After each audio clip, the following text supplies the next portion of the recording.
Hello, this is a guy who likes fanfiction and is too lazy to read, so here is Gladiator in audio form. Check the description for the links to the author. Chapter 206, Gladiator and Sponsor Race 6.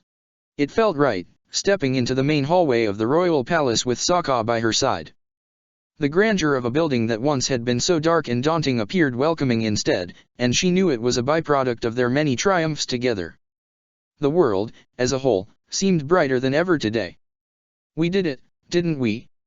Sokka asked, turning a gentle grin on her as they stopped halfway through the corridor. "Don't we always?" Azula smiled back at him. Her words were spoken instinctively. In all honesty, she couldn't even remember whatever it was they had achieved, only how pleased she was for their success.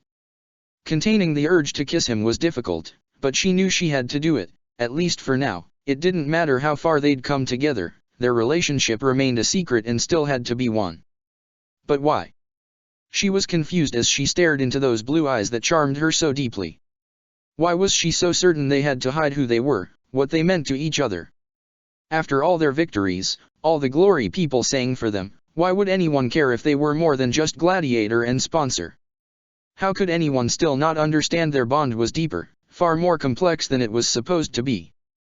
"I'm proud of us," Sokka chuckled, raising a hand to caress her hair. She didn't stop him, convinced thoroughly, impulsively, that there was no reason why he should hold back with his affections. Not when she craved them so desperately. "So am I," Azula whispered, reaching to clasp his hand in hers. "Times like these I just want to," he said, biting his lip in an unintentionally seductive gesture. Azula wanted to jump forward and kiss him fully, pressing him against the nearest wall while asking him to take her right then and there. "Then why don't you?" she asked, with a slow smirk. "You know why," Sokka said, matter-of-factly. "I don't think I remember anymore, honestly," Azula laughed. "Suddenly it's just so hard to think of all the reasons why we should hold back." "Is it?" Sokka smiled gently. "I feel that way sometimes too, but... Azula repeated, her body inching closer to his. He was a breath away from kissing her when a hint of noise reached them from another corridor. He tensed up immediately, even though Azula wasn't half as bothered by the imminent interruption as he was. Who cared if servants saw them kissing? What was so wrong with letting them see they were in love? The more she pondered it, the less sense everything made. But Sokka pulled away regardless, and it felt like he had stabbed her heart when he did, no matter how unwilling he presented himself. Didn't he want her? Didn't he? "Sorry.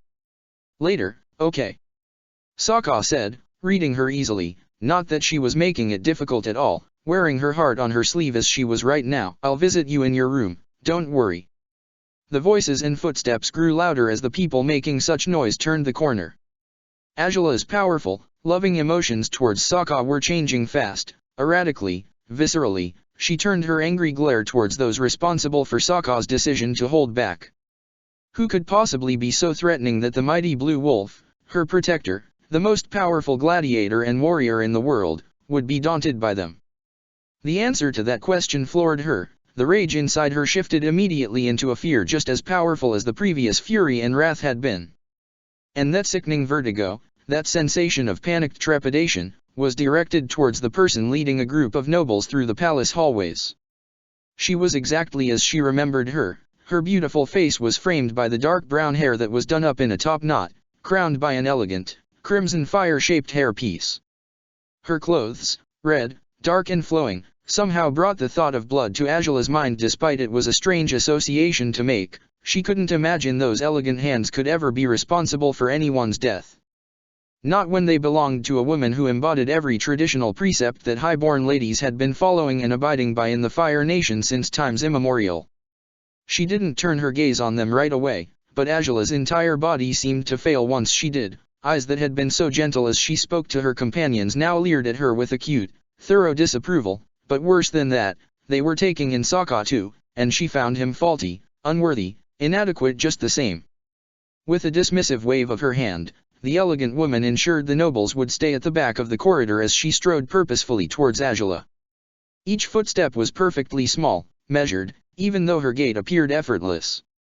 She was graceful in every sense that mattered, the picture of perfection Azula had both rejected and chased after for years. Angela. You're home, she spoke. Angela didn't know what she had expected, perhaps a dark, cruel voice that would shake her to her core, but that was the voice she had heard since her childhood, scolding her for all her wrongdoings, never praising her, never offering her the slightest sympathy. Well? Aren't you going to greet me? I'm sorry, Angela said, averting her gaze immediately despite not knowing why. The voice tone was harsh and commanding even when requesting a simple courtesy. If you truly are, it's not so difficult for you to remediate your shortcoming, the woman said, and there was harsh steel in her voice that only Angela could remember hearing in it. To everyone else, she was kind, sweet, gentle, perfectly mannered, but not with her. Never with her. Angela took a deep breath, an unnerving feeling surging inside her gut. This was wrong. Something was absolutely, disgustingly wrong, but what could she do other than complying with those demands? Good morning, Mother. The words weren't enough to please Ursa. Was anything, ever? The sensation of inadequacy churning its way through Angela's body was overpowering, but it was accompanied by the knowledge that something was truly out of place. She couldn't put her finger on it, not for real, but the awareness of the wrongness was still there. I see you've brought your slave along, Ursa said, turning her harsh gaze on Sokka now. What he never did for Ose seemed to be an impulsive, inevitable instinct when dealing with Ursa. Sokka's head was bowed immediately upon being addressed, and he averted his eyes from the woman altogether. His behavior was disturbing, just as much as Ursa's presence was. This was not him. He was unruly, snappy, defiant. No one could force him to submit, not Angela herself, not Ose, no one. But Ursa. Ursa seemed to be strong in ways Angela could barely understand, barely fathom, yet that strength could not be denied, for Angela was stunned cold, terrified despite not understanding why. Suddenly, Sokka's certainty that they couldn't possibly be public about their relationship made much more sense than it had earlier, when she had outright forgotten her mother was a factor to be considered.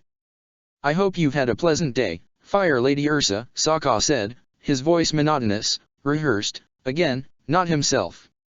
Again, forced to play a part that didn't suit him in the least. Despite her better judgment, Angela's fear gained an edge of rage all over again. To see the man she loved reduced to a pale shadow of his usual self in her mother's presence, it was unnerving, it was ridiculous, and she wouldn't stand for it. I did, until now, Ursa said, with no subtlety. I thought I'd told you not to bring him here anymore, didn't I, Angela? He's my gladiator, Angela growled, defiance and rebellion rising to a boiling point inside her. If Sokka wasn't going to stand his ground, then she'd stand it for him. He's free to go wherever I go. There's no reason why he shouldn't be allowed in the palace when I... Angela, don't. His voice was broken, weak, unlike anything she'd heard from him up to date. Defeat didn't suit him as well as it suited their many enemies. Sokka, Angela said, looking at him in skeptical disbelief. This was absurd. It was absolutely preposterous. He didn't have to kowtow to her mother's every whim. She had no real authority over him. It's fine, Angela. Don't worry, he said, with a weak smile. I'll see you later, or maybe tomorrow, I don't know. It's okay. She raised a hand, hoping to stop him, but he slipped away so fast she was left reaching for nothingness where he had stood moments ago. By now, the fear had truly morphed over right back to wrath, and she turned it on her unyielding mother without a shred of remorse. Why did you do that? She asked, unwilling to mask her outrage, and most of all, unwilling to play Ursa's game any longer. He wasn't doing anything wrong. He respected you just as you demand of him. Why are you so? Don't raise your voice at me, young lady, Ursa said, and even her frown was as delicate as it was demolishing. We have talked about this countless times as it is. This gladiator business of yours, it is utterly unbefitting a woman of your station. That your father allowed it at all was an immense oversight on his part. He has given your whims far too much leeway, and he knows it. That's absurd. Angela hissed. I've achieved so much only because I joined the Gladiator League, mother. I wouldn't even be crown princess otherwise.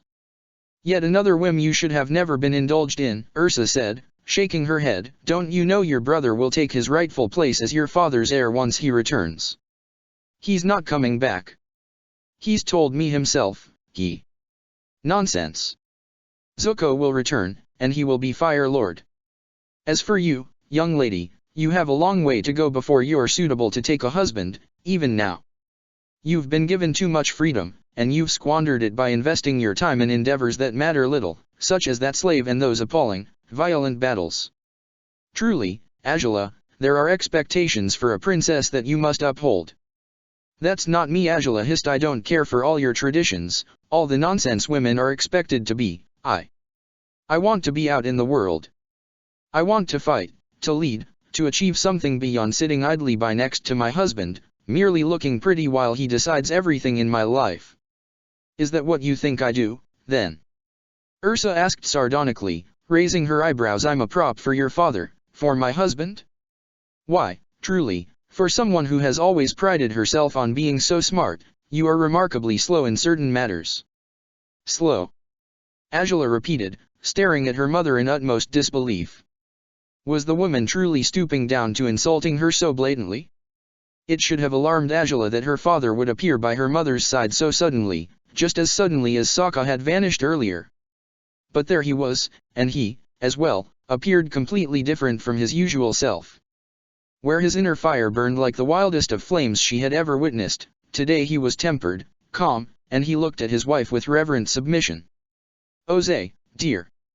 I think our daughter has pushed her limits far too much over the past years.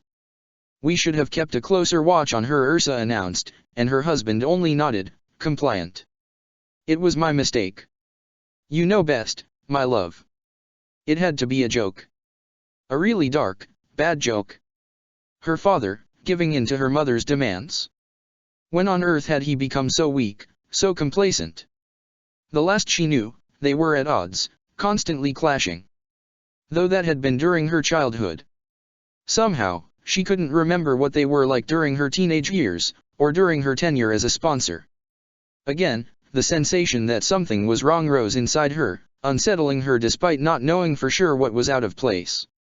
I knew you'd see things my way, Ursa said, and she offered Ozai a clever smile that he answered with a numb one of his own. Angela had the poignant sensation that he could no longer think for himself. He was no longer the father, no longer the Fire Lord she remembered. But if he wasn't the powerful Fire Lord he once had been, who was the most powerful being in their world now? It dawned on her then, by the slant of her mother's smirk, that it was her. She had taken control, she was manipulating Ozai into doing her bidding, though however she was achieving that remained a mystery. Angela shook her head, raising her eyes towards her father to find he wouldn't turn his gaze towards her, not anymore. Not when his wife was here with him, again. She had left, hadn't she? Ursa had left. Something told Angela as much, so why was she here now? Why did it seem as though she'd never been gone at all? Father, please. She said, despite knowing already that he wouldn't listen. There was only one voice he could hear, and he seemed to long for its commands like a starved beast craves to fill its aching belly to soothe its hunger. Your wisdom is my guide, Ursa, Ozai said, ignoring Angela blatantly. Your judgment has never failed us, and it won't fail our daughter. No.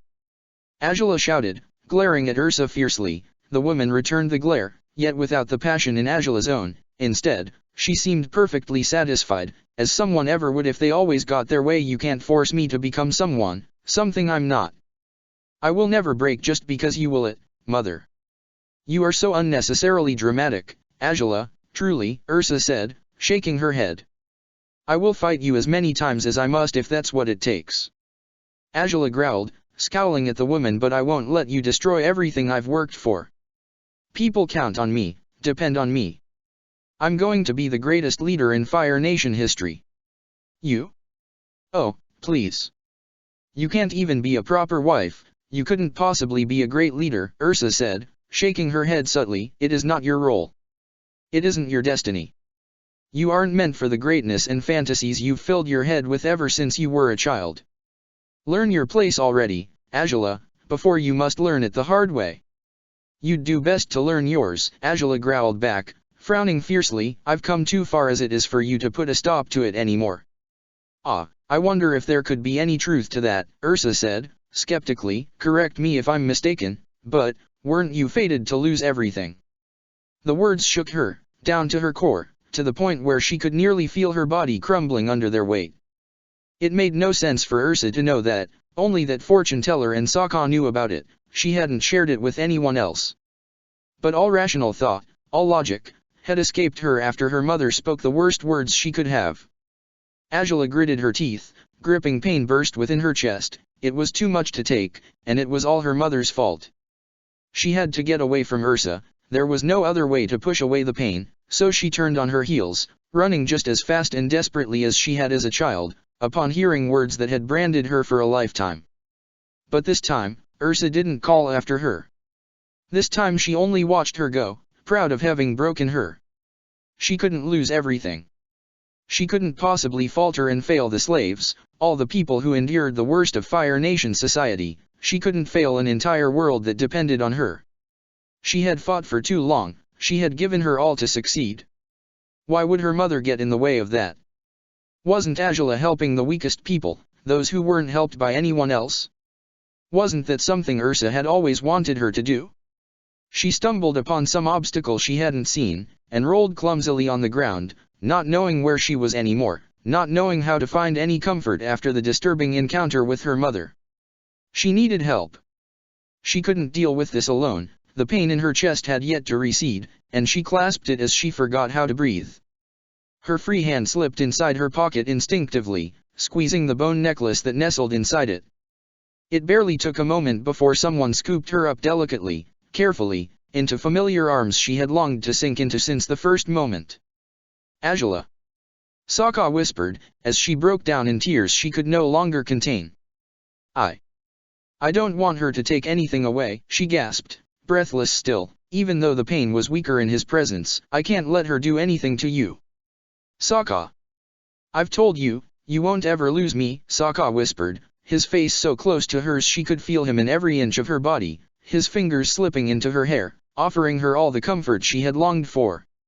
Her chest's tension receded, allowing way for a sob to slip out of her throat. Sokka. She called his name, hands rising to cup his face in them. You'll never lose me, he repeated, and she believed him. She kissed him hard, perhaps so hard it should have hurt, but it didn't. She could breathe again, and blissful triumph took the place of searing pain. He seemed to blend into her, their bodies flowing into each other, turning into a single entity in every way that counted. Their souls, so different from each other long ago, now were so alike they could hardly be distinguished as separate anymore. If she took him in, if he became hers in every way that counted, her mother would never take him away. There was no way anyone could force them apart. And so, she encouraged him between urgent kisses to take their connection further, to stop at nothing. They would protect each other, protect their love, protect the future they had fought for. This was the only way. You will never learn, will you? Paralyzing fear took hold of her. No. Not again. Not when they were together, not when they had been so close to victory.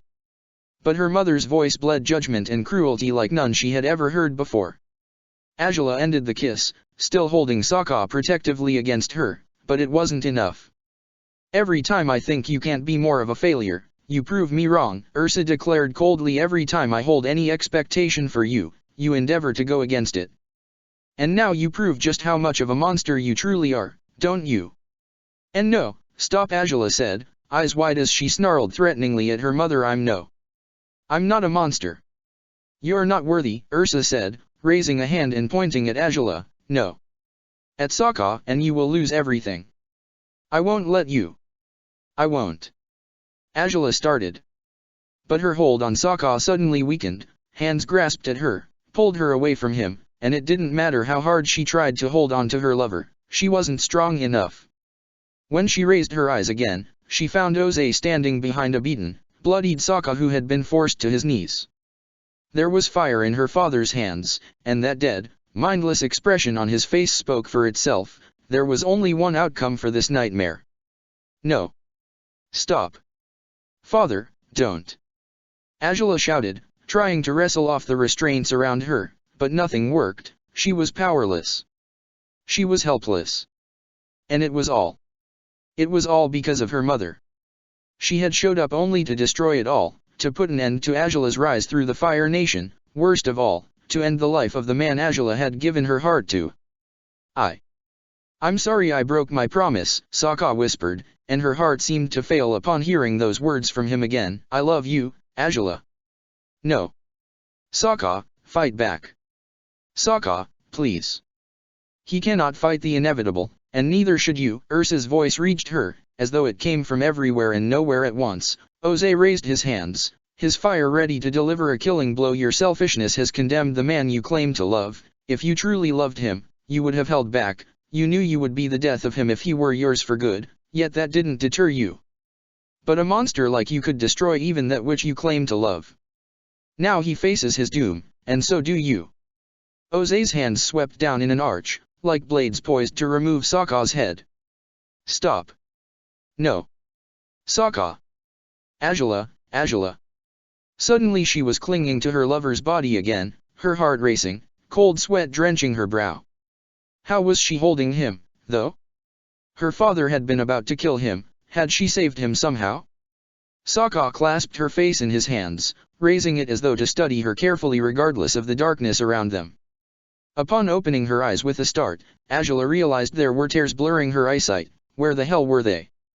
What was going on? Where was her mother? Where was her father? Sokka, she said, her voice weak and broken. He breathed out in relief when she spoke his name, and he kissed her brow before hugging her tightly. The sleeping bag underneath them helped her assess her surroundings better. Despite she couldn't quite see anything yet, it had been a dream. A dark, disturbing dream. They were in a tent, in the outskirts of Si Wong Desert, nowhere near the Fire Nation capital, let alone the palace. Shit, what the hell was that? Sokka said, through gritted teeth. I don't know, Azula muttered, closing her eyes as she clung to him. I'm just glad it's over. Me too, he answered, pressing soft kisses to the top of her head. His words, so soothing and comforting, brought a frown to her face before long. Her blurry eyes adjusted to the darkness slowly, and she raised her head towards him, only for Sokka to cover her face with desperate kisses right away. Had she screamed in her sleep, perhaps? Why would he be so frantic without even knowing what she'd seen in her dreams? Sokka. She called him again, caressing his chest gently. Was I talking in my sleep or? I don't know. I hope not, Sokka said, slowing his kisses. His eyes were full of concern, though, which brought her to wonder, again, why that would be the case. I didn't wake up until a moment ago. So if you were calling for me or something, I'm sorry, but I didn't hear it. Then why are you so? Azula said, before her eyes widened. You dreamt it too? That nightmare. Well, I had a nightmare, but I don't know if it was the same as yours, Sokka said, swallowing hard. That'd be weird. I know we have attuned chi and all, but could we really be connected to the point of sharing dreams? Sounds surreal. No idea, Azula said, lowering her gaze. What happened in yours? I barely know where to start, Sokka said, closing his eyes tightly. But Roan was in it. Roan. Azula repeated, frowning. Yeah, guess we didn't have the same dream after all, Sokka concluded, kissing her brow. I don't know what was going on, but he found something. A weapon of some sort. It looked like a guandao. He wasn't alone, he seemed to be leading some sort of group. Come to think of it, I didn't see the guy who used to sponsor him amongst them. They were all strangers for me and they all seemed scared of him, and I have no idea why I could see them at all. It must have been some sort of out-of-body experience in dreams, I guess, because the next thing I knew, I was standing in this burning building somewhere else. It seemed familiar but I couldn't really place it, and I can't place it now either. And then I was running as fast as I could because I knew you were in danger. I don't even know how, but I was sure you were. But by the time I reached you, you were too late. Azula asked, when Sokka paused, unable to utter another word. She couldn't remember seeing Sokka's face contorted into such sheer agony before, not during all his recoveries and the injuries he had sustained. Again, he hugged her tightly, burying his face in her shoulder.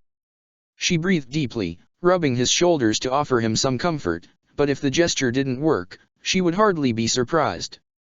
I kind of dreamt about that, too, she whispered, and Sokka raised his head again, looking at her in chagrin. His eyes were tearful as well, though he seemed to be more skilled at holding back the tears than Azula. Was not the same dream, I mean, but I dreamt you were about to be executed. By my father. Sokka's jaw dropped. He seemed to want to say something, but he couldn't find the words. Azula gritted her teeth, her body shivering violently while her fingers caught the fabric of his clothes, clutching at him harder still. Memories of the nightmare still flashed through her mind, so vivid and powerful she could hardly believe this was reality rather than that, and yet she was grateful, profusely grateful, that it was the case. It wasn't just him, though, Azula said, her voice trembling. We had arrived at the palace, you and I, and we were so happy until my mother showed up. Your mother? Sokka asked, perplexed. Yeah, though she was worse than anything I could possibly remember of her. Azula said, shaking her head. I don't know why she was like that, I don't get it, it was awful. She looked down on you, and you weren't even fighting back against it. Your nightmare's not getting my personality right, then. Sokka said with a mild pout, and Azula laughed softly. No, it really didn't, she admitted. I wanted you to bite back, to stand your ground, but you backed off. And I argued with her about you, about everything, but she didn't care for anything I had to say. She also had my father completely wrapped around her finger, something just as outlandish to me as imagining you being reverent and obedient towards anyone. She caught us together later, and that's when he was going to do it. To execute you, by her command. Azula. It makes no sense, none of it, Azula said, gritting her teeth and clinging onto Sokka. My father's bad enough on his own, he doesn't need my mother's say-so to do awful things, and I know it. So why? Sounds to me like we were dreaming about our worst fears, to a fault, Sokka said, stroking her hair calmingly, much as he had in the dream, Azula realized. It was telling, though, that as comforting as this was, it wasn't quite enough to make her drop her guard altogether, unlike how it had been there. But why? Why would we both dream about the same thing, to some extent, at the same time? I have no idea, Azula whispered, shaking her head, but I sure hope it never happens again. I hadn't even thought about my mother in this light in ages. At least since the festivals 2 years ago, and back then I tried to wrap my head around the possibility that maybe my understanding of her was wrong. That maybe her coming back wouldn't be, well, the worst idea ever. But after this, it was just a dream. A really weird dream, just like mine, Sokka said, kissing her brow softly. Don't take it for a fact, we're not going to be stupid enough to get caught. Heh, considering how effectively we've protected our secret these days, I don't know about that, Azula said, raising her head towards him. Sokka smiled weakly, his thumb brushing her cheek. I know, maybe you don't feel all that encouraged, especially after a dream like this one, but a dream is all it was. Same as mine, he said, though he swallowed hard with his final sentence. The vacant look in his eyes told Azula he was back to pondering what he'd seen in his mind, and she leaned in to press her lips to his, reclaiming his attention forcefully, urgently. The gesture reeled him back from the abyss he had been peering down, and he breathed out in relief once their lips parted. Everything's fine, Sokka whispered, almost as a mantra. We're okay. We're both still here, and those dreams, however real they might have seemed, they weren't. We're in the middle of this crazy race, and that's all we should focus on. Maybe it is, but I don't think either of us will be in good enough shape to do that if we don't talk about this properly, Azula said, smiling weakly. Thank the universe for Cory and sneers. I don't even want to imagine how I would have reacted if I'd woken up without you beside me. We probably would have torn our tents down on our way to each other, Sokka smiled, and Azula laughed at the image. And we'd make sure everyone would know we're together with that, she said, shaking her head. Oh, we're hopeless, Sokka. Definitely. But we're strong enough to chase away each other's nightmares when we need to, right? He said. He prodded her nose with his own, and Azula sighed happily at his assessment. Always have been. But this is truly strange, no matter how we may look at it. Maybe it's the desert's fault. She suggested. Maybe we were too tired after the race. Sokka said, might be we're dehydrated, and we didn't know it. If that can induce wild nightmares, maybe, Azula said, sighing, though we did eat and drink plenty after yesterday's stage was finished, so I don't know if we could be dehydrated. At any rate, I'm afraid I'm not going to fall asleep again easily. Me neither, Sokka admitted, closing his eyes.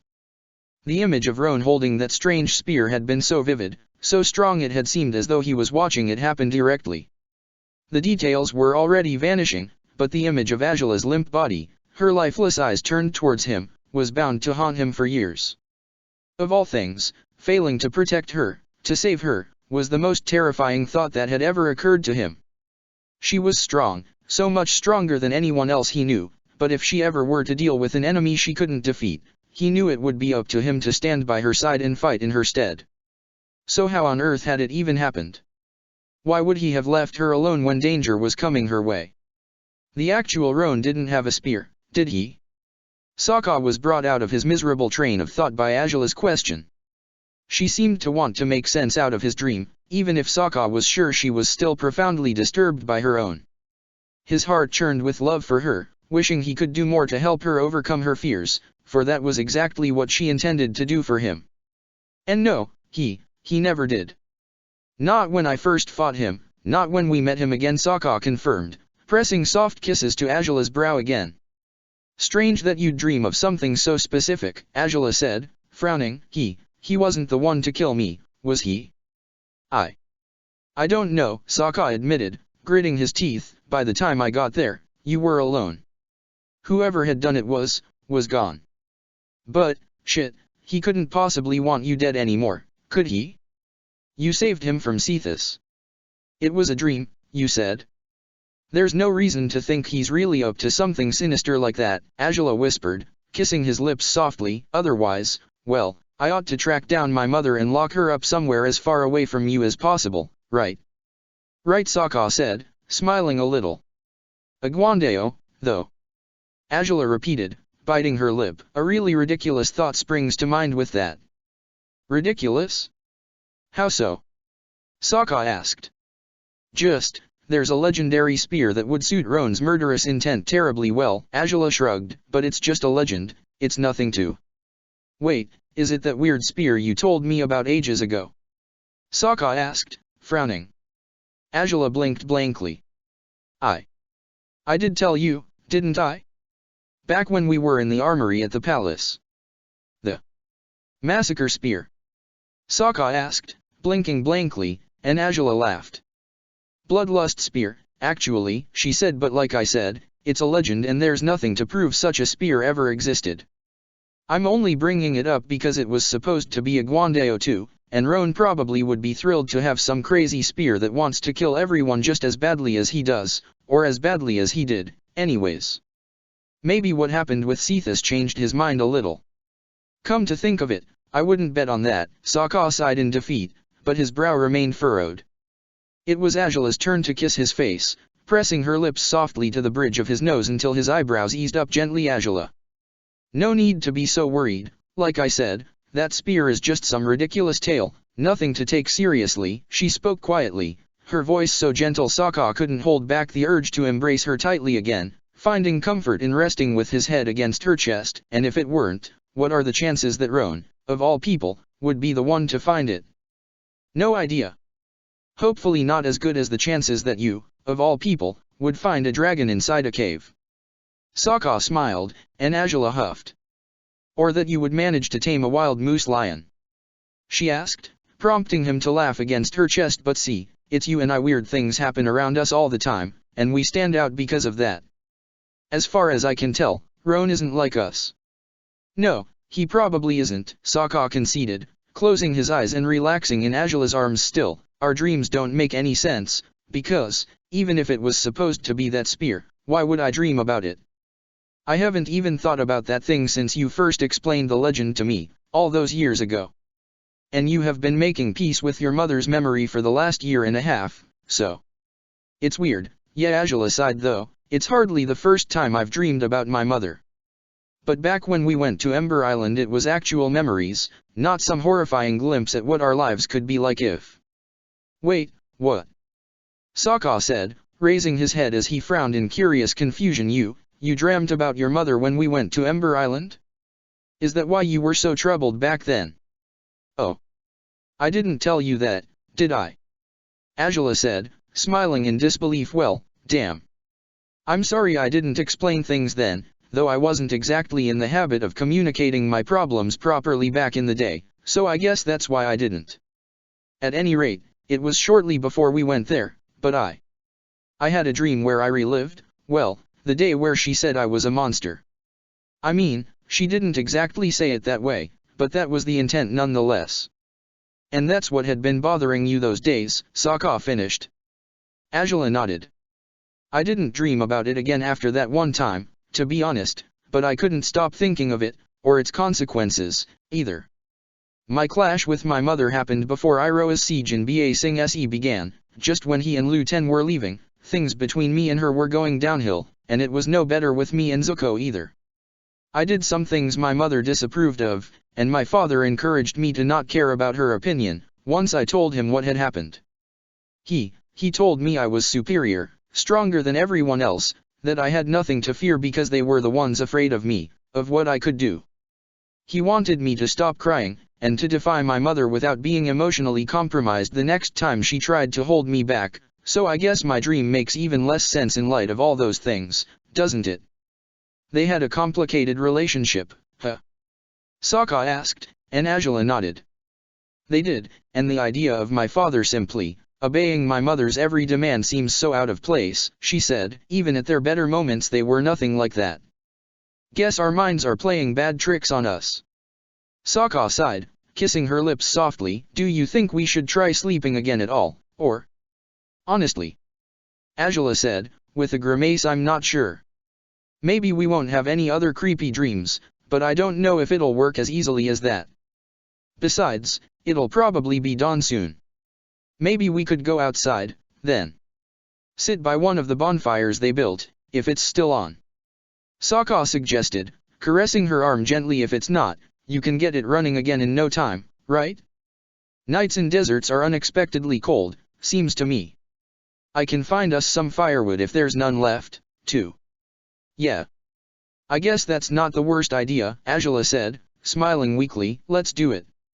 Once Sokka was dressed, they were silent and cautious as they slid out of the tent, raising the flaps subtly so they wouldn't attract much attention.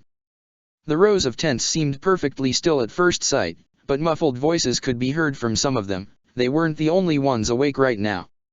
As much as they didn't want to get caught, the reason why those people might be awake was distressing in its own right. Had others had disturbing dreams as well? The princess and her gladiator exchanged a confused glance before Angela gestured towards her assigned tent. I'll go get my armor, shouldn't take long, she said. Sokka nodded promptly, following her but only to stand guard at the tent's entrance, crouching before it. Angela had hoped, deeply, to find Sneers and Corey perfectly asleep. She didn't expect them to be awake, yet she wasn't surprised by it either, not after having heard voices as soon as she and Sokka had climbed out of their tent. Corey raised her head towards Angela, tension draining from her shoulders once she recognized the princess. She nodded in her direction. There was something dark, confused in her eyes, but it was nothing compared with the horror in Sneer's empty stare. He was clutching his head between his hands, trembling violently. The sight of him was enough to confirm they'd had unsettling dreams of their own. I'm just going to get my armor, Angela said, gritting her teeth. Why yeah, said Corey, absent-mindedly as Angela moved through the tent. Angela gathered her belongings, the clothes she'd changed out of when she'd turned in that evening, and her armor as well. She glanced at the young earthbender. Her arm was draped around Sneers' shoulders, even though it appeared that he was hardly registering her company. I take it you guys dreamed disturbing things as well? Angela asked. Those words brought Corey out of her daze, her eyes focusing on the princess despite the darkness in the tent. I guess. I saw some battle in Udeo, but I don't know what it was. I didn't understand it, she said, swallowing hard. I think you might have been there, but the fire all around was orange, not like yours, so maybe it wasn't you. Oh, said Angela, raising her eyebrows. My parents and some soldiers were there as well, but everyone looked to you. I don't know, it was weird, Corey said, taking a deep breath. Sneers, though, he relived the worst day of his life, it seems. When his friends were. Angela's brow was drawn into a confused frown. Sneers dreamt of the past? Angela had dreamt of something impossible, and Sokka might have dreamt of the future, Cory as well. Whatever was happening, it truly seemed inexplicable, with no pattern to it other than the fact that everyone witnessed these strange visions through dreams. You and Sokka had them too? Cory asked, and Angela nodded. We're just going to sit outside, hopefully shake it all off by doing that, she explained. You're both welcome to join us, if you feel like it. Thanks, but I think we'll stay here for a little longer, at least, said Cory, turning to Sneers again. Angela merely nodded in acknowledgement, slipping out of the tent without another word. Just one glance at Sokka told her he had listened in on the conversation, and as confused as he was, he bore that frown that colored his face with curious determination. He wanted to understand this, just as much as she did. Had everyone been affected? What was the source, the reason why they'd had such unusual, vivid dreams? Once Angela had dressed up in the safety of their tent and they had returned to a now empty bonfire site, there was a brightening line in the horizon signaling dawn's impending arrival. Angela wasted little time lighting the kindling that remained in the heart of the extinguished bonfire, and Sokka watched the flames blazing in different colors, taking Angela's natural blue first only to shift into orange once she had stopped bending it. I wonder why she'd dream of me bending orange flames, if it was truly me. Angela said, eyes trained on the fire before her. Could be you had set something on fire, just like this, and you weren't bending it anymore, Sokka suggested. Angela snorted in response. Well, simplistic but possible, she admitted, taking a deep breath and releasing it slowly. A battle, though? Even if I were to fight one. I can't quite imagine myself fighting one with the Morishita family behind me. If I were to fight any battles at all, you'd be the one I'd have by my side. Might be I was holding down the fort elsewhere, Sokka suggested, with a smirk, but it's true that I'd definitely have to be there. Then again, it could just be a dream. Did it feel that way with yours? Angela asked, raising her eyebrows. Well, no. But yours was just a dream, Sokka said, shrugging. The way you described it, it sounded like your mother had never even vanished, right? Yeah. I couldn't quite remember that she had, Angela admitted. I was pretty embarrassing in that dream, I have to admit. And why's that? Sokka asked, amused. I was so emotional, too emotional, she said, grimacing. I've certainly tapped more into my less than rational side ever since I've known you, but to that extent. You merely told me you didn't want to do anything risky in public, and I reacted as though you'd ripped my heart out of my chest and chopped it to bits in my face. Well, damn. That's overly dramatic for sure, Sokka chuckled. Cut me some slack, girl, you know I'd kiss you in front of the whole world if I could. Yeah, which is why I'm embarrassed at myself, Angela smiled. I know full well why we can't do anything stupid like that. I guess your dream self was far more honest about her desires than you are, eh? Sokka smirked, at least, less restrained about them. I've barely restrained myself in the past months, and neither have you, Angela said, raising her eyebrows as Sokka chuckled. Do you really want us to be less restrained yet? By doing what? Defiling my father's throne room once we go home or something? Oh. Sokka said, a devious, quick grin spreading over his face as his eyes glinted with mischief. Angela's jaw dropped at his reaction. No. I was only joking, you can't just. Oh, now you'll never stop picturing that, will you? Well, it is a beautiful picture to picture, you know. He snickered, closing his eyes as he envisioned the scene in his head would give you something to laugh about at every council meeting whenever your dad is giving pretentious speeches, eh? The knowledge that you did something so filthy on his sacred seat. Stop it. Angela said, though she was flustered and amused just as he was. Sokka snickered, hugging his knees as he rocked back and forth in a silly way to stave off his amusement.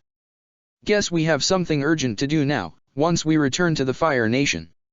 Sokka laughed with abandon, and Angela held back the urge to press her face against his shoulder as she laughed with him. The reach of that dark dream was receding as their reality, once again bright and hopeful, defeated the desperation those images had filled their hearts with. However confusing as these dreams had been, they had the perfect chance to chase away the worst of the nightmares by sitting together by that fire. As the world beyond them grew lighter, black skies shifting into a deep blue that lightened as their world spun on itself, so did the dangerous, depressing thoughts fade in the face of the blissful safety they found in each other's company. The flap of a tent not far behind them rustled. Both Angela and Sokka stopped laughing immediately, turning to find a young man slipping out of the tent.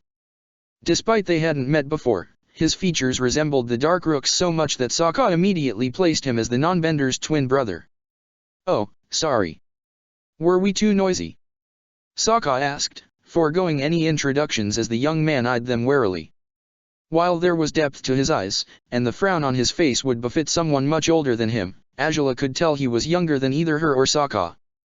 The light-bearer shook his head slowly, blinking as he released the tent flap carefully.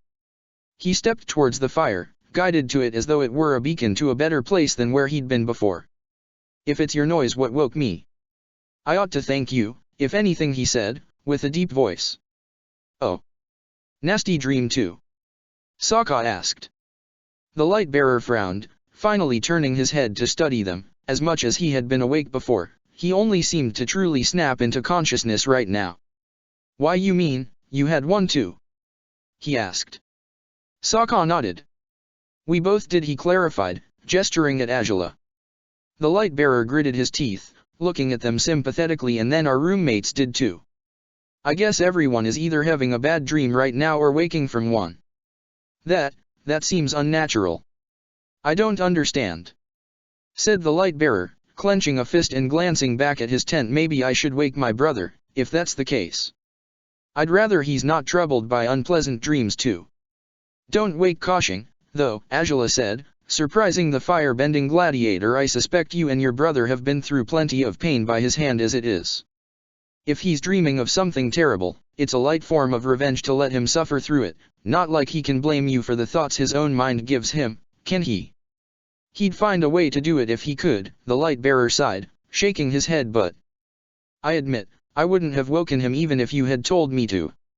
However petty it might be, if he's seeing anything as unpleasant as what I saw, I'd rather he endures it to the end." "That's the spirit," Angela said. The light-bearer actually smiled at them before nodding once more. "I might be back in a bit, then. With my brother. Sitting by a fire actually sounds appealing right now," he admitted, sighing before ducking away into his tent once more. Sokka released a deep breath, arching his back as he gazed at the sky. The stars were receding now, although they had offered an incredible spectacle earlier that night. As much as he enjoyed the cover of darkness, for it had often been the mantle that protected him and Angela from all prying eyes, he could barely wait for the sun to rise today. "A dream plague," Angela said, with a disbelieving snort. "Have you ever heard of something similar?" "Honestly, no," Sokka conceded, still leaning back. "I'd think we've been given some really bad food, like poisoned mushrooms or something, but I have no idea if this can be explained so rationally."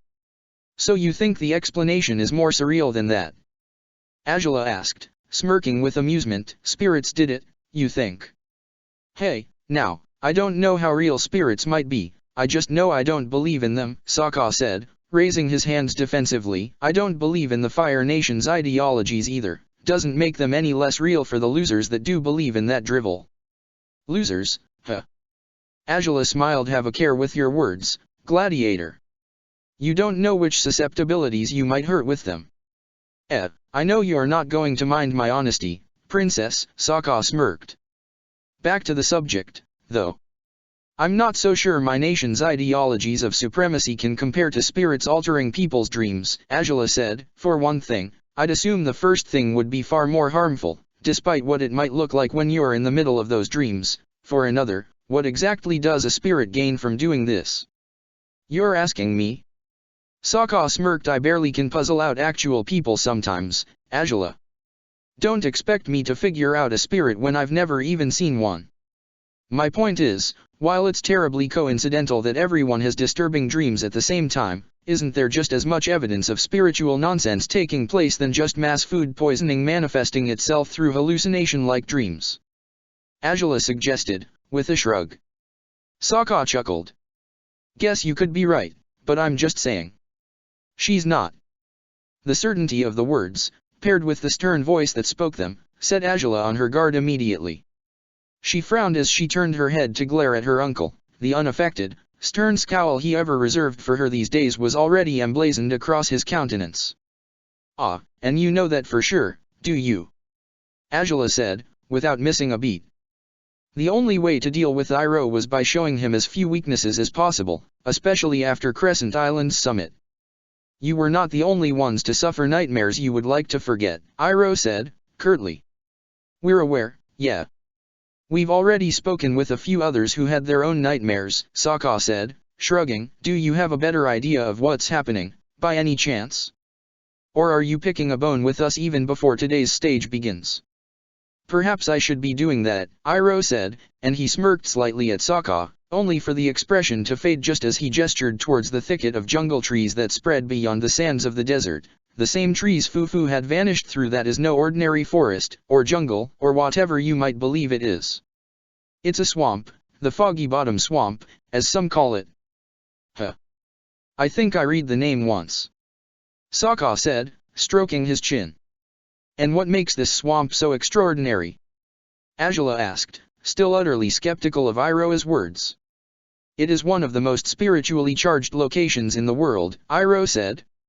He stood with his back to her, but even so, he knew his niece would be rolling her eyes about his last claim already. At its center stands a banyan grove tree, with roots so large it is said the swamp itself is merely an extension of the main tree.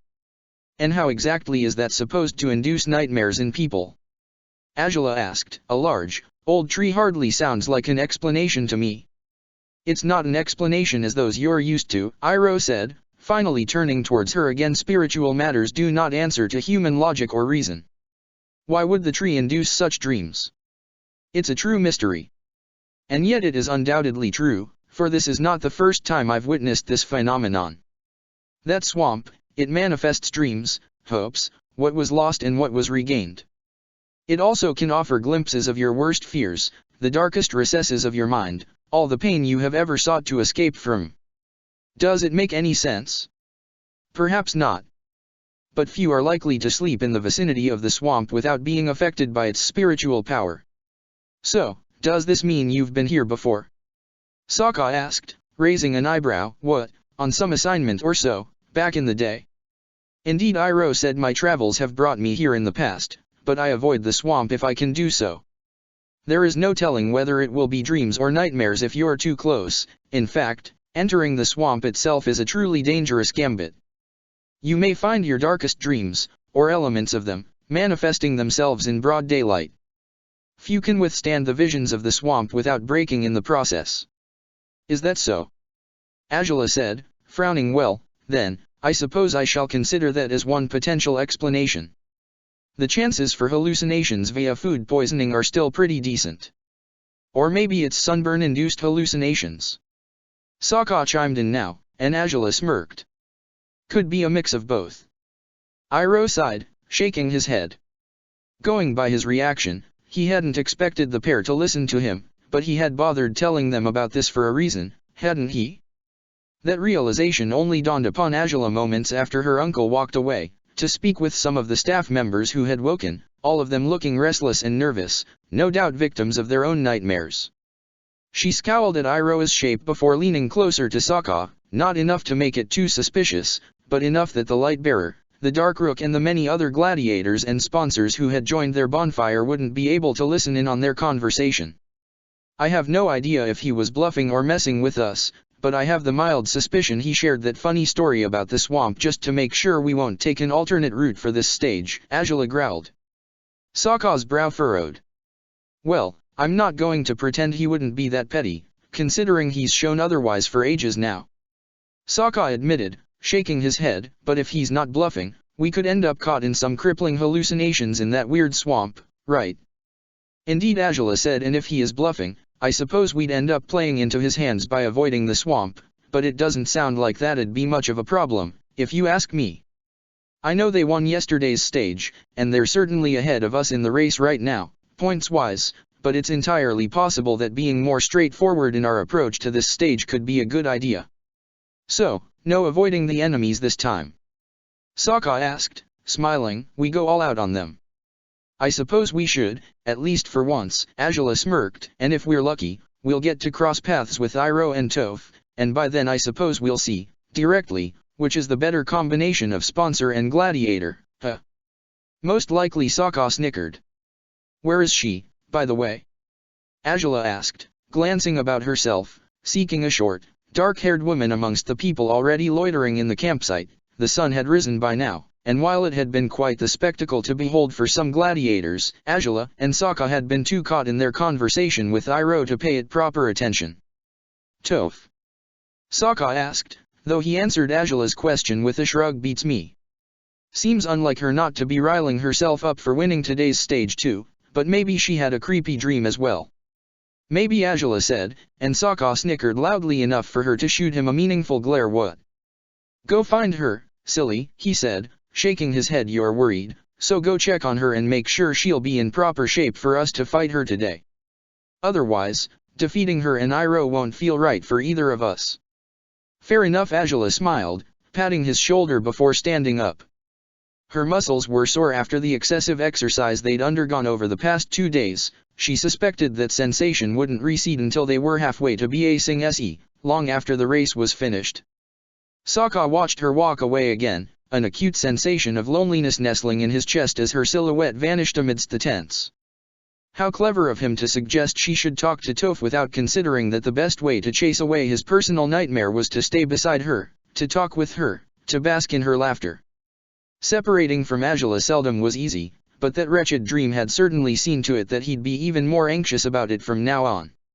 Focused deeply on his plight, Sokka didn't quite notice someone else had approached the bonfire until the man had sunk into the seat Angela had vacated moments ago. Ruan. Sokka called the man, who seemed just as absent-minded as the light-bearer had been earlier. Still, the sentinel knight raised his head towards Sokka and nodded in his direction. Is it okay if I sit here for now? He asked. Sokka shrugged but smiled. I don't mind. Though, you have nightmare face, like most of us. Guess they got you too. Yeah, I heard other people say they've had disturbing dreams, Ruan said, scowling. Guess whatever's going on, it affected all of us.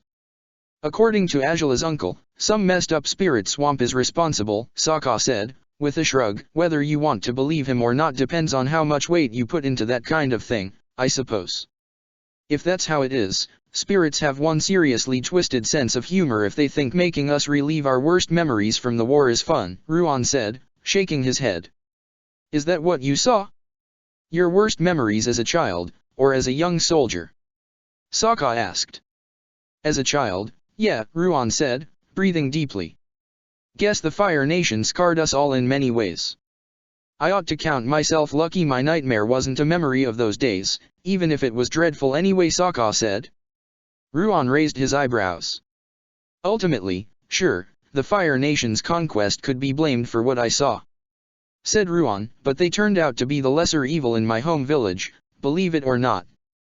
They did. Sokka frowned, puzzled yet deeply curious all the same. Most stories about the time of the war were light variations on the same theme, the Fire Nation army barging into places they were trying to conquer for themselves, caring little for how many lives were wasted in their pursuit for power. An outlier amongst those stories was so rare he wasn't entirely certain he had ever heard of one before now. Their soldiers did show up at my village, Ruan explained, but most of them were injured. They didn't want to conquer us, they just wanted help tending their wounds and recovering. They promised not to attack us, not to conquer, in exchange for treatment, and believe it or not, they upheld their vow. But when Earth Kingdom soldiers caught wind of what was happening, they branded my entire village as traitors. It was the Earth Kingdom army that attacked you? Sokka asked, eyes wide. And the Fire Nation soldiers we treated who tried to defend us. I wouldn't even be alive right now if it weren't for one who saved my life, Ruan sighed. I know, this is no reason to think the Fire Nation is blameless, but it certainly taught me a lot about idolizing the Earth Kingdom soldiers as I had as a young child. I was just as distrustful of them as the Fire Nation ones after that. I don't hear much about the Earth Kingdom's armies these days, but what I do hear doesn't sound so good, Sokka acknowledged. The story of Jet's group had returned to mind. Ruan shrugged. The Earth Kingdom was too vast, too chaotic. The Earth King remained safe from the war within Ba Sing Se's walls. The king in Omasha wasn't much better. The army wasn't a unified force, not the way the Fire Nations was. Had it been any better organized, more disciplined, then maybe they could have defeated the Fire Nation before Sozin's comet arrived, Ruan said, shaking his head, but half the soldiers were thugs seeking profit, bullying everyone in the villages they chose to protect, and I use that word loosely. They would just set up absurd taxes, control all trade in the towns, and if anyone didn't play by their rules, they'd pick them up and send them to the army, to be used as bait or to man the front lines, as good as a death sentence, of course. Shit, said Sokka, eyes wide, you're really convincing me I was born in the best place I could have possibly hoped to be born at. The water tribes aren't all that likely to do that kind of stuff, huh? Said Ruan, with a weak smile. But it's in the past. I do wish that the Earth Kingdom hadn't fallen, but that doesn't mean it was flawless, or a good place, even before it did. I'd think it had potential to grow into a better place, though, Sokka said, if the Earth Kings had been more responsible, it could have been the strongest nation on the planet. It was for a long time, from the stories we always heard, Ruan shrugged, people used to say the Fire Nation had only risen up as it did to contest the Earth Kingdom's position as the leading nation of our world.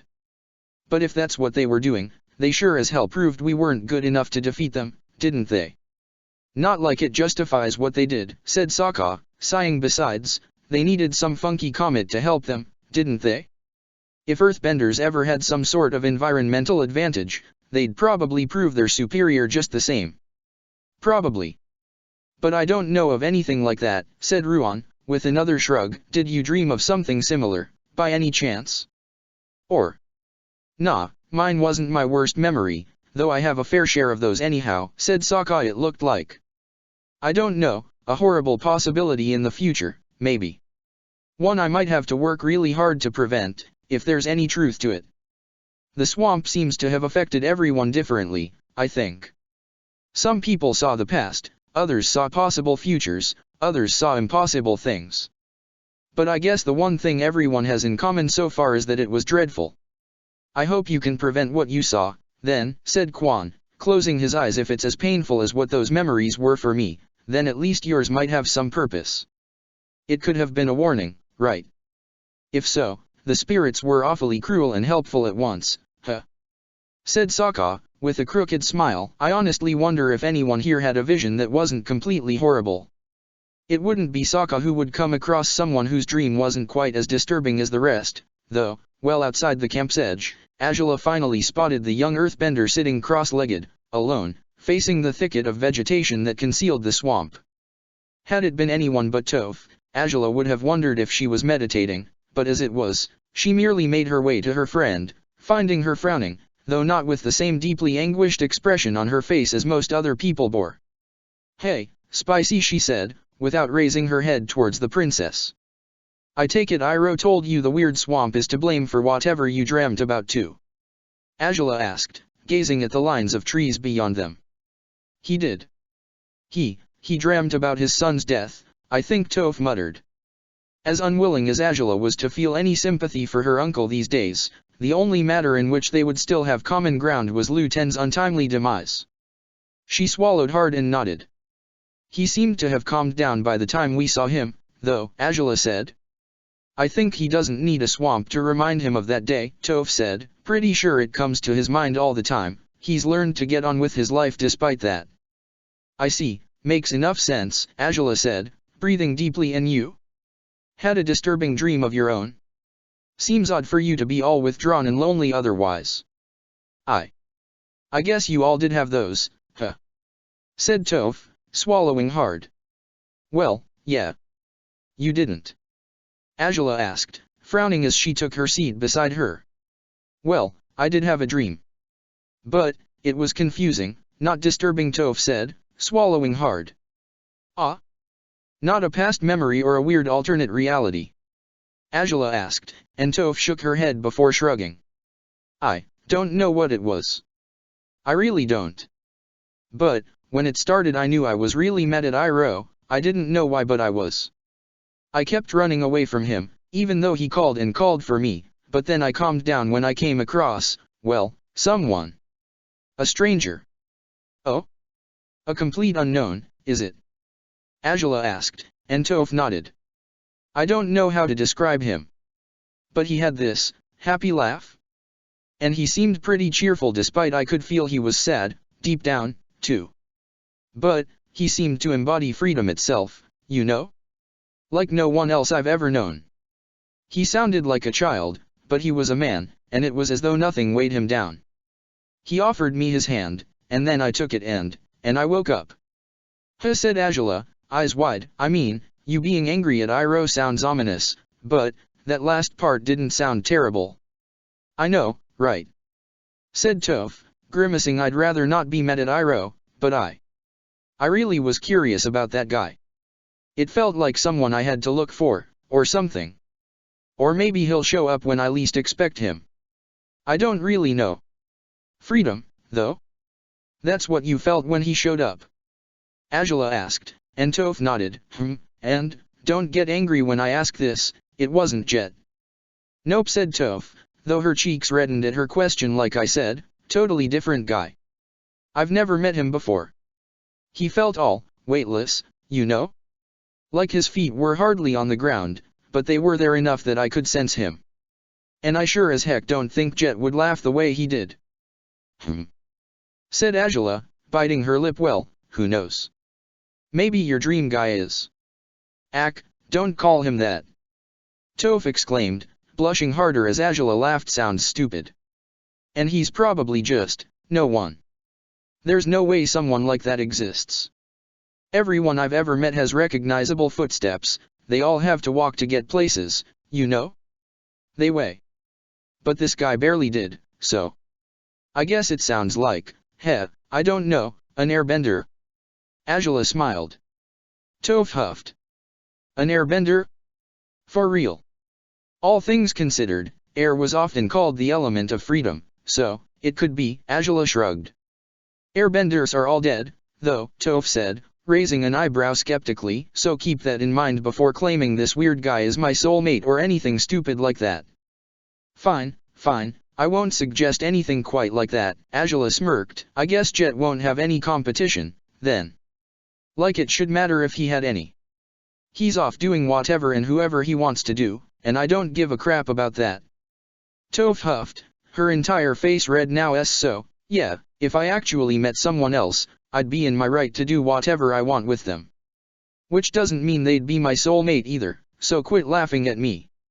It's alright, Angela chuckled, patting Toph's head gently. Honestly, I was only checking on you because it was strange to see Iroh without you in this race. If you're okay, then all's good.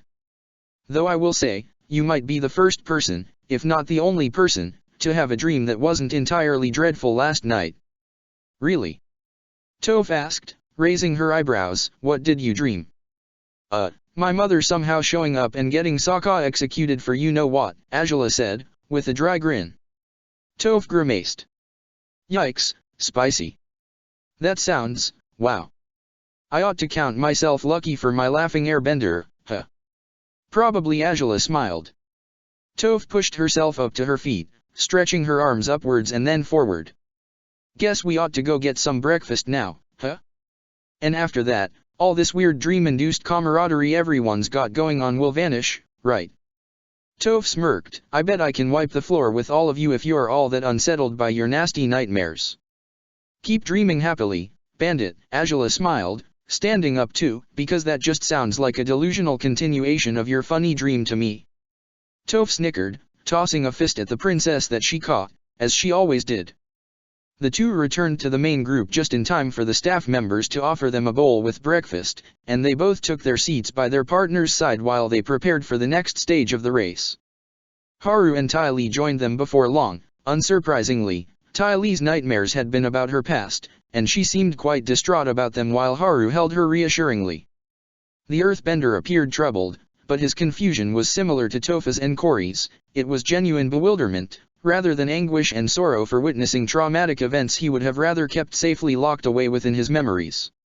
But if there was someone who seemed refreshed, fully rested, and even at peace with himself, it was Aonu. Renzi appeared utterly confused by his sponsor's behavior, even if he didn't seem to reject it altogether. Either Aonu had escaped the reach of the dreams altogether, or he had been privy to a wondrous sight, unlike most everyone else in the campsite. Bags of food were distributed to each team this time. Just before the race resumed, some, like Sokka, complained that it was still too little food. The racing teams were organized the same way as in the previous stage, so the last arrivals would be the first to take off. This time around, Sokka and Angela found themselves further forward in the queue of runners than the fiercest competitors of the event. We only have the weakest teams ahead of us, right? Sokka smiled, hands on his hips. I think going all out isn't the worst idea this time, especially if we can't take shortcuts or detours through this nasty swamp thing. Well, we can, but we shouldn't, Angela said, smirking. There's still some risk to this procedure, though. We could tire out faster, you know? Fighting so many opponents on our way to the top cannot be easy, can it? Ah, come on, you underestimate us that much?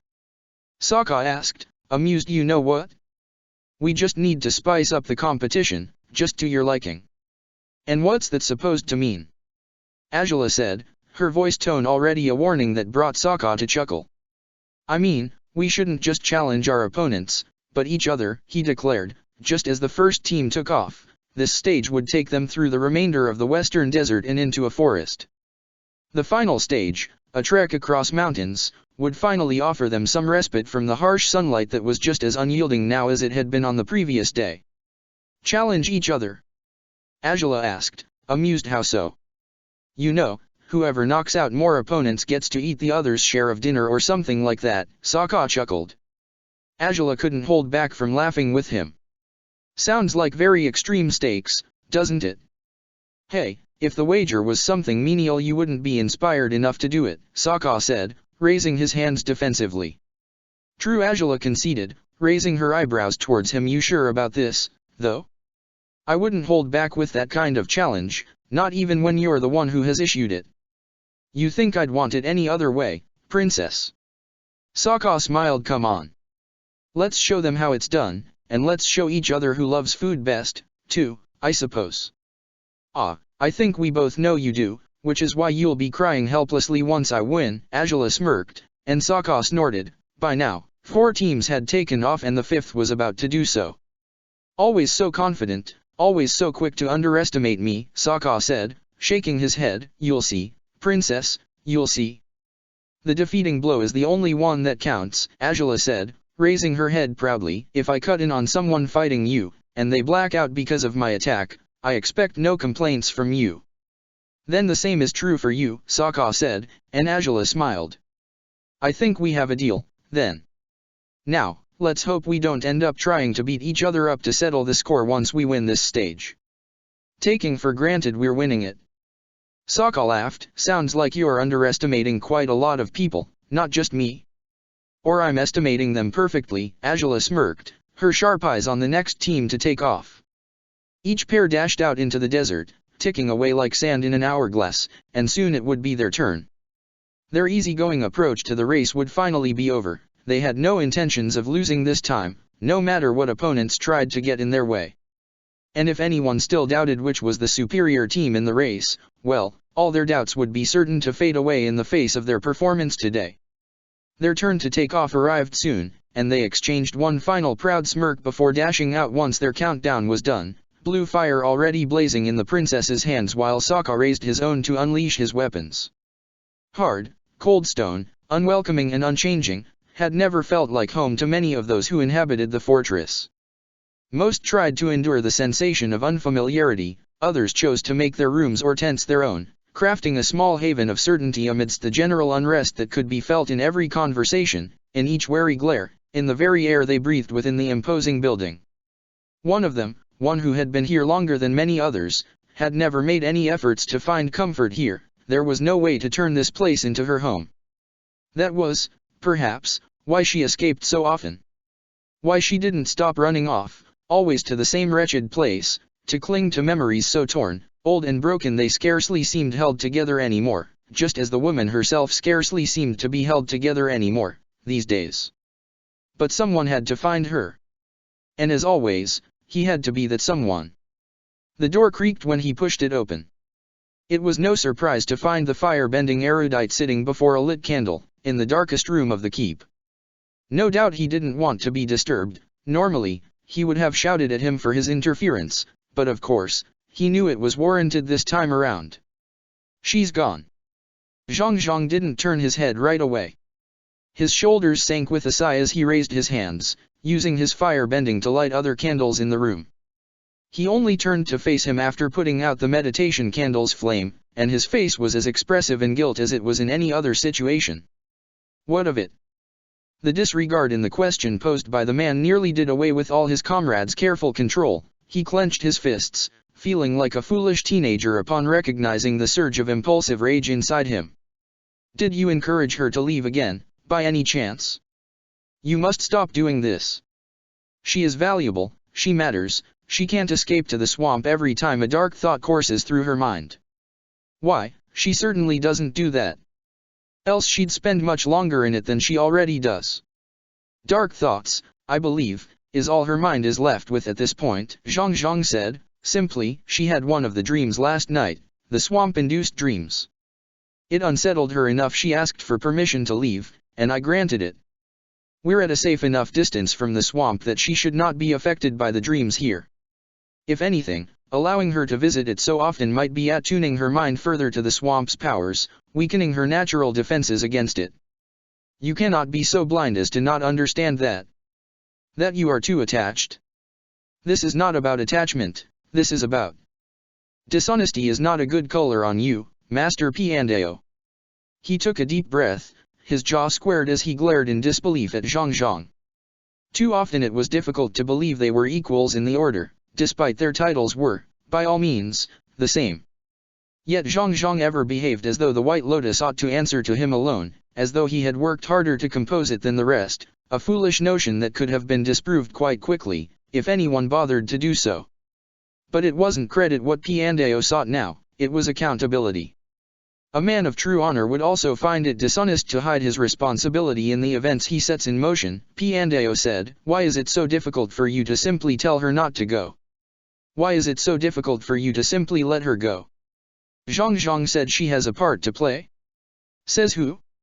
Avatar Roku's prophecies are all but broken, and even so, she was never part of them. Why would it matter, Master Piandao, whether she's here or not?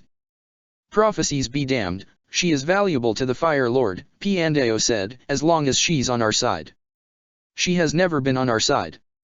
Have you truly been so blinded by your affection for the woman? Her heart only wants one thing. And I have done my best to ensure she understands her true desires are beyond her reach, Piandao said, yet, somehow, I cannot count on you to help her stop living in the past, for you would rather she's lost in the swamp, wouldn't you? And why is that, truly?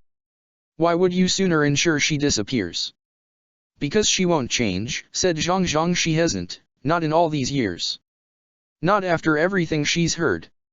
She will never be on our side, and as entertained as you may be by allies who cannot be relied upon, like your precious Gladiator, I don't care for them, myself. And you're the one who determines the order's course, are you? Piandao asked as ever, you take everything into your own hands, consequences be damned. Perhaps it is you, Master Zhang, who won't ever change, and that has led you to believe the same is true for everyone else. Zhang's eyes narrowed. Piandao had already turned around, making his way to the door and up the stairs when Zhang called for him. You do realize you won't be able to save her from herself every single time she needs you to, don't you? He said, and Piandao's footsteps halted. You won't be able to save her from the pull of the swamp one day. She will be lost to us, by choice, and you will be just as bad as her if you choose to waste your life away searching for what lies beyond your reach. Piandao squared his jaw, taking a few steps down just so he could meet Zhang's eyes again. His next words were spoken with the harsh steel of his many blades. Then I'll make sure that day is not today. Piandao resumed his walk, shoulders set, brow furrowed.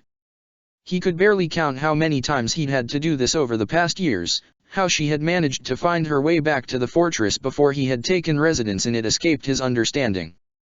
But he knew her suffering only worsened every day, and if he didn't go after her anymore, there was no telling if she'd vanish for good, just as Zhang had claimed she would. But not today, not this time. He had to find her. He had always promised he would protect her. From the very first time she had run to him, begging for his help, he refused to let her down when she needed him the most. Chapter 207, Gladiator and Sponsor Race 7. The murderous serpent remembered, quite vividly, the excitement he had shared with his sponsor upon entering the league many years ago. While they had known that rising in the ranking would be an uphill battle, they had been hopeful for the first few days, even after their first losses against similarly low-ranked gladiators. Word of a new generation of superb gladiators had started to spread after the Blind Bandit and the Blue Wolf had achieved grand feats of their own. The result of the Blue Wolf's first fight as an upstart and underdog had certainly shaken the foundations of the league, and the Blind Bandit's still enduring victory streak had been what everyone ever spoke of back in the day, for she was utterly merciless in the many knockouts she delivered to her opponents. They had been proud, then, to have joined the ranking in the same hall that had brought those two. They had believed one day, hopefully, the world of the gladiator business would speak the murderous serpent's name with the same fear and reverence as they spoke of the Blind Bandit and the Blue Wolf. But instead, they had been the first team to take off in the race, meaning, they had arrived last in the previous stage and, worst of all, however fast as they could run, they had quickly been passed by many of their rivals, and the sounds of doom loomed closer and closer with each nervous step they took. Ha! I got that one. That's 5 for me so far. Oh, wow. Congratulations, you're finally catching up, Sokka. Come on, you can't be that far ahead. Not too far, true, but 7 is still better than 5. 7, is it? Well, then, we're getting even, right now. What could have been completely innocuous, irrelevant banter between two other fighters was anything but. The murderous serpent and his sponsor knew they had targets on their backs, and the Blue Wolf was set on taking them down for whatever weird competition he had started with his own sponsor. Run! The murderous serpent hissed at his sponsor, finding, in his panicked eyes, perfect mirrors of his own. They pushed themselves further, frantically, weighed down by the exhaustion of the previous days. In so many ways, they weren't quite cut out for the complications and difficulties of the Gladiator League. Even when they had improved enough to remain steady in the ranking, they had never risen past its lowest levels. Truly dangerous rivals would tear them down with ease, and it was better for them to accept that than to continue struggling against a fate they could never overcome. A whistling sound revealed something was cutting through the air, in their direction. The murderous serpent turned his head only a few degrees, catching the silhouette of the Fire Nation princess and her Water Tribe warrior out of the corner of his eyes before a sharp pain burst at the base of his spine, and just with that, his whole body became unresponsive. His sponsor stopped running, horrified upon realizing his partner had collapsed. A flurry of blue fire caught him in the stomach, sending him flying, singed, until he toppled over the sand, cringing at the pain. Sokka pouted, rushing to land one finishing blow against the murderous serpent. Angela wasted no time dismissing the gladiator and making her way towards the sponsor. He was mine. Should have been faster. Angela laughed, drawing back her elbow to power a punch without fire-bending this time. It struck the murderous serpent's sponsor square on the forehead, and his eyes rolled back into his skull as he fell unconscious, and that makes it 8. Ack. You're impossible. Sokka growled, pressing the murderous serpent's temples until he blacked out as well. The princess couldn't have appeared more pleased with herself, offering him a simple shrug in response to his outrage. The gladiator shook his head as he rose to his full height, brow furrowed with a childish frown accompanied by his typical pout. You know, I'm not going to hold back with the next team we find, he said. I'll take both members down so fast you won't even have time to process it. Implying you have been holding back so far? Angela asked, amused. Honestly, how could you have expected to challenge me and win without going all out from the very? Her pause was unexpected, but her eyes had drifted beyond where Sokka stood. Without offering any explanation, the princess stretched the index and middle fingers of both her hands, moving her arms in the careful, flowing motions that Sokka immediately recognized as the necessary procedure to generate lightning. Why you? He said, an eyebrow twitching. You'll need me to get out of the way, don't you? Yup. Sokka huffed, shaking his head briefly as he watched Angela's slow and steady movements. Static charged all around her, small streaks of lightning sparked around her arms, spreading all across her body. He breathed deeply. The rumor of distant voices and footsteps behind him were loud enough to be heard even over the crackling of lightning. All right, then.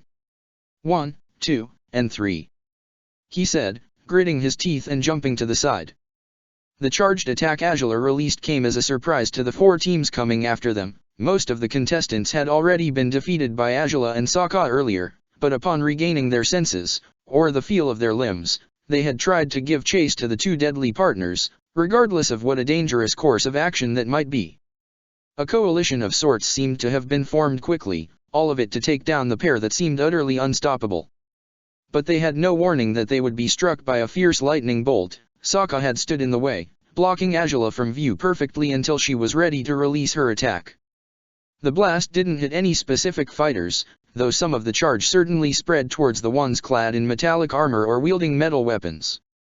The bulk of the attack, though, struck the ground right in front of them, resulting in an explosion of sand so chaotic it tossed all 8 people up into the air, only to fall flat on their faces or backs moments later, once again bested by the princess and her gladiator. It was impressive, and Sokka would say so readily if only the circumstances were any different. Instead, he pouted at the sight of the squirming runners, up until he noticed Azula was very deliberately counting them with an extended finger. Hey now, we'd taken out most of those earlier. Sokka squeaked, and Azula snickered. You can't count them twice. Besides, some of them are still moving. Should I make sure they stop moving, then? She asked, amused. Come on, being a spoilsport, or a sore loser, is quite unbefitting of you, worse yet if you're both things at the same time. I mean, 16-6 is certainly a bad record, but there's no need to take it to heart, seeing as we're on the same team. It's not 16-6. Look. Some are already getting up and... Okay, you know what? This isn't just about our silly competition, we're supposed to be running here. He said, grimacing as the victims of Azula's lightning attack stirred and twitched. Azula rolled her eyes but smiled, letting Sokka drag her away by her wrist. Even so, she dared glance over her shoulder to count the opponents who hadn't stirred at all. All right, to be perfectly fair to you, it's 12-6. Not as bad, but not good news for you either way, she said, smirking as she kept up with his pace. Sokka snorted but smiled at her regardless. You know, deep down I knew there was no way I'd beat you at this, but it doesn't make it any less fun anyhow, he said. His hand slid gently down her palm until their fingers interlocked, and Azula's smirk lost its edge for it. Instead she squeezed his hand gently, keeping up with him while knowing that, as soon as they caught sight of any other enemies, she'd have no choice but to let go. So far, fighting their rivals rather than avoiding them had proven quite rewarding. They had done quick work of the team right ahead of them, and so far they hadn't been held off by any of their foes. They had only ever stopped running to defeat the opponents ahead of them, and then to fight them again if they rose up once more. There was still much progress to be made, a long trek across the desert and forest ahead of them, countless other teams to defeat, and they had no intention of slowing down anytime soon. It was barely an hour since this stage had started, and as much as they weren't in the best of shapes after the last 2 days and the restless previous night, the thrill of combat, paired with their personal competition, had done away with the heaviness they'd carried on their very bones. Okay, I see new victims. Sokka exclaimed, releasing Azula's hand just to reach for his boomerang again. Azula narrowed her eyes. The 2 people ahead were barely 2 blots far ahead in the desert, but they were the 6th team they had crossed paths with so far. All right, 6-12, I can close that gap here. Sokka mumbled, bringing Azula to laugh as they picked up the pace, hoping to spring up on their new enemies before they knew what was coming for them. But as they came closer, their foes also were easier to detail, and by the time they were in full view, Azula's eagerness for triumph dwindled. A stocky gladiator and his female, slender sponsor, Sneers and Cory. Sokka. Azula said, doubt seeping through her despite herself. Sokka raised his eyebrows. Those are Cory and Sneers, should we just... What, having second thoughts now? Sokka asked, amused. Why, princess, that's fine by me. I'll just take them down myself. Hey. That's not what I... They're our friends. If you continue to think that way when Iroh and Toph show up, I think we'll be screwed, Sokka said, with a dry grin. His words gave Azula pause. They were friends indeed, but right now they were their rivals. Sokka was right about that. If she was going to hold back every time they ran into someone they knew, they'd likely falter in the race altogether. Cruel as it could be, she wasn't above making harsh decisions when it was necessary, so she collected herself and pressed on, shooting a determined frown at Sokka. "Let's do this," she said. He smiled approvingly, and their contest resumed, with both trying to outpace the other while reaching their next rivals. This stage hadn't been Cory and Sneer's finest so far, but they had successfully passed some teams who hadn't been as fast as them, or who had fallen prey to other scuffles with their opponents ahead. Sneers was still withdrawn and silent after his nightmare, but he was far more active now, constantly warning Cory of any impending dangers, always ready to fend off rivals who might attack them. His days as scout of the freedom fighters had trained him to sense danger, to improve his hearing so he could pick up even the subtlest of sounds, and it was him who sensed the impending approach of who he soon identified as the princess and her gladiator, after glancing quickly over his shoulder. "Cory!" he shouted. His sponsor was alarmed immediately by the urgency of his voice. "Sokka and the princess." Wait, you don't think they're going to?" "He's got his weapons, so I sure think so," Sneers said, gritting his teeth. "Besides, are we really just going to let them get ahead of us? Even if they didn't want to fight us, we're honor-bound to fight them," Cory finished, brow furrowing. Sneers' dark thoughts receded upon seeing his partner so determined to fight her hero alongside him, that brought him to smile for the first time that day. Another quick glance over his shoulder told him their rivals were closer still. It felt like being chased by a tsunami, unrelenting in its pursuit, quickly catching up to them even if they ran at the best of their ability. But they could still go a little further, just a little more. Sneers raised his hands towards the axes on his belt and glanced at Cory before shouting, "Now!" She didn't hesitate, quickly turning around and kicking a flurry of sand towards their opponents. Sokka was forced to stop and brace his face against the sand, but the princess had been ready for the attack. Propelled by her fire, she leapt high enough to evade the sand altogether before launching a barrage of fire blasts at the other team from midair.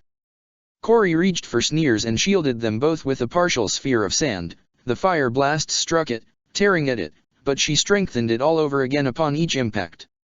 Yet her focus on their defenses meant Sokka would be free to join the fray once more. He tossed his boomerang at full speed with expert hand, and it struck Cory's shoulder.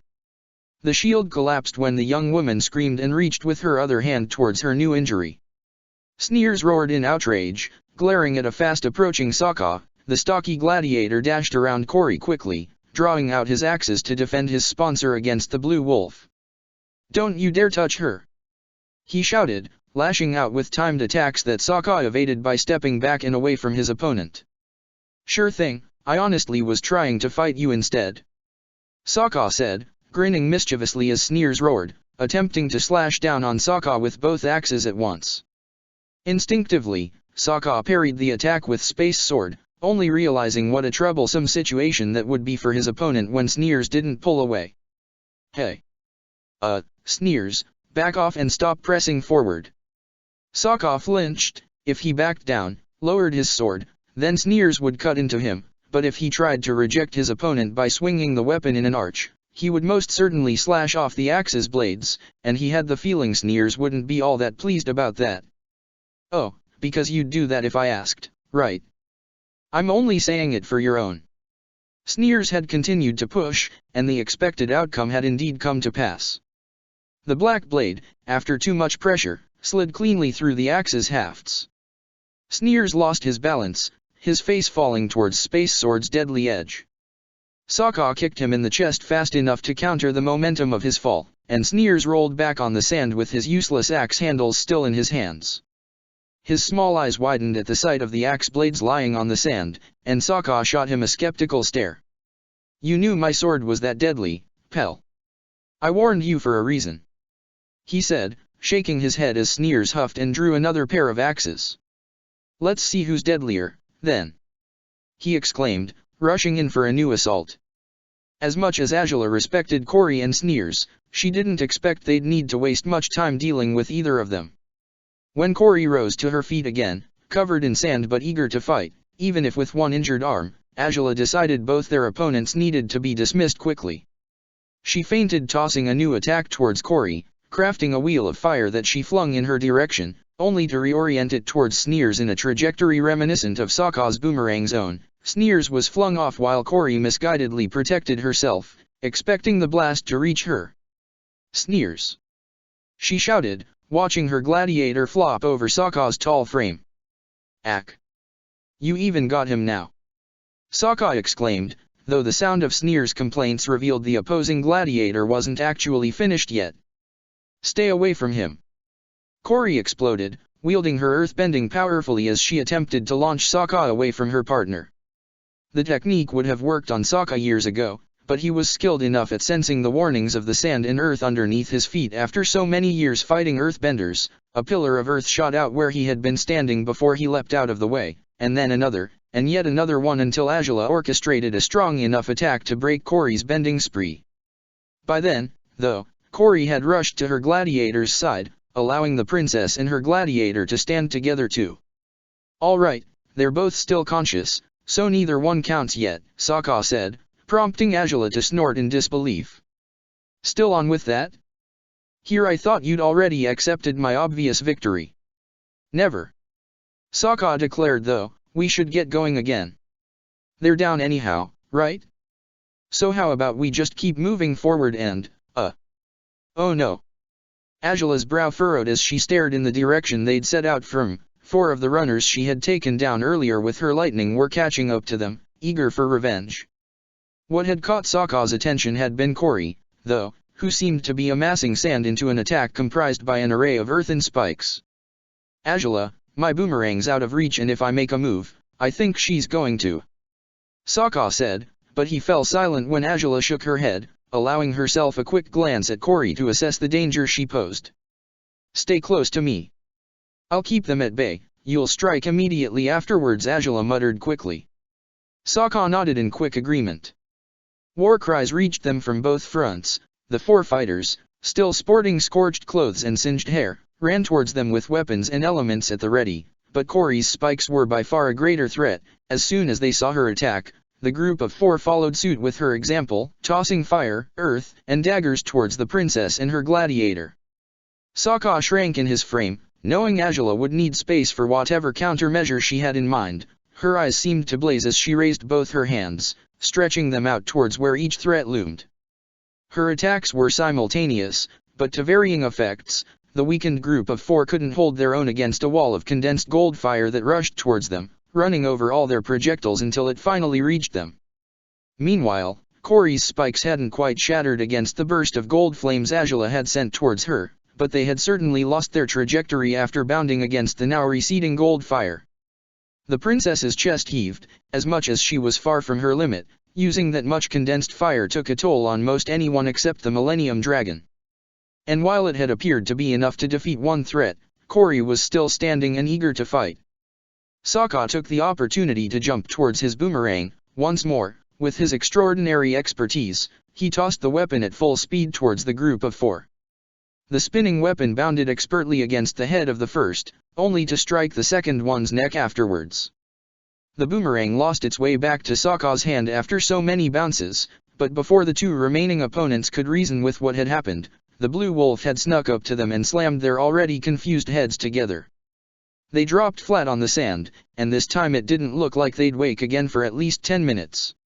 Kori had meant to engineer new attacks with her spikes, and she certainly sent them in the princess's direction once more, only to find the princess had one final ace under her sleeve. Azula drew back a hand, conjuring what appeared to be a really small flame of gold fire in her palm, and she unleashed it towards the spikes before they could come any closer. An explosion sent the earthbender rolling back, quite far from where her weakened gladiator lay now. Azula breathed heavily again, the effort of the charged attack equivalent to that of condensed fire. Small, explosive, charged attacks were her father's area of expertise, not her own, especially when using gold fire defensively, which was notoriously more complicated to control in combat situations. "Okay. I think our job's done here," Sokka said, smiling reassuringly at Azula and patting her back. "I'm at 10 by now, though, just so you know." "Heh. Then I'm at 14, or 13. No idea if you'll say Sneers doesn't count," Azula said, and Sokka shook his head. "He can count, it's fine. Let's go, though. We're better off away from these guys by the time they wake up again." "Right. Let's go. And once we reach the edge of the forest we can take a quick break, right?" "I'd hope so. I mean, this has been fun, but if we keep going through our opponents this way, we'll definitely risk burning ourselves out. Sokka smiled. Shall we? Azula smiled back, encouraged by his enthusiasm and generosity. As sore a loser as she had accused him of being, his willingness to give her a victory she didn't know if she should claim in their personal contest spoke lengths of his true admiration of her skills. They took off again, doing their best to ignore the heat of the sun and the exertion that clung to them after too many days on the road and too many fights in a row. 5 minutes after they had taken off, new arrivals walked into the scene to find the group of 4 still knocked out cold, while Kori Morishita and Sneers had sat up, tending to each other's wounds. Aonu took in the many defeated opponents the princess and the blue wolf had left in their wake, his lips parted as he detailed the scene before him. "They're really cutting our work out for us, eh?" said Renzi, smirking. "I don't really wanna be a lazy idiot, but it's sure's nice not to fight that much because they're dealing with everyone ahead."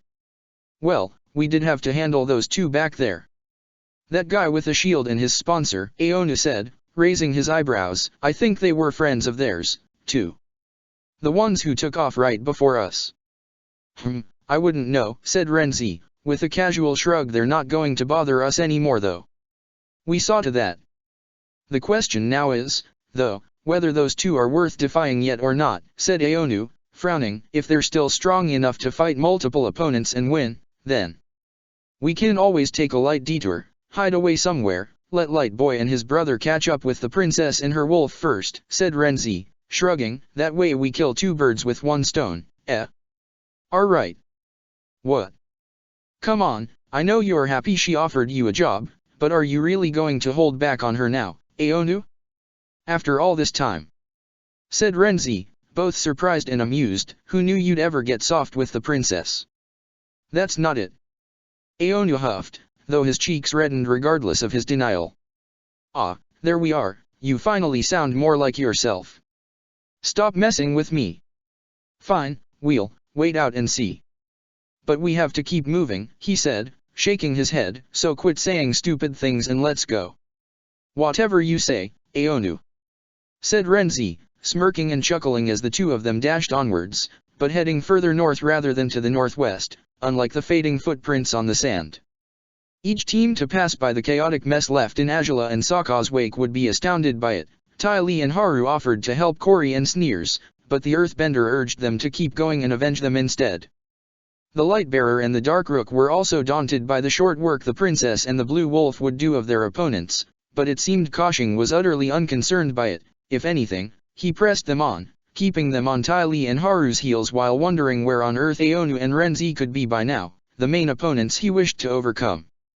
Toph and Iroh had been forced to fight some of the stragglers who had been back on their feet by the time they had taken off.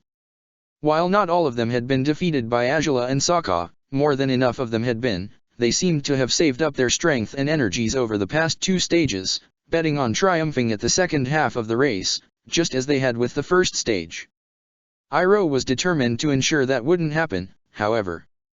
"We may need to resort to the same trick from yesterday, Toph," he said. The young Earthbender nodded. "Want me to do it already, or save your strength for when we reach the forest?" Iroh said, brow furrowed as he gazed ahead, beyond where the many unconscious or wounded gladiators and sponsors lay splayed upon the sand. By then, they should be exhausted. "That will be the right moment to strike." "Gotcha," said Toph, smiling. "Don't worry, Iroh. They're showing off right now, but they've got nothing on us and we all know it." Iroh smiled back. He truly hoped his partner wouldn't sense the unease that dwelled within his chest. He would gladly believe her words, but it wasn't easy to trust that his niece would fall apart even after 3 days of running and 1 day of constant fighting. Azula had overcome many odds before, and she seemed to excel at outdoing anyone's expectations. If only she had chosen to go through the forest and the swamp, just as she had constantly picked all such detours before, then Iroh and Toph certainly would have had this stage of the race in the bag. But there was a reason why he had done his best to prevent that. If the princess ever entered that swamp, and fortune, for some misguided reason, continued to shine upon her, then she might find that which she had never been meant to find. Certain doom would be unleashed upon the world, upon Iroh's friends, upon the future of mankind, if that happened. The gladiator and sponsor race was a whim, a silly secondary matter, something of no true relevance.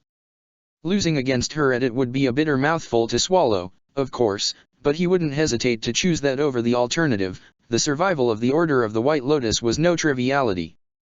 Thus, Iroh and Toph carried on running, following the trail of unconscious or wounded teams, knowing that, when the time came, they were bound to cross paths with their fiercest opponents. Yet, neither Iroh nor Toph had any plans to allow Sokka and Azula an easy victory in the race's third stage.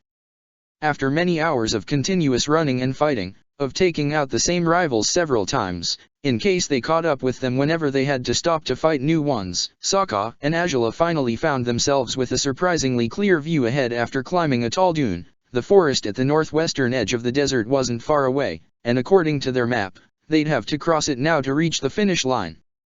"I don't see anyone else ahead," Sokka said, scrutinizing the horizon with difficulty. "You don't think the last team we took out had been in first place so far?" Yeah. "Quite possibly," Azula said, biting her lip and smiling as she glanced up at a hot air balloon that had followed them for a short time now. "Those guys probably are following us because we took out the stage's leaders, so, at least for the moment, it's bound to be us now." "Shit," said Sokka, with a happy grin. "I don't think we'd ever been first in the race at all. I mean, we did win the first stage, but mostly because we sped up on that last stretch. We hadn't done it halfway through." "It's just as much a cause for pride as it is for caution," Azula said, glancing over her shoulder. "We defeated a lot of teams who we know are weaker than us. The problem is that the ones who might actually prove a challenge were behind us, and they might catch up with us now.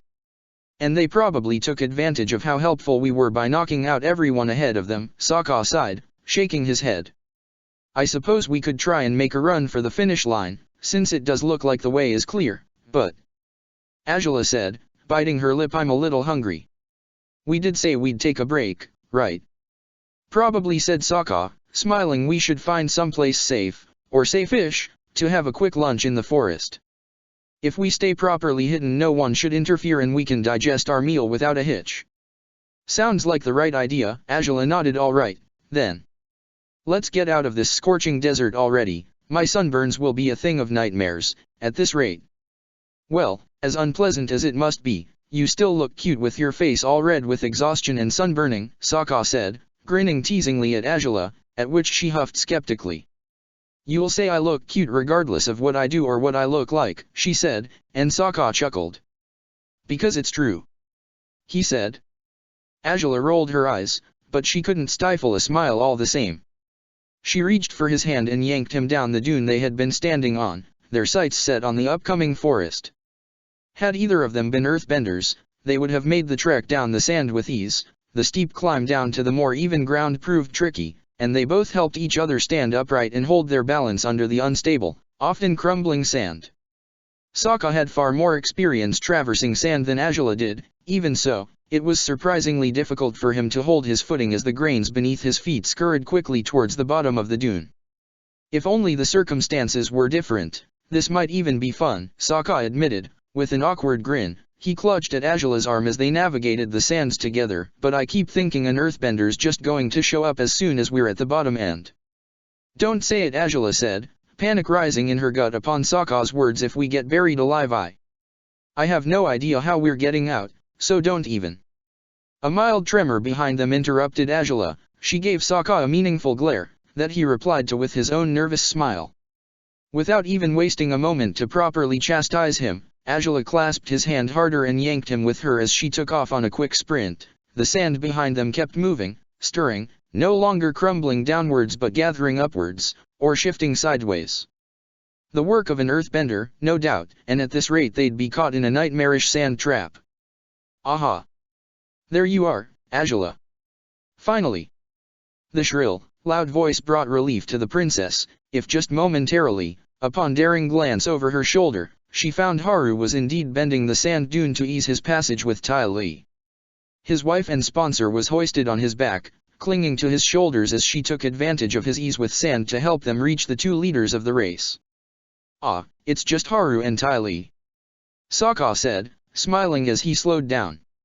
"Right, just as it was only Cory and Sneers earlier," Azula said, skeptically, yanking him forward. "Regardless, we can't just assume they'll mean us no harm, so keep moving. He has an advantage in this environment, remember." Yeah, alright, that's true. Sokka said, biting his lip as he followed Angela. Hey! Where do you guys think you're going? Ty Lee exclaimed upon seeing her friends running faster. Haru flinched at the loudness of her shout right next to his ear, and she gasped, "Oh, sorry dear. It's fine, don't worry about it," he said, smiling awkwardly as he continued to bend their way towards their friends. Angela! Ty Lee shouted again, now propping herself above Haru's head in hopes he wouldn't be deafened by her voice. "Quit being so competitive for 10 seconds, will you? We're not going to attack you, okay? You can stop dash." "Shit, Haru." A flash of light, paired with the change of tone in Ty Lee's shouts, prompted both Angela and Sokka to turn around quickly. They were well out of the sand wave's path by now, but the sand had slipped out of Haru's control because now both him and Ty Lee were toppling down in a tangle of bodies. The sand, stirred so recently, was smooth enough a landing site, but loose as it was, Haru sank into it to the waist while Ty Lee struggled to sit up before the sand could cover her face. Smoke rose from both their clothes though. They had been attacked by a firebender who had snuck up behind them.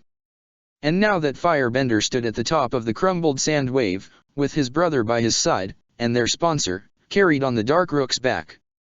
"Ty Lee!" Angela shouted at last, but her friend raised a hand towards her in a calming gesture.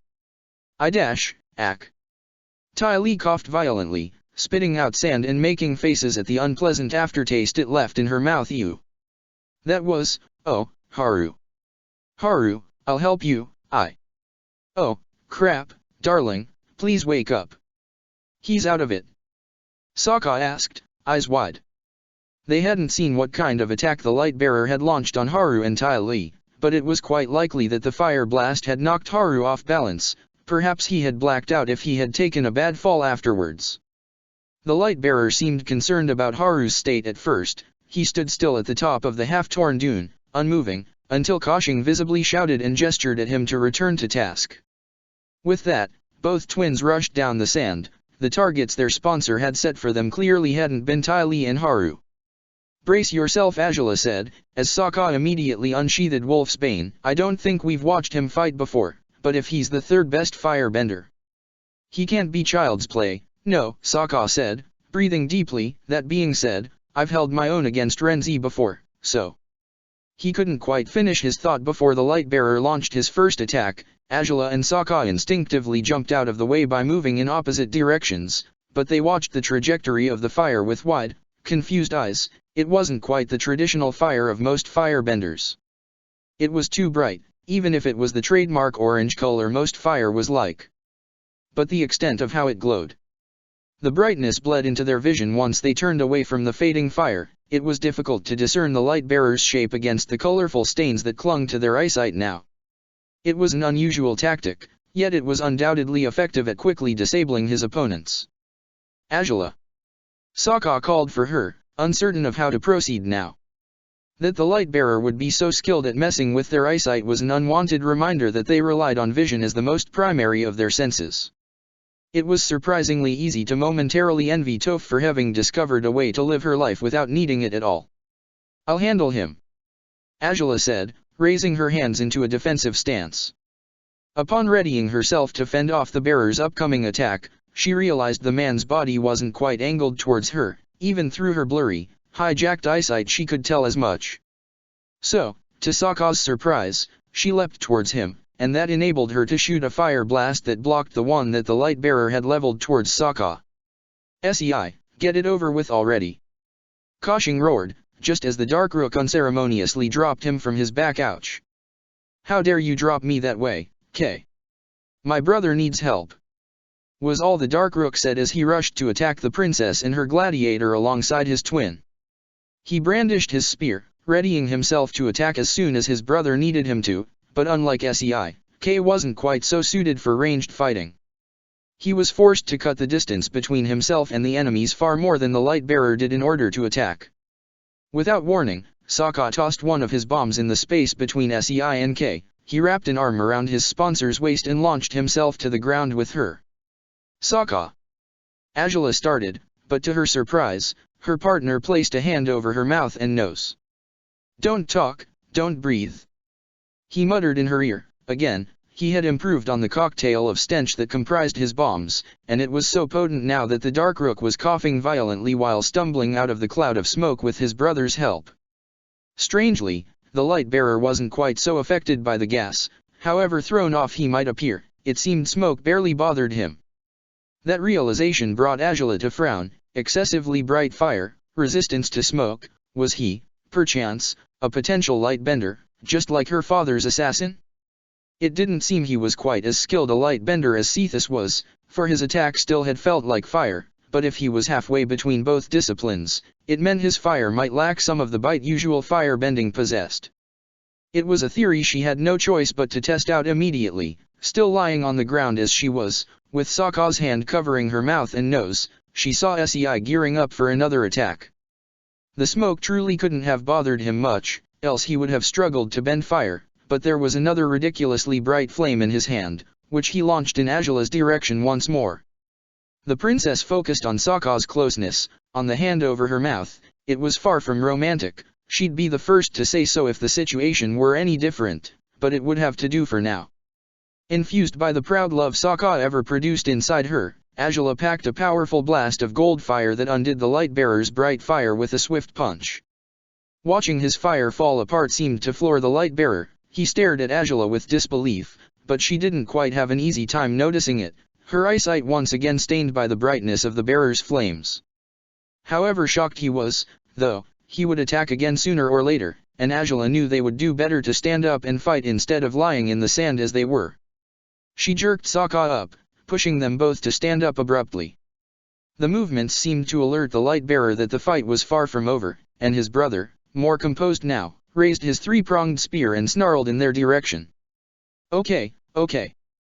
I think this is pretty serious now, Sokka admitted, swallowing hard as he lowered the hand he had still kept over Angela's mouth. She was far more grateful for his previous gesture as soon as he took it away. The stench of his bomb was so powerful she wasn't sure how he wasn't toppling over in disgust over it. She had no chance to comment on his talent for stench bombs, however. Sokka had extended his left hand towards her, and with it he offered Wolf's Bane to the princess. The Dark Rook's jaw dropped, and the light-bearer scowled towards them, fear bright in his countenance. You can't just... The Dark Rook exclaimed, you're the non-bender, you're supposed to be the one with the weapons, not your fire-bending sponsor. Gee, I don't think there were any rules against that, were there? Sokka asked, smiling brightly. If so, the organizers certainly neglected to say as much. Angela smirked, reaching to take the weapon from him. Should I be barred from wielding a sword just because you think it's unfair, when you're a team of 3 members, I wonder? The Dark Rook fell silent at her assessment, knowing he would be fighting a losing battle of hypocrisy if he disapproved of the princess's wielding of the sword. The light-bearer's eyes were calculating as he assessed the opponents carefully, as though wondering if this was a bluff. Without more than a gesture, he communicated his thoughts to his brother, who nodded quickly despite he seemed nervous and uncertain still. The Dark Rook rushed forward in an arc, keeping a safe distance from Angela despite clearly targeting her. The light-bearer began a barrage of attacks on Sokka, who resorted to evading each of them while cutting the distance between himself and his opponent. Angela took to launching blasts of scorching blue fire through her sword at the Dark Rook, and when he finally jabbed in her direction with the spear, she blocked the attack with alarming ease. So she did know how to use a sword, then. The light-bearer found a rhythm when attacking the blue wolf, or so he had thought. He kept driving him away from the princess, preventing them from pulling any other sketchy tricks like sharing weapons, but the reassurance he felt upon doing as much receded quickly when, by taking advantage of the brightness of the light-bearer's flames, Sokka unsheathed his boomerang and tossed it right through the fire. It struck the light-bearer square on the forehead, knocking him down and offering the blue wolf with the perfect chance to jump over him and return to Angela's side. Even though the light-bearer was on his feet before long, launching further attacks in his direction, nothing he did could spare his brother from the princess and the blue wolf's joint attacks. The Dark Rook was an expert with his weapons, yet he had no idea how to attack the princess without leaving himself open for a fire-bending attack or a slash of her blade. Yet whenever he got any closer to reaching her, she would wield shields of condensed fire, sometimes blue, sometimes gold, and none of his attacks would ever deliver genuine damage. She was invulnerable in defense, merciless in offense, and it dawned on him that, Regardless of Koshing's insistence that Sei would be acknowledged as the best fire-bending gladiator of all one day, his brother would probably have to train for a lifetime to reach the level of skill and strength of the princess before him. So focused as he was on Azula, and so certain that his brother wouldn't fall easily against an enemy like the Blue Wolf, the Dark Rook didn't quite expect the other enemy to come anywhere near him again, and when he finally heard the footsteps behind him, it was all too late. The Blue Wolf's actions had taunted the Light-Bearer into attacking him recklessly. Sei hadn't quite noticed he was launching his fire in his brother's direction until Sokka evaded his last blast and it hit K square on the back. K had been blocking Azula's latest attack, but his brother's accidental friendly fire had instead sent him straight into danger. The white sword was barely inches away from his neck when he fell on his knees before the princess, his face heated by the flames he had fallen into. His back, burned by his brother, and the front, burned in consequence by the enemy. "Heh, smart move," Azula told Sokka, smiling approvingly at him as he came to stand by her side. "K!" shouted the Light-Bearer, as his brother struggled to stand up. "I guess it's not quite true that twins are always of the same mind," Azula said. She conjured fire with her feet and chased the Light-Bearer away with it, though the Dark Rook took advantage of her distraction to push himself up and return to his brother's side clumsily. However concerned the Light-Bearer had been at first, the Dark Rook merely shook his head reassuringly and urged him to focus.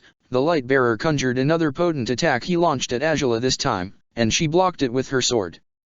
When the Dark Rook tossed his acid sludge bomb at them, the princess and her gladiator jumped back together, knowing better than to allow their enemies to divide and conquer, as was their obvious strategy.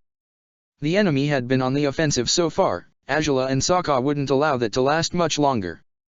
Without further hesitation, they switched opponents and jumped forth to attack with swords in tow, and Azula held nothing back as she fought powerfully against the Light-Bearer. Sokka found the Dark Rook had crafted weapons of stronger materials now, surely to fend off the edge of his sword. Whenever he cut into the shield he used, the black blade would be stuck in some gooey substance within the shield itself. Sokka grimaced and groaned, yanking the weapon loose with disgust and choosing to toss his boomerang at the opponent instead. The Dark Rook noticed the princess was overwhelming his brother, though. He attacked Azula as soon as Sokka drove his sword into the sand to clean off the substance. 2 against 1 had never been worrisome odds for Azula, but she didn't have to hold her own against the twins for long. Sokka jumped to his feet and rammed into the Light-Bearer with a powerful tackle that sent the Firebender, or Lightbender, rolling on the sand. Without as much as a moment's hesitation, a shared glance told Azula and Sokka what to do next. She tossed Wolf's Bane at him, and he passed Space Sword to her just in time for them to take advantage of each sword's properties to fend off the closest enemy. Neither the Dark Rook nor the Light-Bearer expected the switch. The Dark Rook attacked with his spear instead of defending with his shield, and thus Azula slashed across the weapon quickly, tearing it to shreds with no remorse and a glowing grin across her face. Meanwhile, Sokka sliced through another blinding fire attack and once again tossed his boomerang at the enemy, who could barely block it by receiving the blow on his forearm instead of his face. "Hell, Sokka, you never told me how it feels to slice off an opponent's weapon with Space Sword." Azula laughed, marveling at the sword in her hand.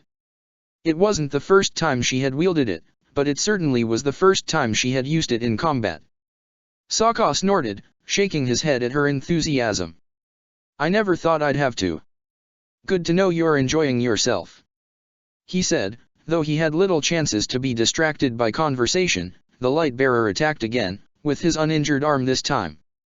The Dark Rook unleashed his Nunchakus, and Azula's eyes narrowed at the sight of this new challenge.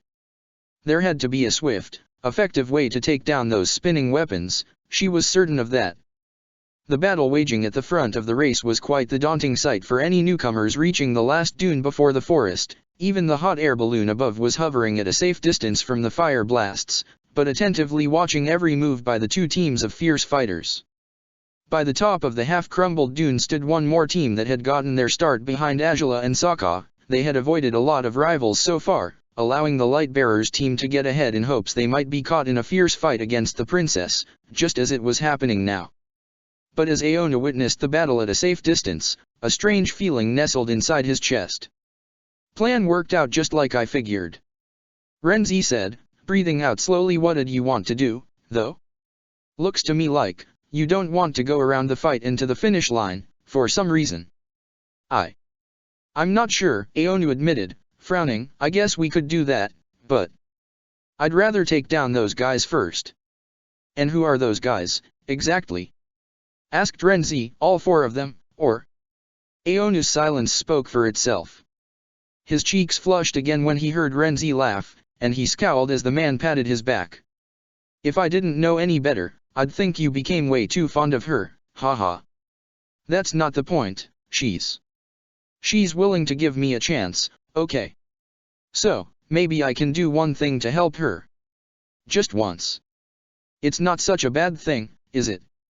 Who said it was bad at all? Renzi laughed, now clasping his sponsor's shoulder. I'm proud of you, Aonu. Who do you think you are, my dad, saying that kind of thing? Aonu nearly squeaked, prompting his partner to laugh at leisure again. Come on.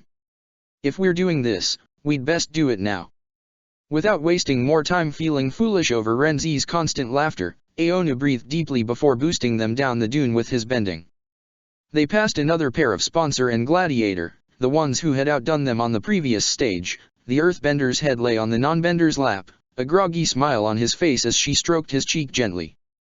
But their objective was much larger than those two, and they intended to reach it right now.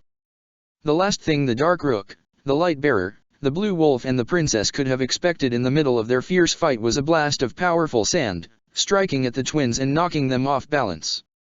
Some of that sand also struck Koshing square in the face before he could protect himself, and he was quick to scream and cry and complain at the unpleasant sensation of sand against his delicate skin.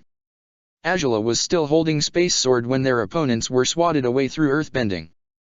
She raised her eyes to find Aonu standing not so far away, and she was on edge immediately. Did he want to fight them himself? She wouldn't be surprised if that were the case, and she certainly intended to give him a fight for the ages if that was the case, regardless of their amicable talk of the previous day. Go. The word was even more shocking than his sudden appearance. Wait, what? Sokka said, as Renzi grinned and waved in his direction. He rushed towards the twins, launching a merciless attack of condensed fire, so powerful it revealed he had scarcely spent any of his extraordinary stamina this time around. Go. We'll take care of these two. Aonu shouted again, raising his hands to fend off the Light-Bearer's attacks through earthbending. Azula was just as stunned as Sokka, though neither of them were displeased over the developments. They dared glance at each other in genuine astonishment for a moment before smiling towards Aonu and Renzi. Whatever had brought Aonu to offer them a chance to reach the finish line first, they'd thank him for it later. They spotted Ty Lee after a quick scour of the area. She waved at them at a distance and gestured at them with a thumbs up to reassure them that Haru was all right. Without wasting any further time, the princess and her gladiator turned on their heels and ran as quickly as they could to the forest. Even if their exhaustion started to get to them, as could only be expected, it was already a few hours after noon, and they hadn't taken a single break in the race so far. After spending 1 week lost within a forest, neither Sokka nor Azula expected to find a haven in tall trees and thick vegetation again. Yet as they ran towards a trickling brook to sate their thirst and refresh their bodies, haven certainly felt like the right word to describe the feeling this forest had elicited within them. Oh, if we weren't in the middle of this race I'd jump into the river and clean up properly. Azula sighed, shaking her head. Sokka bit his lip at her claim. I'd certainly welcome that sight after such a long day, he said, as the princess splashed water over her weary, heated face repeatedly. And I'd humor you with what you actually want if only either of us could afford that right now, Azula said, with a dry grin. Sokka chuckled as he cleaned up too, following her example before drinking the cool water by cupping it with his hands. We're not in the worst possible shape, but we should save our energy to finish the stage safely. Granted, it seems Aonu and Renzi are on our side, for some reason, but we haven't run into Toph and Iroh yet, Sokka finished, and Azula grimaced before nodding slowly. The gladiator opened the pack he had been carrying all along, offering her a rice ball, neatly enveloped in thin paper. And we'd better replenish some of our strength in case we do. Definitely, Azula agreed, taking the rice ball gratefully as Sokka fished in his pack for his own. They ate together in near silence, both so tired and famished they could hardly focus on anything other than their meal. Even so, they sat close together, occasionally reaching to caress the other's hand, and once Azula was done eating, she rested her head momentarily on Sokka's shoulder, eyes closed even if the rest of her senses remained alert. Told them it wasn't enough food, Sokka grumbled before releasing a deep sigh. All right, then, now that we've finished our supplies, should we get going? Might be better to wait around and digest our meal, but I'm not so sure we can afford that. It'll be less strenuous to walk instead of running, we'll still make progress that way, Azula said, with a shrug. She pulled away from Sokka almost unwillingly, merely to seek out the map inside their pack. Upon unfolding it, she traced a finger over the remaining distance between themselves and the finish line for the third stage. Well, we're in the forest.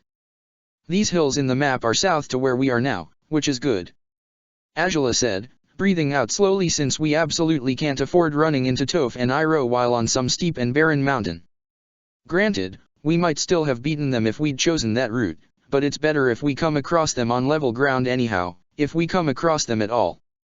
The finish line is past these mountains, though, Sokka said, pointing at the map as well. We just have to go around them, further through the forest until we reach that large river. Safe to say, the worst should be behind us by now, Azula said, smiling at him. So, shall we? Sokka grinned back and took the map from her hands, folding it and putting it away. Azula stretched her arms forward, trying to chase away the weariness. 3 days of constant running had been a lot more than either of them were used to. It was extreme exercise, rewarding regardless of the soft pain of exhaustion that hindered their bodies. They helped each other up, and Sokka snuck in a quick kiss before they began walking again. The cover of the trees didn't quite protect them from all possible onlookers, but it certainly seemed safer than to be affectionate in the desert, within view of the staff members on their hot air balloons and any potential rivals giving them chase. Azula responded with another kiss of her own, and by the time they parted anew, the two of them were smiling warmly at each other. So, I think I counted around 36, Azula said once they had resumed their journey, hand in hand with Sokka. What's your final number?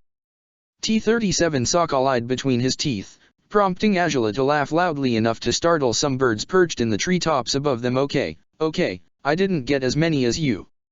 My perfect princess is ever victorious, as we knew she would be since the moment our silly competition began. You don't have to be so bitter about it, she said, bumping her hip against his after she stopped laughing. I'm not really bitter, I knew this would happen from the start, Sokka admitted, smiling once more, but I figured we'd be even more unstoppable than we already are if we challenged each other, not just the rest of the runners, so. And you were right to think so, Azula said, honestly, I know we shouldn't be arrogant, but I do feel like we're on a different league from everyone else here, teamwork-wise. Heh. That is pretty arrogant of you, Azula, Sokka chuckled, but I guess I'll just go ahead and be arrogant with you. We truly are that amazing, especially when trading swords as we did earlier. Oh, that was a really good idea, Azula smiled. We ought to do it more often. Granted, I'm not used to wielding space sword, but if anything, now I'm impressed by how much control you have over it in battle. I know that if you apply enough force you can probably cut through anything with it, regardless of how resistant the object might be, but you somehow have never gone too far with it in fights. It's impressive. Yeah, I have great control and all, but believe it or not, I don't hold back that much. Heck, I barely ever hold back at all, when I'm sparring with you, Sokka smiled. I think being forged by Xin Long's fire made Wolf's Bane sturdier than most other metals out there. Huh, good to know, Azula said, smirking. It's nice to confirm I'll always have a way to keep your wicked weapon at bay if I need it. As if that would ever be necessary, why would I ever want to attack you with space sword for real? Sokka laughed, shaking his head. We were talking about what a great team we make, weren't we? And suddenly you're trying to figure out tactics to defeat me. Oh, I have to cover all my bases, as should you. It's not like you haven't turned on me halfway through battle before, remember? Azula smirked, biting her lip as Sokka pouted. I think you're just trying to figure out how to defeat me in a fair sword duel because, to this day, you never have. You keep saying that, and yet I've defeated you more than enough times as it is. As if you've never. A rumbling noise, accompanied by a tremor, halted their silly argument. They were on their guard immediately upon sensing it. The sound had begun soft, but it was growing louder just as the vibrations of the earth grew more violent. An earthbender, Sokka said, glancing around himself to locate the enemy as his hold on Azula's hand became more urgent. The princess's eyes had moved to the ground. At first she was merely vigilant of any possible fissures right beneath her feet. But soon enough she realized the source of the strengthening vibrations wasn't above ground. "Sokka, they're underneath us!"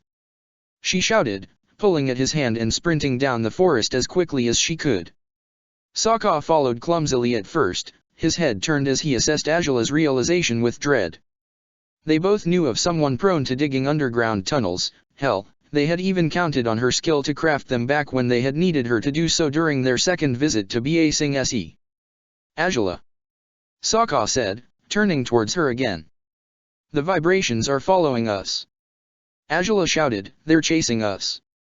"Can't say that surprises me much. Azula, I think this is..." Just in time to interrupt his assessment, the tremor finally reached a peak when an enormous hole appeared on the ground, right in front of them. They barely had a chance to brace themselves against the earthen explosion by jumping out of the way. Sokka threw his body protectively over Azula's, ensuring she wouldn't be injured by the rocks and patches of earth that the explosion had tossed in their direction. Most of it crashed into his armor, but some of them had reached his legs and Azula's own, pelting them with minor scratches. As battered as they were, they knew they needed to jump back on their feet. Sokka hoisted himself and offered his hand to Azula. Once the two of them were fully upright, they glared at the sizable crater before them. Bushes had been engulfed by it, and one tree had even fallen, fortunately not in their direction. "Guess who?" Sokka muttered, scowling as two shapes clambered out of the chaotic crater. They were covered in dirt, unsurprisingly, but they were no less recognizable for it. Iroh coughed on his way out, whereas Toph seemed perfectly pleased with herself and the filth coating her. She turned towards them, hands raised in a menacing kata. "Ah, our paths finally converge," Iroh said, smiling proudly in their direction. "It was about time they did, huh? Who would have thought you'd be so eager to have your ass handed to you, uncle?" Azula asked, her sarcastic grin lined with tension and uncertainty. As much as she had looked down on Iroh, she knew he wasn't all that mediocre a bender, even if she was certain she was stronger than him.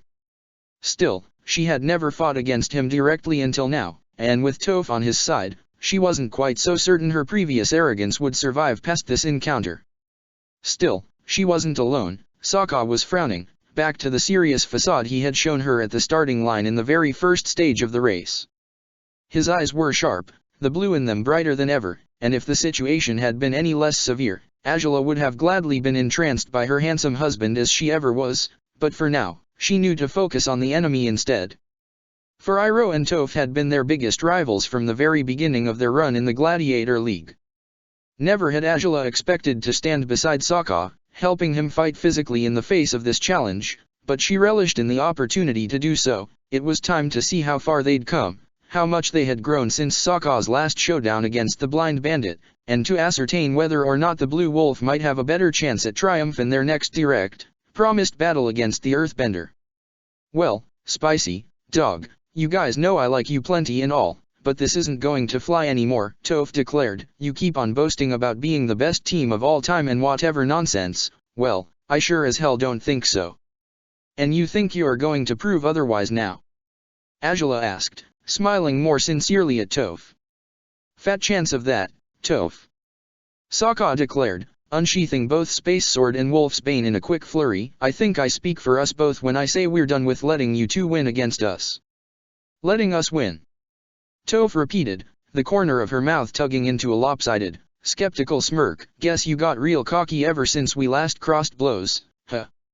It means it's time for us to remind them of our strength, if anything," Iroh said, and Toph snickered in response.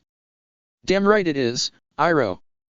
Toph's arms were vertiginous in their quick movements, her fists drawn to summon earth to her will. She drove a large spike between both Azula and Sokka, resorting to the same tactics the Dark Rook and the Light Bearer had relied on earlier. But this time around, Azula and Sokka were ready. Sokka knew Toph represented countless dangers for him now, especially with her newly developed metal-bending skills. If she ever touched his sword or armor, there was no telling if she would be able to bend them out of shape somehow, so he had to keep his distance, attacking from afar while allowing Azula to fight Iroh freely.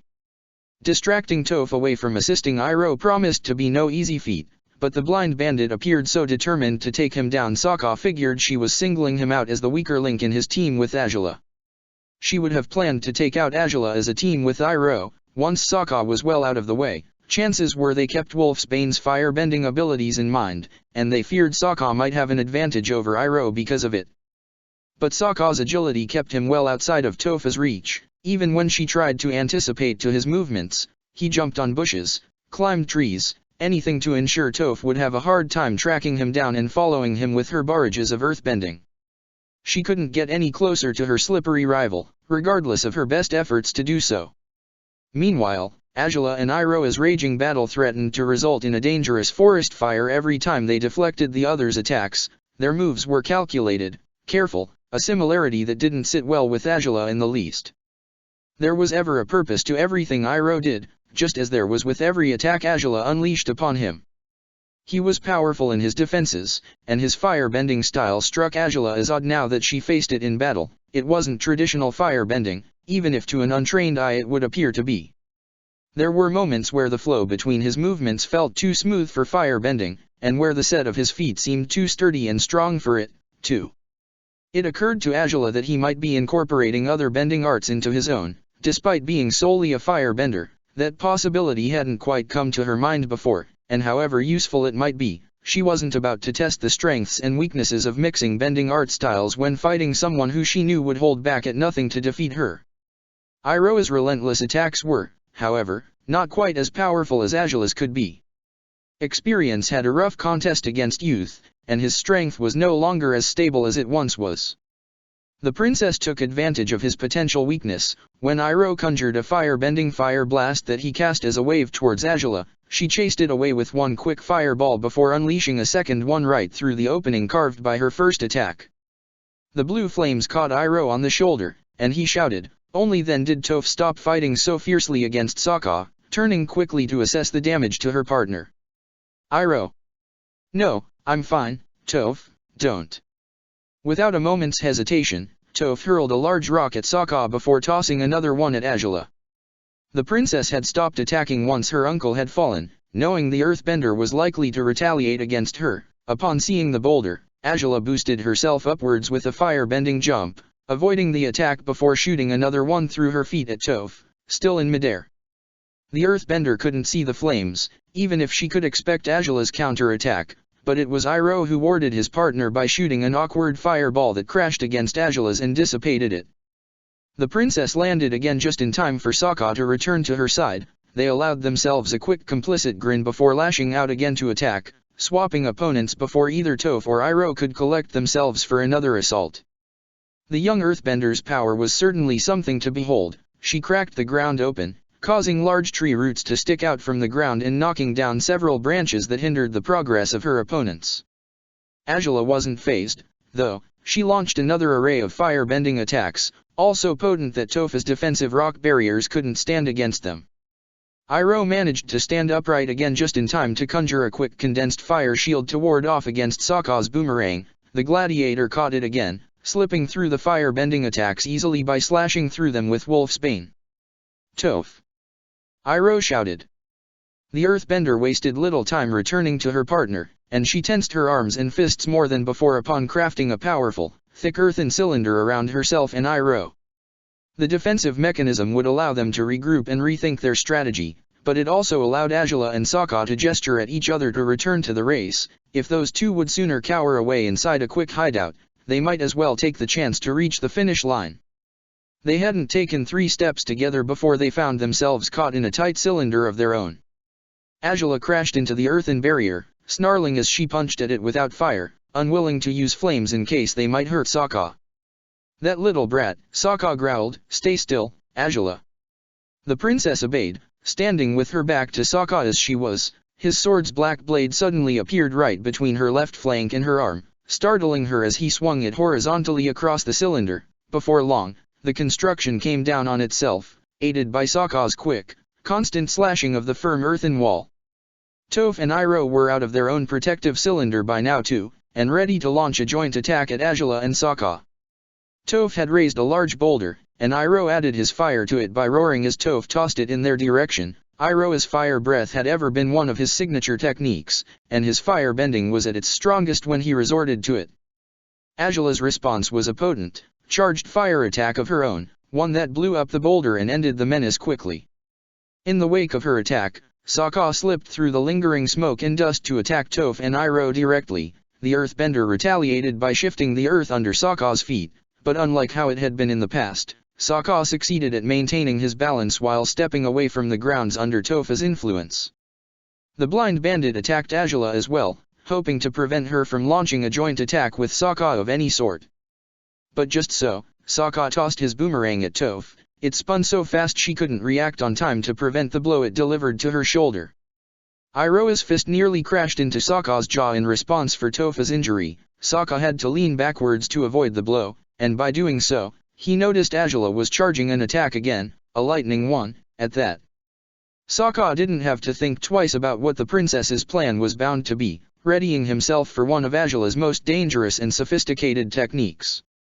Iroh had been vindictive, ready to avenge his mildly injured gladiator who certainly could have avenged herself, but upon noticing Angela was building up a lightning attack he appeared tense, focused, ready. Ready for what? Sokka found Iroha's stance odd, impossible to understand. Had he been in the man's shoes, he would have tried to knock Angela out of focus before she could launch the lightning bolt, yet it seemed Iroh would sooner deal with the attack directly, for some reason. Sokka huffed, turning towards Angela too as he avoided a barrage of rocks Toph was leveling at him. And yet Toph hadn't attacked Angela either. Were they being considerate? Was it to make sure Angela wouldn't die because of a misfired attack? While he could imagine that to be true for Toph, he wasn't sure of it in Iroha's case, especially after his latest clashes with his niece. But that was irrelevant now. Angela finally released her lightning bolt, and Toph and Iroh braced themselves for it. Only for the powerful bolt to be shot in Sokka's direction. Their jaws dropped at the same time over what appeared to be the worst possible mistake the princess had ever made, for, judging by Angela's motions, Toph could tell she had launched her attack in the wrong direction. They had been on guard, ready to fight back, but now they were so befuddled they couldn't be so alert anymore. And that was exactly what their opponents were betting on, for Sokka raised Space Sword in the lightning bolt's direction and, with no shortage of effort, directed it towards Toph. A split second was all it took for Iroh to jump between his gladiator and the attack, and it was Sokka and Angela's turn to be shocked now when the old man raised his left arm, 2 fingers outstretched, and instead of being stunned, shocked, or dead, Iroh only seemed infused with electric power that he redirected across his body, aiming his right arm at his niece. Lightning redirection. It wasn't the time to think of it, but Angela was positive she had never heard of that technique before. Had she tried to jump out of the way it would have been too late, no fire shields would have saved her from the sheer power of that blast. And that was exactly why Sokka jumped forward, stretching out Space Sword right in front of Angela, failing to capture the lightning perfectly this time but succeeding at derailing it and deflecting it into the sky. Sokka fell right in front of the princess, Space Sword slipping out of his shaky grasp.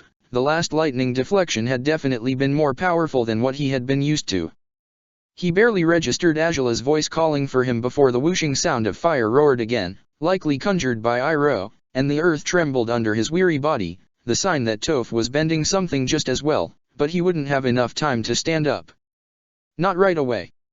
He couldn't defend them now, but Angela wouldn't remain unresponsive once again. She jumped over Sokka's body, raising her fist as she allowed herself to marvel and wonder at his courage, his reckless defense of her against the lightning blast that could have killed her. Even, he hardly cared about his own safety, so long as he could protect her. It was something infuriating, generally, and yet right now Angela couldn't help but cherish having as selfless a partner as Sokka could be. Those thoughts fueled her strength enough to produce a powerful wall of condensed golden fire right in front of her and Sokka. Both attacks faltered against the barrier, and Angela dared glance back from the wall she was bending to ensure her gladiator and lover was still conscious. Sokka! She called him, and to her relief, he was pushing himself up to all fours, shaking his head promptly. "I'm okay, shit, Angela!" Sokka exclaimed, reaching for his sword and jumping to his feet upon taking in the scene before him. The princess allowed the wall to fade off, her face pale, her chest heaving. She couldn't quite remember sustaining such a large barrier of condensed fire for as long as she had just now, but she had succeeded at keeping them safe until Sokka was back on his feet, checking on her urgently. That was what mattered. Once the fire was gone, Iroh appeared speechless at the other side, stunned where he stood, while Toph only gritted her teeth in frustration. Without a doubt, Iroh hadn't thought the gold fire had any uses in combat, just as Azula hadn't expected it to, when she had first developed it. He certainly had never expected it to be so sturdy when condensed, either. Toph didn't wait for Iroh's days to finish before springing back into action. She raised several rocks behind them, using them, along with large chunks of earth, to attack her friends. Sokka clenched his jaw, tossing Wolf's Bane to Azula only to draw out his club this time, the ideal weapon with which to swipe away earthbending attacks. After breathing deeply to regain some of her strength, the princess rushed forward, eager to attack Toph, but the young earthbender raised a small ledge in front of Azula's feet, prompting her to trip when she failed to slow down on time. Azula stayed on her feet after stumbling by jumping once again, boosted by her fire, spinning in midair and shooting an attack with her feet that the young earthbender barred with a shield conjured by a swipe of her hand.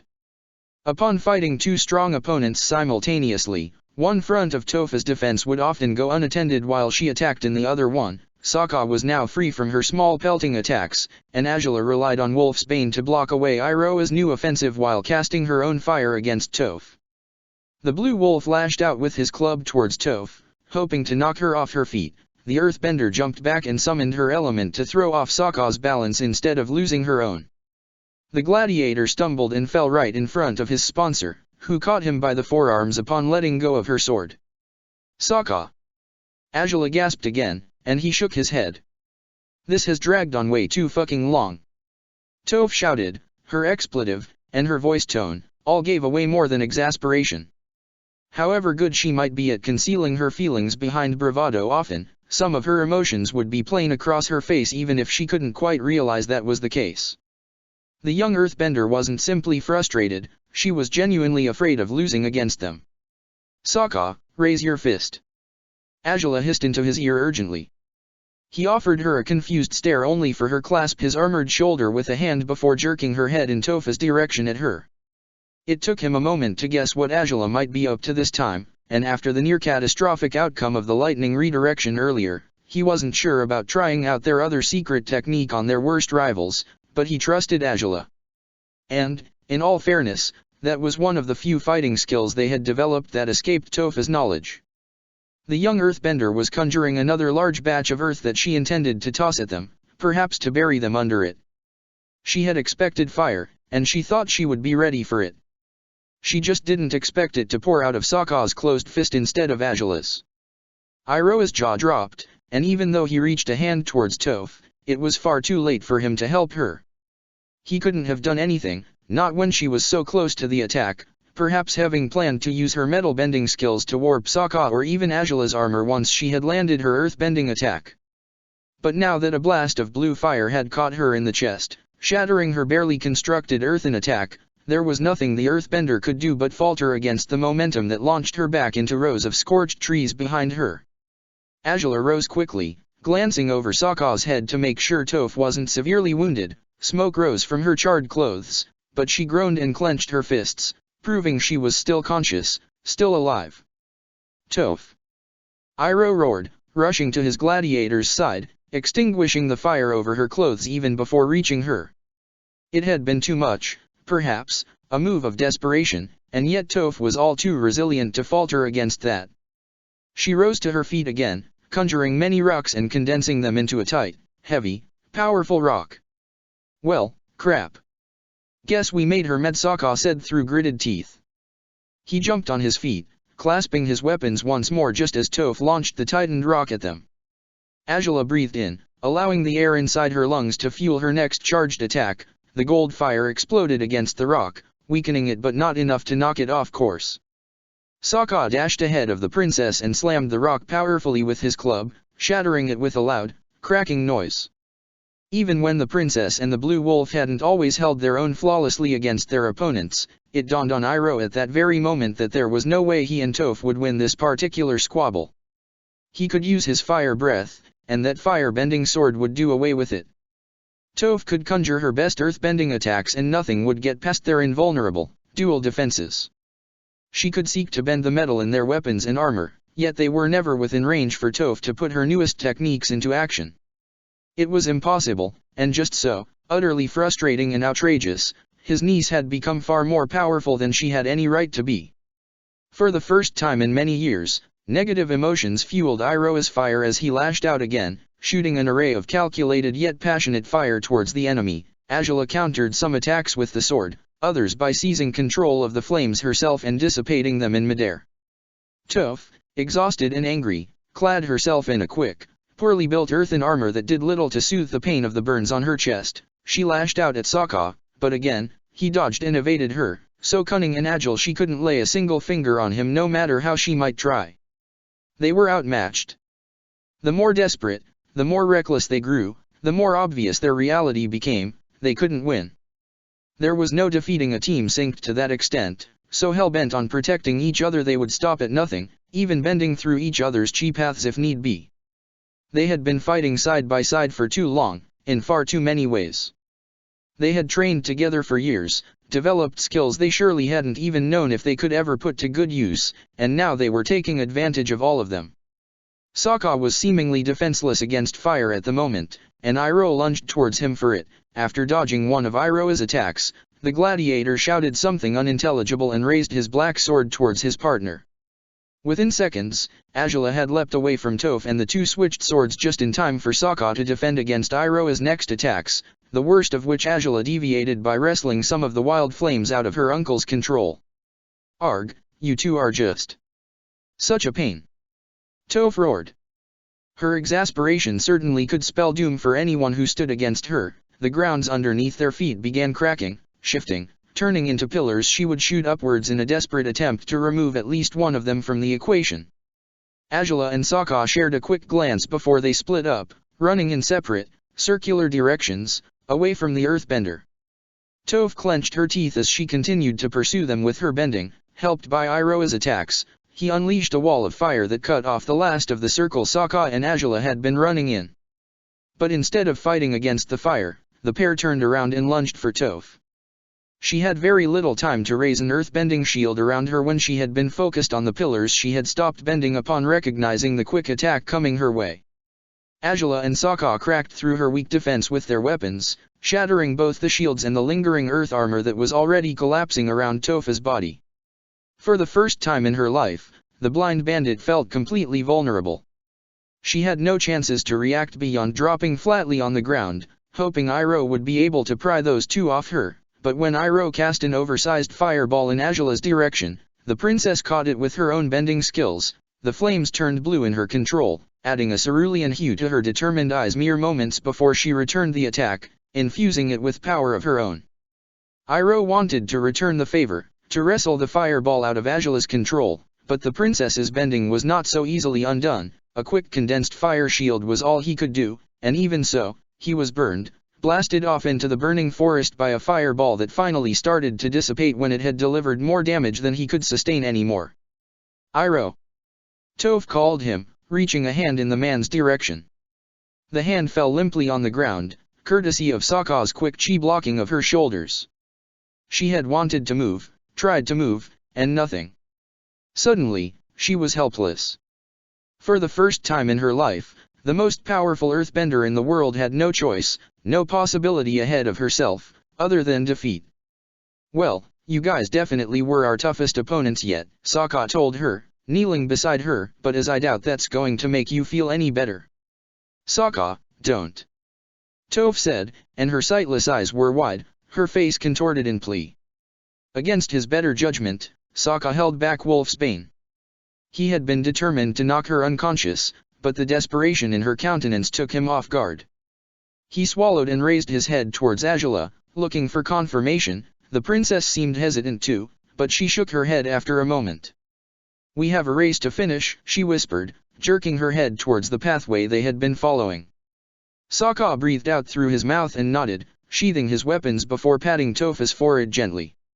Her chest heaved, sweat rolling down her brow. Whether it was overexhaustion or anxiety, it was impossible to tell. "You let me off the hook the first time we fought." Guess this is how I return the favor, he said, with a small smile. The chi blocking will wear off soon, so I guess we'll see you in a bit. He rose to his feet again, and Toph remained splayed on the ground, sensing his movements even if she couldn't see him properly through her bending when her chi had been disrupted. Still, her senses worked, and she felt him walking away, joining Angela's footsteps as they ventured into the forest together. They left her behind. She had lost. Iroh struggled to reach her again, his half not completely undone, most his clothes charred just as hers were. She could hear his voice, but she processed none of his words. She had lost. She had jumped into a fight, certain her convictions would prove true, only to find herself engulfed in a storm of fire and blades she could never overcome, not even with Iroh's support, and in the end Sokka had spared her, much as she had spared him on their first fight, but for entirely different reasons. The mercy she had shown him had been proud, spiteful, a true display of arrogance, whereas he had held back, letting her retain some of her dignity even if she wasn't sure she deserved to hold on to it. And now the tables were turned. She was the gladiator lying in the dirt, with a sponsor desperate to help her up, while Sokka ran off with his princess, the two of them perfectly matched in every way, running at full speed towards a victory years in the making. Their partnership had proven itself superior to any that tried to rival it. It was useless to fight reality, just as it had been pointless for her parents to test countless remedies for Topha's birth blindness. She could try to train, to improve, and yet that was no guarantee she'd ever outdo them. Without her awareness, while she wasn't paying attention, Sokka had become a formidable opponent, one she might not be able to defeat ever again. The forest didn't spread for much further. Their fight with Iroh and Toph had wasted some of their time, but Sokka and Angela remained invigorated, if just by the adrenaline that still rushed within them as they allowed their latest feat to sink in. Once the trees started to thin out, Angela allowed herself a sudden, unexpected laugh. "Can't believe it yet?" Sokka asked, smiling too as she nearly lost balance, clasping his forearm as she tried to brace herself. "Definitely not." "Did we really just?" she asked, glancing back to the forest. "Did we seriously defeat those two?" "Did we?" "Pretty sure we did, but if we stick around, they might try their luck in round 2 and I'd rather we reschedule that for tomorrow," Sokka joked, tugging her hand gently and urging her to continue running with him. Defeating the blind bandit had been one of their main goals in the league all along. Much like their weddings, it wasn't quite the ideal way to do it, for surely this wouldn't count as part of Iroh's challenge, but that they had overcome Toph and Iroh once could only mean they might do it again in the future, in the Grand Royal Dome instead. Lost in thought as she was, dreaming of glory she clearly wasn't going to obtain just yet, Angela didn't glimpse the finish line's stakes, and the camping site beyond it at the edge of the forest, until Sokka tugged at her hand and pointed it out, laughing in amazement. "We made it. We're here, Angela," he exclaimed, and she smiled at first, but her eyes focused on the horizon before long. "Wait a minute," Angela said, her grin receding, as did Sokka's. The staff members were surrounding someone past the finish line, smiles on their faces. Someone at the center of the group was quite tall, enough to tower over everyone else, and he wasn't wearing a staff uniform. I don't think we've won," Angela said, biting her lip with some amusement. Sokka blinked blankly, puzzled by the sight before them just as much as Angela was. The staff members only caught sight of them when they were a few steps away from crossing the finish line. They rejoiced upon their arrival, and the chairman congratulated them for arriving in second place in this stage.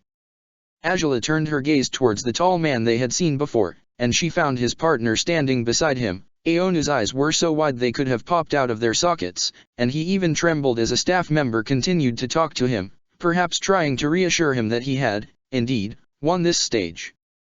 That for once in his life he had taken first place at something, just as he had always wanted to, just when he had finally been ready and willing to relinquish those ambitions and give the princess a chance at victory instead. They must have chosen another path through the forest, huh? Sokka said, with a smile. Or through the mountains. Aonu is an earthbender, so maybe he preferred that route. Angela shrugged. She sighed and grinned too, guessing their efforts to achieve absolute victory hadn't quite paid off exactly as they had hoped they might. But that Aonu and Renzi would be the ones to take the first place didn't sit ill with Angela despite everything, especially after they had gotten the Light Bearer and the Dark Rook off their backs earlier. Aonu's eyes finally seemed to focus again, as he stared about himself in disbelieving amazement. It wasn't long before he found Angela with his gaze, and the smile on her face brought one to his own. It wasn't until she nodded respectfully in his direction that he finally seemed to process his victory.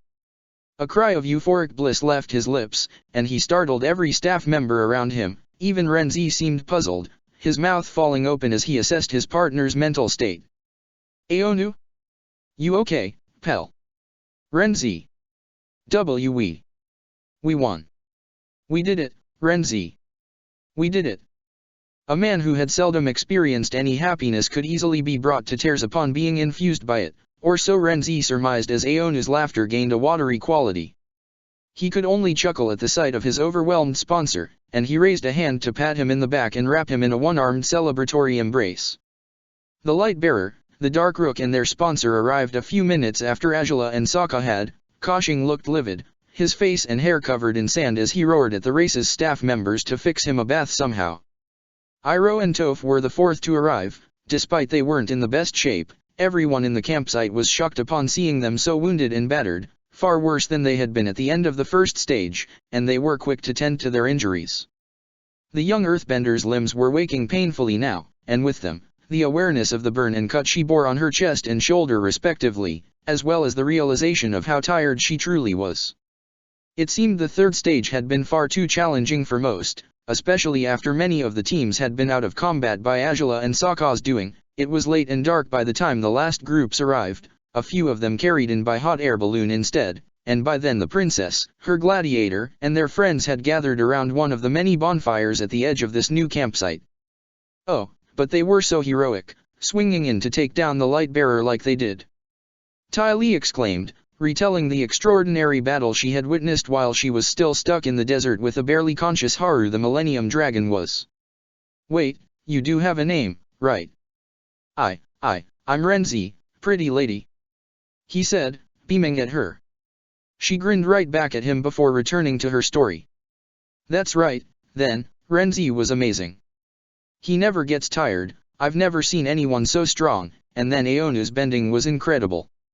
I think the best part was when I not so accidentally struck Koshing square in the face with a ton of sand, Aonu declared, with a proud smirk, prompting most the people sitting around the fire to laugh with abandon.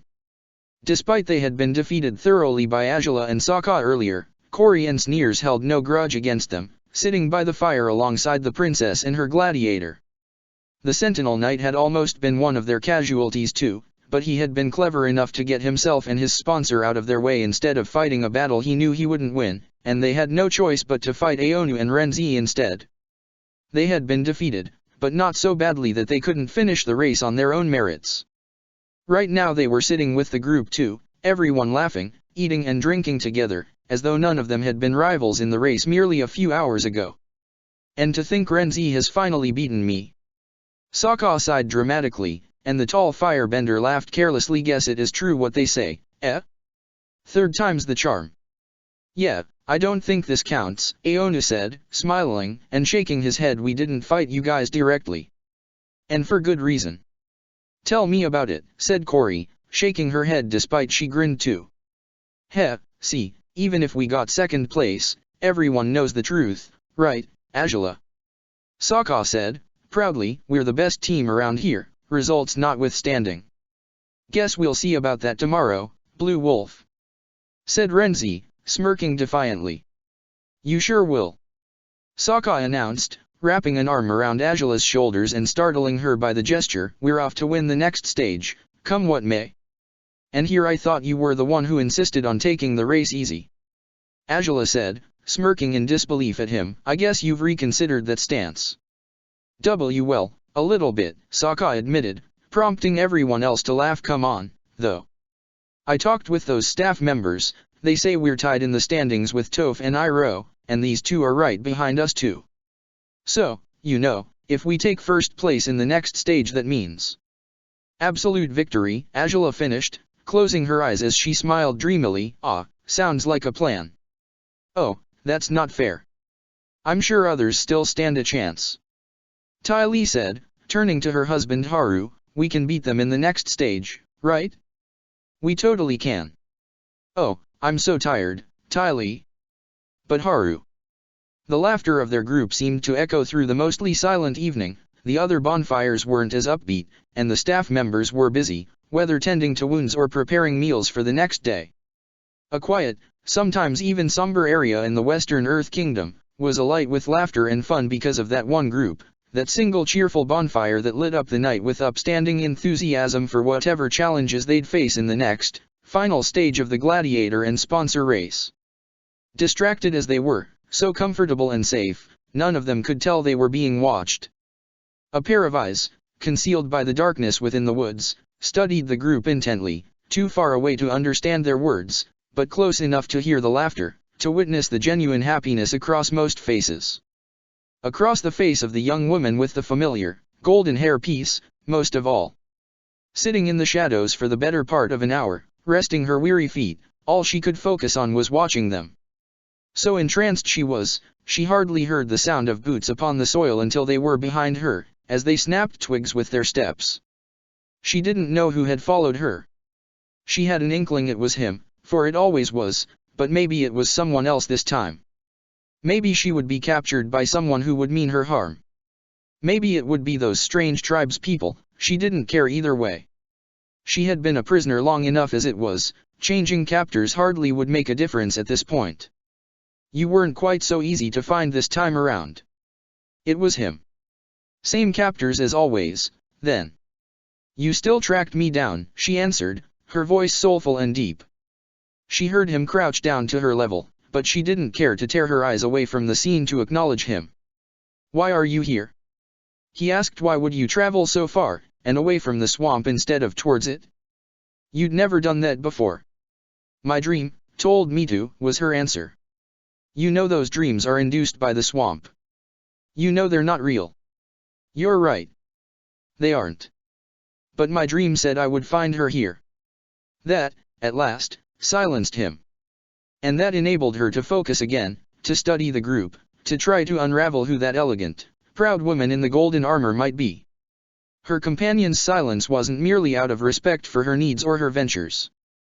No, he had risen to his feet again, lips parting as he finally dared pay attention to the scene before him. Sokka. That was Sokka, and he looked twice as muscular and strong as he had on the last training day they had shared in Shujing. His armor was different from the one he had been given to wear for his first fights, and it seemed he carried one more sword on his back. He had taken up dual Jiun swords, then. A development not all that surprising, coming from him. But the truly staggering change was the expression on his face. Even at a distance, he was clearly happy. He could even seem to be at peace, to a fault, and he had an arm draped around the gold armor-clad shoulders of a princess whose expression wasn't much different from her gladiators. Oh, Piandao had heard rumors, countless rumors, so many contradictory ones that he had decided they were likely inflated rubbish. But deep down he had hoped the complicated, conflict-prone partnership between Azula and Sokka would find a proper rhythm in time, until they could be a full-fledged team. Until Sokka could open Azula's eyes to the reality of the world, teach her nothing was quite as simple and blunt as her father had taught her. Yet Zhang insisted Sokka had been corrupted by her. Iroh reported that Azula's actions were all self-serving, even when they benefited others. Everyone believed his hopes on the Gladiator had been misplaced. And yet they weren't. He could see it now, with his own eyes, as Sokka turned his head, smiling upon listening to something Azula was whispering only for him to hear. They laughed together afterwards, with the warmth only friends might, or more than friends.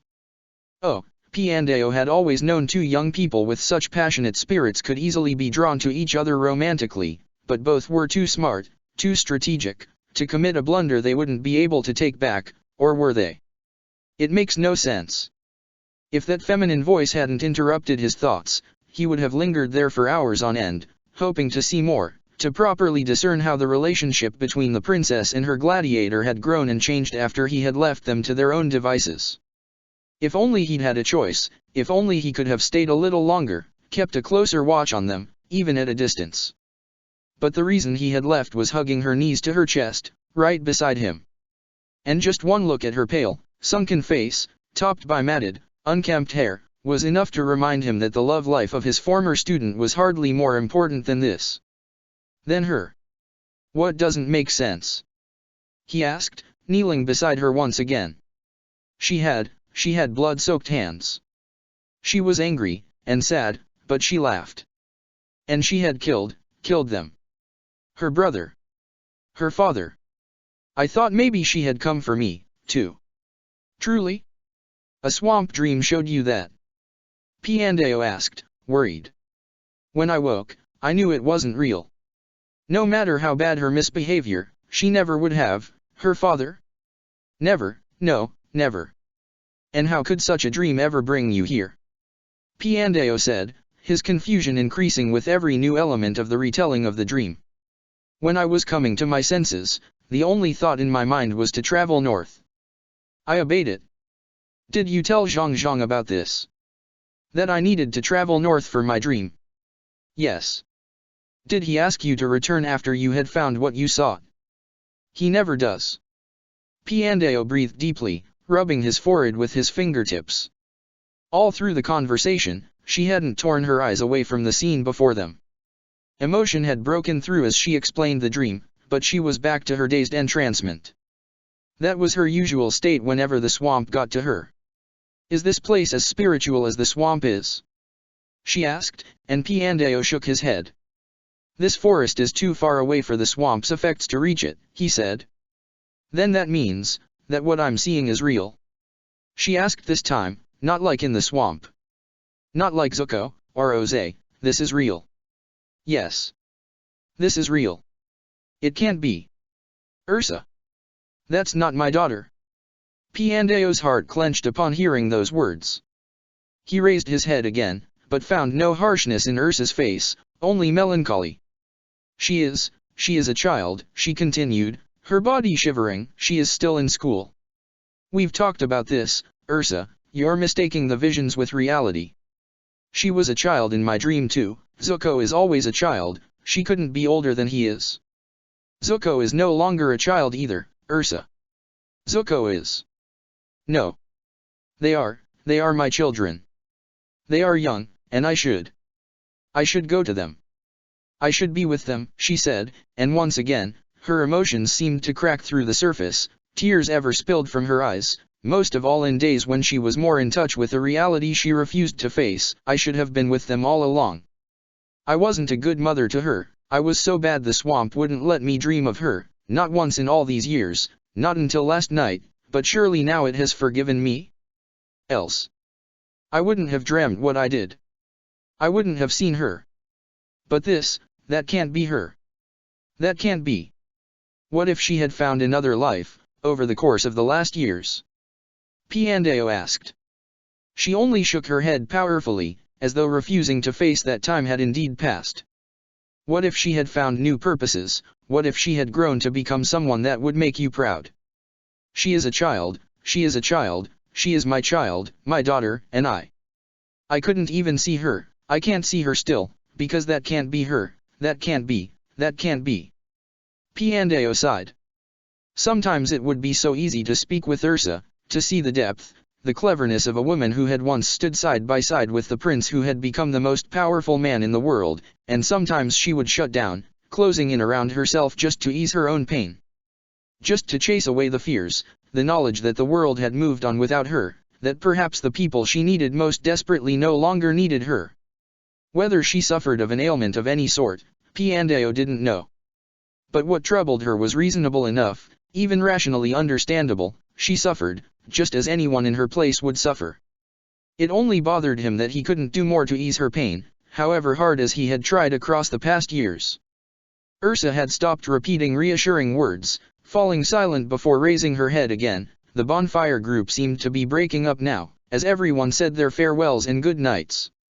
All the young women in the group seemed to flock towards the one in the golden armor, most of them saying goodbye politely, though one of them, clad in pink, offered her a tight hug before running off with a young man in green clothes.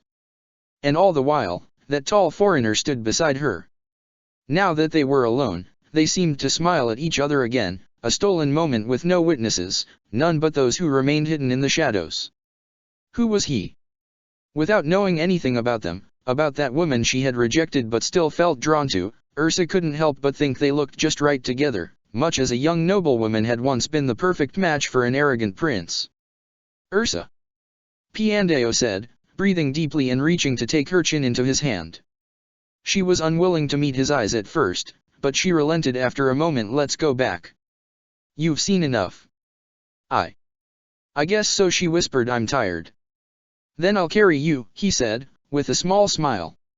She always had allowed him to hoist her on his back, on their way back to the fortress, with his hands firm under her knees as he held her in a piggyback ride. Her arms would lock around his neck, and her head would rest on his shoulder. There were few moments of closeness between them, none of which meant anything to her, while they meant so much more to him than he could ever tell her. Her heart still yearned for a past that was long beyond her reach, that she would never be able to reclaim, not even if the world were steered right once again in the coming years. She wasn't his to want, and she never would be. His affection for her ran deep, and that was how it would stay, hidden, far from the surface, tormenting his soul alone while no one else could see it. It wasn't his place to ask for more. He ventured one final glance towards the bonfire to find it was empty now. Sokka and Azula had taken off together, and surely they were in their respective tents by now.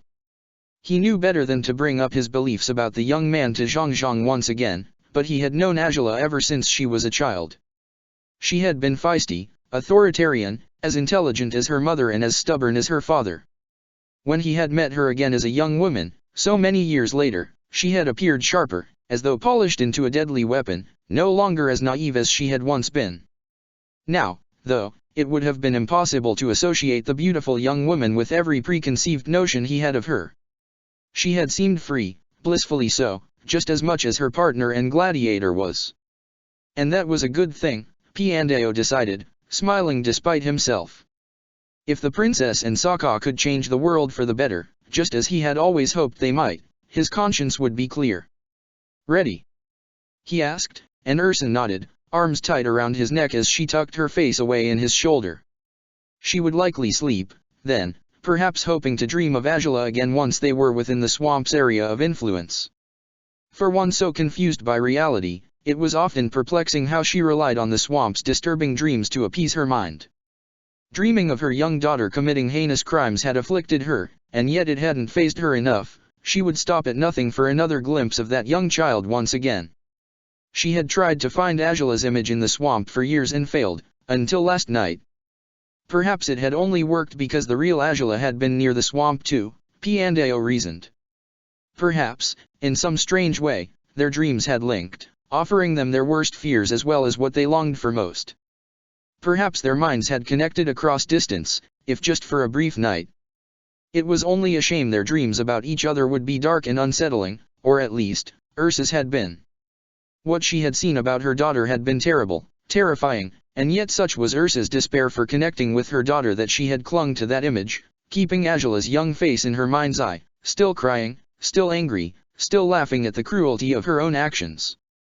Piandao glanced over his shoulder when he sensed his companion's grip around his neck had weakened. She had fallen asleep, as ever. He took a deep breath but shook his head as he continued to trek forward. Whatever dream she might have now, he would prefer to debate its contents with her in the safety of the fortress. Piandao distanced himself from his apprentice, and Ursa from her daughter, with every step he took. But as much as common sense suggested otherwise, Piandao was convinced, somehow, that this wouldn't be the last time he would see either the princess or her faithful Gladiator. Chapter 208, Gladiator and Sponsor Race 8. The results of the race so far were announced before the runners assembled for the final stage. Many teams were tied in the lower levels of the race's standings, but the first place had two teams to its name. The Blue Wolf and the Princess were caught in a draw with the Blind Bandit and the Dragon of the West. They were immediately followed by the Millennium Dragon and Aonu, and the Light Bearer, the Dark Rook and Koshing came in right behind them. The gap between those four teams and the rest of the contestants was wide enough that it was apparent the race's ultimate winner would be decided amongst any of those teams. "See? Told you we were tied with those two for first place," Sokka told Azula as the teams started to assemble into the usual line at the stage's starting line, once they had heard the announced standings so far. "Unacceptable, of course," Azula sighed dramatically, shaking her head as Sokka chuckled mischievously, "especially after we defeated them as we did in the last stage. If only we had nabbed first place." With that, she shot a teasing glare over her shoulder at Aonu, who had overheard their conversation and merely shrugged guiltily in her direction. Angela smiled and shook her head, hearing Renzi's loud laughter behind her. "We didn't really mean to, if that makes you feel any better," Aonu admitted. "I had thought you'd have crossed the finish line ages before we did." "Reasonable, I suppose." "We would have, if Toph and Iroh hadn't showed up when they did," Angela said, biting her lip. "We still beat them, though," Sokka said, with a soft chuckle. "We beat them, Angela. Can you believe it yet? They can't keep pretending they're better than us based on how things went when I fought her ages ago." "Oh, I can believe it. I always knew you had it in you to beat Toph one day," Angela said, proudly, and Sokka chuckled giddily beside her. "What I didn't know was that one day I'd fight my uncle physically, to be honest." "And you beat him, too?" "Well, yes, goes without saying," Angela smirked. "I'm a little confused by his lightning redirection technique, though. I'd never heard of anything like it before, not from Loenli, not from my father. Might be he's the first person to do it?" Sokka asked, with a shrug. "Oh, well. Guess I can't be the pioneer to every novelty in firebending and its many arts," she sighed dramatically again, prompting Sokka's laughter to strengthen.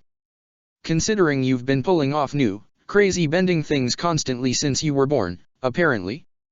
I think it's fine if you didn't come up with that one," Sokka said, barely resisting the urge to wrap his princess in a one-armed hug. Admittedly, I've been told I cried quite loudly when I was born, enough that I actually made some fire in the process, and that's why they knew I was a firebender as early as that," Angela said, tapping her chin with a finger as Sokka, previously amused, now stared at her in astonished awe. "I have no idea if that's rare, but if it is. You know, I'd said that just to exaggerate, but I should have known you'd just prove I was right to say so," he said, shaking his head and smiling at her. "Ridiculously amazing bender, I swear." The princess laughed at Sokka's reaction. She had heard the story many times and asked for it to be retold often as a child, mainly because of how it irked her brother that she had shown signs of being a bender before he did. She had given the matter little thought in recent times, even in the wake of her many developments in regards of firebending. Sokka was certainly right to say she had little to envy Iroh for, considering she was often regarded as the most extraordinary firebender of her generation. She allowed her eyes to flicker towards Iroh and Toph. By glancing over the dark rook's shoulder, Toph sported a few bandages, but she appeared to be herself once more, smiling and talking to Iroh with her usual enthusiasm. Losing against them yesterday apparently hadn't marred her mood much, or perhaps the knowledge that Sokka and Angela had no point advantage over them had kept her calm so far. Their draw would be decided today, one way or another, unless both their teams lagged behind and collected the same amount of points. That appeared an unlikely possibility, and yet it wasn't one to be ruled out. Who knew what kinds of dangers awaited them on their way to Omashu? "All right, if everyone's ready." The chairman spoke through the megaphone, smiling brightly at everyone from the platform erected for his speech. "I would like to thank you all, once again, for joining the race and taking part in an event that will absolutely go down as an extraordinary one in the league's history. Thank you for your enthusiasm and hard work. I expect the assigned food for this stage has been distributed properly by now, yes? Good. Then all that's left to say is, follow the indications on your map, and we shall be more than happy to welcome you into Omashu. The last stage begins now." The first team took off moments afterwards, and the next ones followed, ever at a set interval. Sokka breathed deeply, completely infected by Angela's competitiveness. He wanted to win. He didn't really know how they'd do it, if they could do it at all, to begin with, but upon sharing a complicit smile with his sponsor, he knew he wanted to stand side by side with her in victory, proving wrong all those who ever expected less of him, of both of them. They had begun their journey at odds, clashing for 1,000 reasons, but after all this time their partnership was truer than any of the others in this race. He believed that wholeheartedly, and he intended to prove it today. "Ready?" Angela asked him. Once Koshing and his gladiators took off, they'd only have a few seconds for their run to begin. "Always," Sokka answered, where his eyes had gleamed with cold determination at the first stage. Today there was fire burning in them, a powerful blend of courage and enthusiasm that Angela reflected with her own stare. 3, 2, 1. Counted the chairman, offering Angela and Sokka an encouraging grin before saying the final word, "Go." By now, their bodies were practically used to the constant strain of running. They had done it persistently for 3 days now, and as much stamina as they always had, it seemed they had vastly expanded their reserves of energy after all this exercise. It was one more thing to be grateful to the race for, among countless others. "All right. What's our strategy this time, Princess?" Sokka asked. They had to run towards another forest now, but the trees weren't so dense this time around. They would run along a tall cliff that hugged a natural cove, many meters below them. Beyond those cliffs stood tall, imposing mountains, far larger than the ones they'd seen so far, and more arid in appearance too. Azula identified them immediately as the mountain range Omasha had been built in. Returning to the city for the first time in so many years would prove interesting. Her first visit had been dreadful, and she had no doubts this one would outdo it by far, regardless of whether they were victorious or not in the race. "We should have looked at the map, I guess, but I don't think there's any way into Omasha that doesn't require going through those mountains," Azula said, scanning their surroundings quickly. "Otherwise the train tank would have taken a different route when we first shit."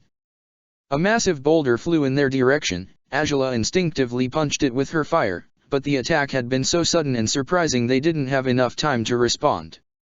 "Got you good." Topha's voice was an unpleasant sound so early in the race. Azula grimaced, her hand throbbing after her direct punch to the rock. "Azula!" Sokka exclaimed, reaching to check his partner's potential injury. "Oh, I'm going to kill that little." An array of fire silenced them, but Sokka was fast enough to whip out Wolf's Bane and block the attack. Iroh stood beside Toph, the pair of them ahead of them in the tall cliff, clearly determined to avenge their previous defeat. "You were saying, dog?" Toph shouted, a wild grin on her face as she raised her arms menacingly once more. Beyond them, further fights were breaking out across the cliffs. Fire and earth were flung back and forth, weapons clashed, and constant war cries echoed across the usually peaceful cove. Even if they defeated Toph and Iroh here, they would have to fight against many opponents who seemed a lot more resilient, desperate, and stubborn now than they had been on the previous day. Naturally, it wasn't long before another pair comprised by a firebender and an earthbender entered the stage. Renzi attacked Sokka just as Toph launched her new, massive boulders at Azula. The princess managed to fight back with her uninjured hand and foot, but if Aonu or Iroh joined the fray, she wasn't sure she'd be able to hold her own this time. Oh, this was ridiculous, truly. They had done so well so far, and now they'd be caught in a complicated, violent fight at the very beginning of the stage? It seemed wrong on so many levels to be defeated so easily, and she wouldn't stand for it. Thinking quickly, she dealt with Topha's spree of small rocks through a shield of condensed blue fire before shooting a stronger blast towards her with her feet. Iroh caught the attack, deflecting it and returning it to Azula, infused with more power, just as when he redirected the lightning the day before. Yet Azula jumped out of the way, and the blast of fire caught an off-guard Renzi instead. Aonu had been about to attack Sokka too, but upon finding his partner could be attacked by Iroh and Toph as well, he understood he couldn't just join forces with them to reduce the princess and her gladiator. All bets were off today, every team was here to win, and no alliances or rivalries could be taken for granted. Clenching his fists, he stepped forward and raised his arms to conjure powerful spikes out of the ground, all of them aimed towards the 4 rivals they were facing right now. Sokka joined Azula once the spikes split up the cluster of fighters. He reached for her right hand, finding it was red and swelling. "Can you keep fighting like this?" he asked, and Azula shrugged. "Do I have a choice?" she asked, before deflecting another rock, this time launched at them by Toph. They were dangerously close to the edge of the cliff by now. Sokka clasped Azula's shoulder and tried to drag her further inland, away from the danger, but both earthbenders had an unfair advantage in this environment. Every move they made was countered by blocks of earth or rocks of all sizes that flew in their direction, pushing them further back.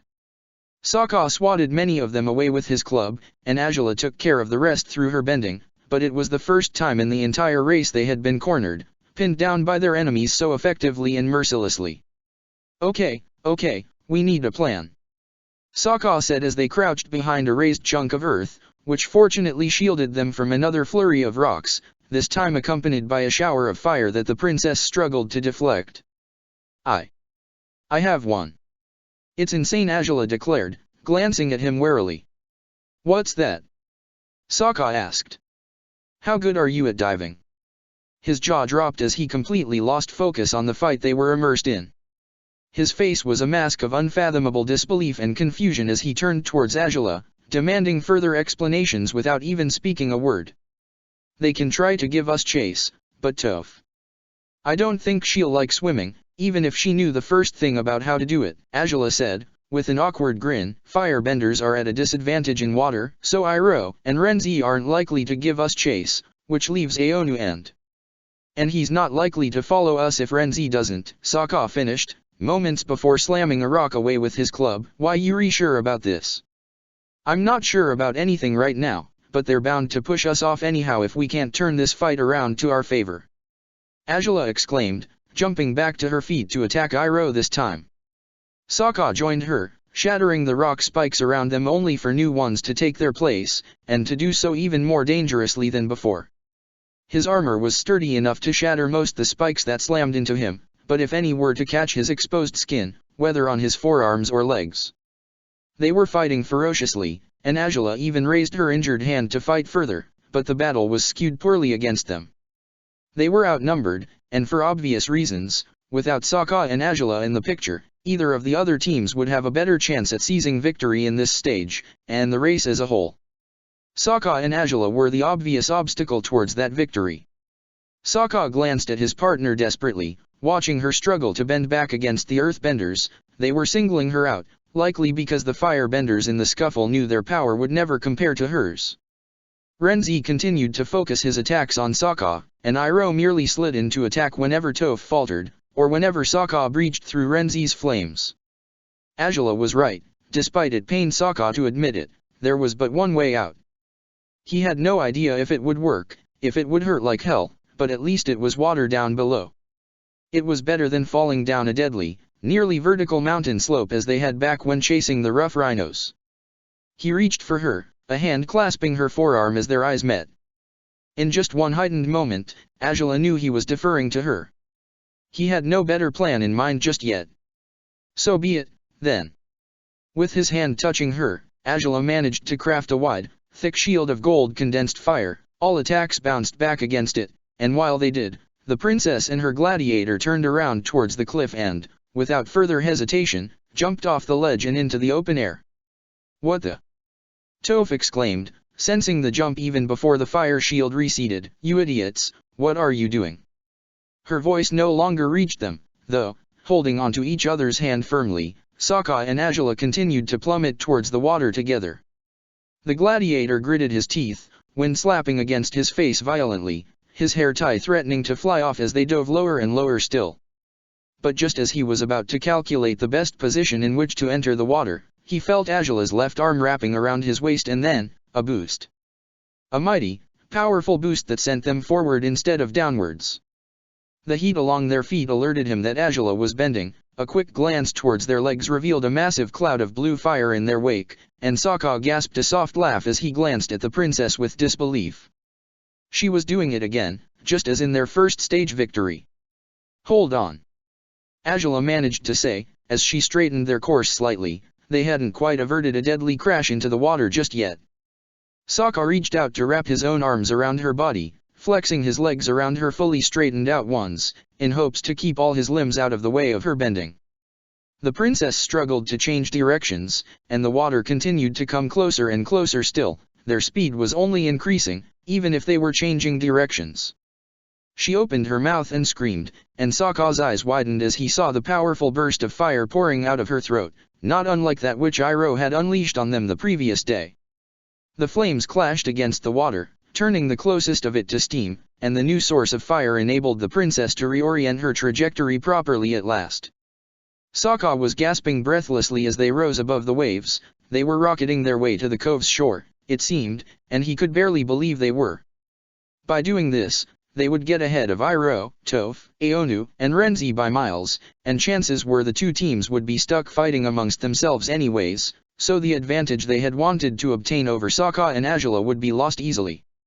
Or at least, it would be lost if the princess could hold her powerful bending for as long as needed. But with a swelling, painful right hand, it was no certainty that she would endure their flight as well as she ever could. Angela. Sokka called her, sensing her every flinch as the pain worsened. You can stop bending. It's just water, we're close to the surface, we're not going to die if we're in our armor. We're definitely going to sink. She shouted, why do you think I'm doing this in the first place? Shit, but you're injured. You can't hold this forever, Angela, you'll make it worse. I'll stop when we're close enough to shore, but until then. Angela. Sokka said, his hands balling into fists over her clothes and armor. Well, she had a point, of course she did, but that didn't mean he had to like it. Her performance so far had been amazing, he wanted to help her somehow, though he had no idea what to do to that effect. Surely arguing more with her wouldn't help, she'd waste more energy that way. He didn't know much about the logic behind her current fire-bending technique. Was it better with blue fire, or might it be better with gold? It wasn't a violent, aggressive, attacking sort of fire, was it? Then perhaps if she powered their flight with gold fire instead of blue, she would need to exert less power at it. She was startled when his lips touched her cheek, to the point where she nearly stopped bending to turn towards him with a confused, accusing stare. Hey, don't answer me with words, he said into her ear, urging her to continue focusing on the distant strip of land they could see ahead. Do you think gold fire could make the flight easier on you? If you do, then I'll kiss you. If you don't, I'll stay put. Just nod or shake your head. He didn't know for sure if she had heard him. The fire clashing against the waves produced a loud enough noise that it dwarfed most their words. And as Angela didn't nod nor shake her head right away, he guessed she'd either decided not to take any risks or she was weighing the possibilities still. You're impossible, she said suddenly, startling him when she turned her head towards him and reached back to claim a kiss from his waiting mouth. He didn't hesitate, his lips pushing against hers with the eagerness they ever did, always conveying his reckless, powerful passion for her. His eyes were closed, so he didn't know if his idea had worked or not, but Angela did. She didn't respond too strongly to his skillful lips, but her trembling legs seemed to settle into gentler vibrations now as gold fire poured from her feet. She had to tear her face away from Sokka's to ensure they hadn't changed directions in any significant way. They had risen higher, she found, away from the waves but not by too much. The speed largely remained the same, but she would ease down the flame output once they were close to the shore, just as she had told Sokka she would. She could see strange natural rock formations within the cove by now, near the shore, rock arches, topped by weeds or grass of some sort, obstacles she'd have to sort out by the time they reached them. But right now, Sokka's idea had been unsurprisingly brilliant, and Angela had no qualms with making the most of it while she could. Once again, she raised her head over her shoulder and stole another kiss from his lips. Could it be stolen if he offered it so readily? His arms, at first clinging to her for dear life, now held her as warmly as they ever did, with the confidence of a man who knew they would survive this wild, fire-bending flight-powered venture. Her heart ached as it sank in just how deeply he believed in her, how ready he was to put his life in her hands. The gold fire strengthened with those thoughts, and she smiled when they parted again, checking once more that the shore was looming closer. She felt weaker, and yet stronger than before. Sokka trusted her so deeply her heart could only be ablaze for it. They were lightheaded after sharing many kisses, both for entirely different reasons, but even if they were close to the shore, it wasn't close enough yet, and as powerful and helpful as the gold fire had been, Angela's strength started to falter. Sokka, I can't hold it anymore, I can't. She confessed, gritting her teeth. He offered her one more reassuring kiss, right below her ear. Shh, it's okay. I'll swim us to shore, you did amazingly, he whispered, hugging her tightly. Just take in deep breaths, and I'll take care of everything now. The princess couldn't know if he would be successful with his promise, but she was in no position to doubt him anymore. Her limbs gave way, the gold fire faltering just as they neared the first of the natural arches, and they sank in the water with a loud, painful splash. She had been right to assess the armor would be a hindrance, but Sokka held onto Angela tightly with one arm as he swung them both, underwater, towards the closest pillar of earth he'd seen. The water was still deep, too deep to even think about standing effortlessly, so Sokka didn't bother seeking ground underneath his feet as he kicked powerfully with his legs. Angela clung to him now, arms as tight as they could be, their survival hinged on his actions now. He kept swimming as fast as he could, the blurry silhouette of the arch ahead of him, he had to reach it. It wouldn't be the best solution, but it would have to work for something, at least until they could catch their breath and swim to the next arch in line. That was all that mattered for now, and they could do it, they absolutely could do it as long as he didn't falter. His hand finally hit the rock, and he struggled to climb upwards, to push them both through the water that seemed so keen on bringing them down, lower and lower into its clutches. It was, sadly, the right moment for him to be a waterbender instead of a non-bender. He could have gotten them right out of this mess in no time if only he were like Katara. He was nearly breathless by the time his hand finally breached the surface. He pushed Angela up first, ever prioritizing her health over his own, and he only raised his head above water after she'd done it herself, the two of them gasping for air and coughing awkwardly at the same time. "Ah, shit. That was, wow," Sokka said, turning to find Angela was in no better shape than him. Her right hand was even more swollen now, and each breath she took was accompanied by a soft whimper. "Hey, Angela. I'm fine. I'm fine. I've got good lung capacity. All that fire-bending training," she assured him, pressing her head to his shoulder. "I'm just tired." That was useful and awful at the same time. "It's okay, we'll avoid those jerks for the rest of the race. I promise," Sokka said, rubbing her back reassuringly with a hand. "Why, you don't think anyone saw us kissing while we were flying, do you?" Really? After everything we just went through, that's the first thing you're worried about?" Sokka asked, amused and touched as he stroked his lover's wet hair. As much as she was exhausted, Angela's cheeks were tinged pink as she averted her gaze from him. "It's not the first thing, but it's one thing to worry about anyhow," she finished. "I hope they were all really busy fighting amongst themselves to notice us. Not to mention we were going so fast I don't even know if anyone could have seen us at all, to begin with," he said. Hopefully Angela agreed. We have to get to shore. Breathe, love. As much as you can, for now," Sokka said. "I'll get us to shore in a bit, and we'll rest more there, but for now, just try to catch your breath again." "All right," Angela said, nodding gently.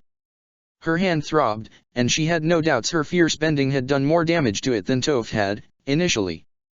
One glance at Sokka revealed their assigned pack he had ever carried, with all their provisions, had been dunked in the water, rendering most their supplies useless. "Ugh, do you think we can salvage the map, at least?"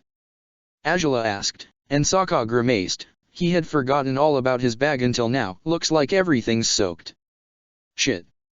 Well, guess that's something to deal with once we're at shore."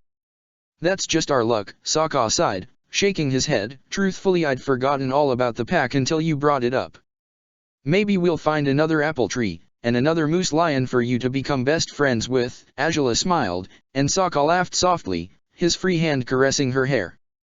"I don't know if we'll be that lucky, but I'd welcome it," he admitted, cupping her face to kiss her lips with a quick peck. "You're beautiful." "Heh, I doubt that, especially right now," she chuckled, burying her face in his shoulder. "My hair's a mess, and I bet my makeup is another disaster too, can't even fix it because it's all wet." "Brilliant. We'd have ended up like this anyhow. They were trying to shove us off the cliff one way or another," Sokka whispered, "and they succeeded, all right. Guess we made way too many enemies after all. I suppose we're not so undefeatable if it's 2 teams against 1, Angela sighed. "Depends on who those 2 teams are. We got through a lot of lesser ones yesterday," Sokka said, reassuringly. Angela smiled at that. "It's weird how I always feel like a champion when I'm with you, even if we're exhausted, soaked, and at risk of drowning," she laughed, and Sokka huffed in disapproval. "Doesn't matter if they nearly got us, because we got away. On our terms. And we did something those guys never could have, so." "Yes," Sokka smiled, kissing her temples softly. "Whatever happens now, no one can compare to us, wife. And no one ever will, husband," she replied. His grin was warmer yet, and he squeezed her tighter against his body after those words. After around 10 minutes of catching their breaths together, Sokka offered his back for her to climb on, much as he had back when they had been crossing the river in the Northern Earth Kingdom. Angela followed his suggestion, her arms and legs shaky but still responsive enough to wrap around Sokka's body. The first time she had embraced him fully like this, she had been terribly aware of their closeness, her heart beating wildly, Now she was just as aware of it, and she relished in it completely. She felt safe, comforted by placing their survival in his hands now, just as he had done it earlier by trusting her to fly them as close to shore as possible. Swimming this way was a struggle, and they went underwater several times. Sokka's legs were unrestrained by armor, but even his strong kicks wouldn't be enough at times, and he would be forced to hold his breath for what felt like ages until they found another stone arch. Removing their respective armor would amount to little, they'd still have to drag them along with them, and the weight would be no less of a problem that way. Yet after each break at the arches, Sokka's feet eventually found soil underwater. Walking was much easier than swimming. Azula gasped for breath, relieved by his newfound stability in walking once her head broke out of the surface. Not long after, Sokka's did too. However exhausted she was, Azula didn't stop kissing his cheeks and hugging him tightly until Sokka stumbled when reaching the edge of the water, falling face first on the earthen shore before them. Okay, I think I'm more tired after that than after all the 3 previous days of the race combined, Sokka said, his chest heaving against his armor. Let's never jump off a cliff again, or into water while wearing armor, K. Deal, Azula whispered, offering one more kiss to his face before rolling off his back and sighing in relief. Well, they were alive. They were off course, she supposed, and they would have to climb over the mountains next, which wouldn't prove easy at all, but they had survived through their joint efforts. It was hard to say whether what they'd done had given them an advantage, or a disadvantage, but considering how exhausted they were, and for how long they'd need to replenish their energies, it was probably the latter. Their pack was a disaster. Sokka nearly sobbed at the sight of the watered-down meat and thoroughly soaked rice. They could salvage the map, despite their fears, but the parchment would need some time to dry off properly if they didn't want to risk ripping it by accident. This area isn't quite as barren as the desert, Azula whispered, once she had finished spreading the map over dry ground. It's more likely we'll find some fruit in those trees around here, at least, I'd think so. Guess so, Sokka mumbled sadly. Azula rolled her eyes but smiled at him. We'll eat all the meat you want once we reach Omashu, all right? I doubt either of us is in shape for hunting after what we just did, so we're better off enduring our circumstances for now. Sure. Sokka sighed, hanging his head. Wet strands of his hair had fallen out of his wolf's tail. He had noticed it, but had lacked the willpower to do something about it yet. How's your hand? Weird, Azula said, grimacing. I think it's not as bad as having an arrowhead stuck between my knuckles. I can move it. But it hurts quite a bit anyhow. Maybe I can bandage it for you. Sokka suggested, but Azula waved her uninjured hand in his direction carelessly. Best not. I might end up setting the bandages on fire by accident if we're caught in any other fights after this, Azula said, shaking her head. I'm honestly not sure where the main damage is either. I guess Song will have to look at it once we find her in Omashu, provided they're already there. They better be, Sokka huffed, shifting closer to her to press the softest kiss to her reddened hand. I'm sorry you got hurt. I should have had my guard up. I should have had mine too, Azula shrugged. Those two were ready to ambush us from the start. I guess we were overconfident we'd get to the end of the race without much trouble because we'd done so well so far. And we didn't expect Aonu and Renzi to join forces with them either. Here I thought they liked us, Sokka pouted, and Azula laughed under her breath. I suppose it's every team for themselves for real, huh? Certainly looks like it, she whispered. Well, then, if we don't get moving, we're never finding a way up the mountains. We should get going. Yeah. I don't think the map has any indications on how to get out of this cove, does it? Sokka asked, glancing at the nearly fully dry parchment. No, but I suppose it's through that forest, Azula said, gesturing at the vegetation that spread behind them. Sokka breathed in deeply, weariness settling in him softly. He certainly appreciated traveling with Azula, working alongside with her directly, but suddenly the chore ahead of them appeared too large to be dealt with. If they came across any other foes, he'd be tempted to surrender on sight and let them get ahead, his earlier thirst for victory as good as forgotten by now. But it was better for them to get up and keep moving forward. They carried the drying map still extended as they walked side by side, with aching feet and limbs, towards the path that led into the forest ahead. Despite initial expectations, however, the path's surrounding foliage decreased as they progressed through it. They were headed in the direction of the mountains, for they loomed ahead, but so far there was no sign of how to climb them. Instead, the first unexpected sight they came across was that of strange ruins on the side of the road. Whoa! Who do you think lived here? Sokka asked, raising his eyebrows as he took in the large columns that still stood the test of time. Considering the number of wars the Earth Kingdom saw in ancient times, I couldn't even venture a guess, Azula admitted, sighing as they slowed to appreciate the lingering structure of the old buildings. I suppose once I'm Fire Lord I can send some people to investigate this area, if I remember to. It's always better to learn more about our world's history. Might be people in Ba Sing Se know about it, in their university, Sokka suggested. They did have one, right? Yeah, an oversight on my father's part is not having built one to rival it in the Fire Nation, Azula said, biting her lip. Seems like it hasn't quite occurred to him so far. Just one more thing to take care of once you're in his place, Sokka smiled. We ought to make a list. At this rate we'll end up forgetting half of the things we talk about fixing. We'd better do that once we're in the safety of my barge, then, Azula said, glancing about herself. I can't see any way to climb the mountains yet. I don't like this. You think we'll have to backtrack into the cove for another path? Sokka asked. Could be.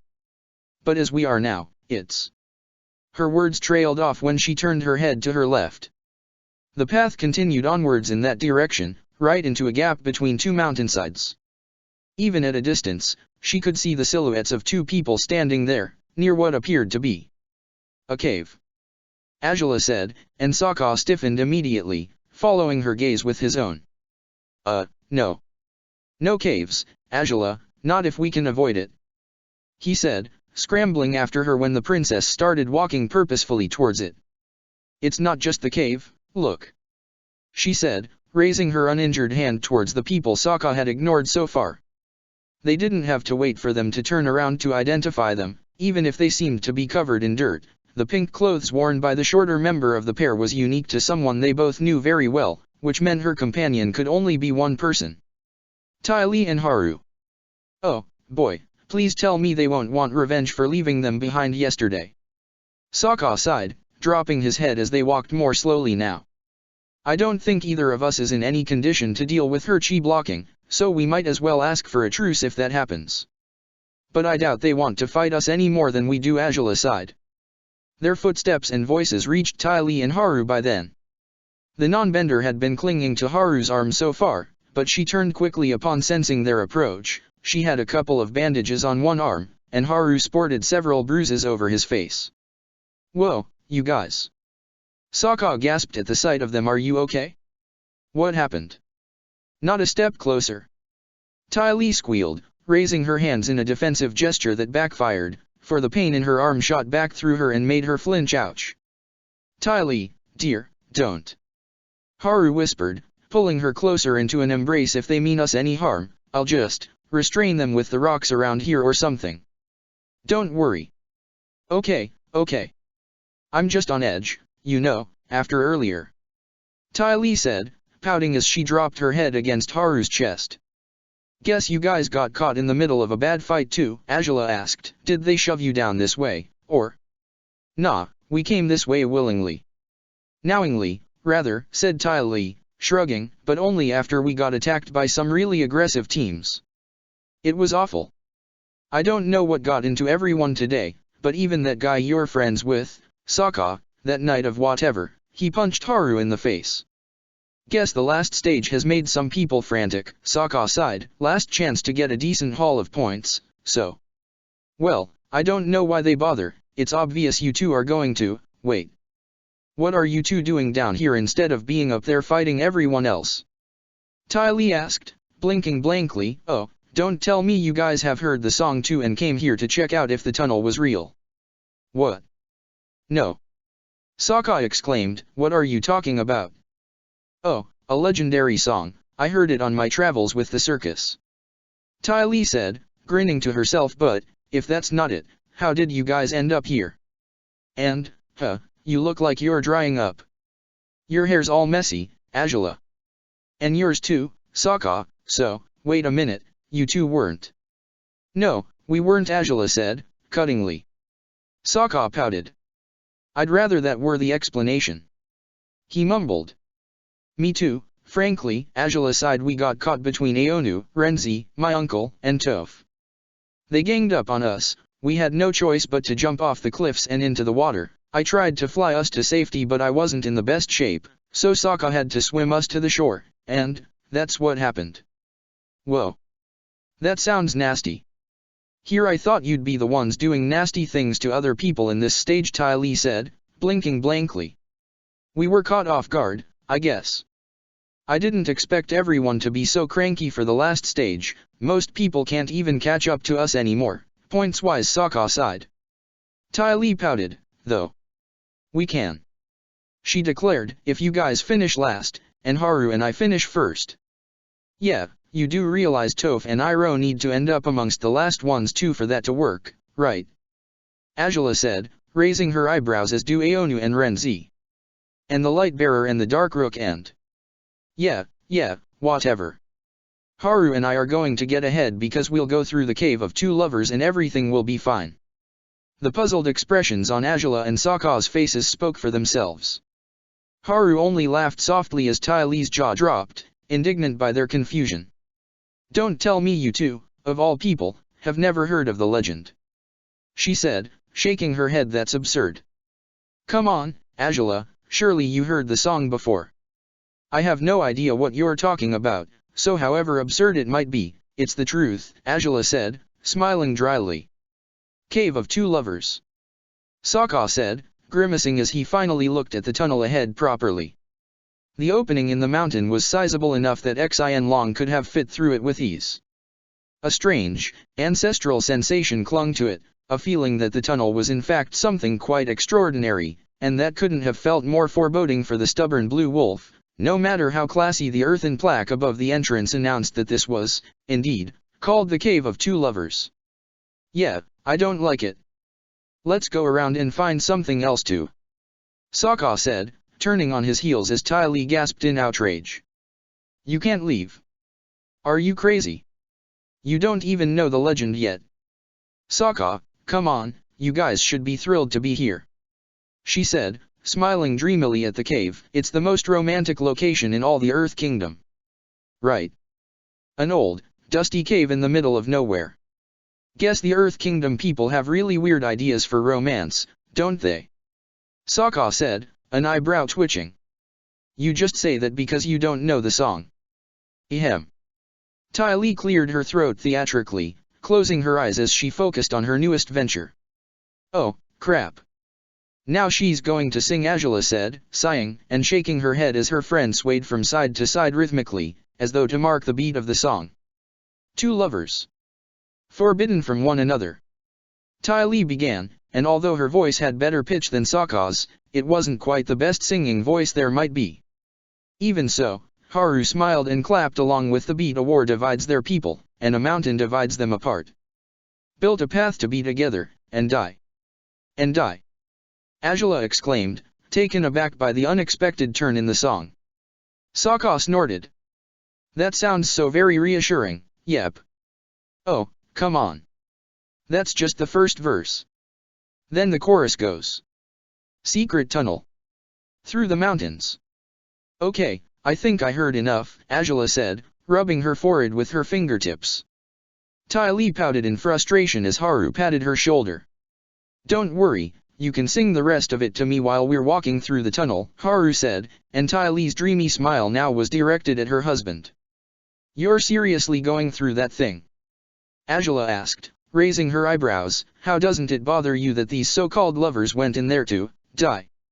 Die together. That's the important part.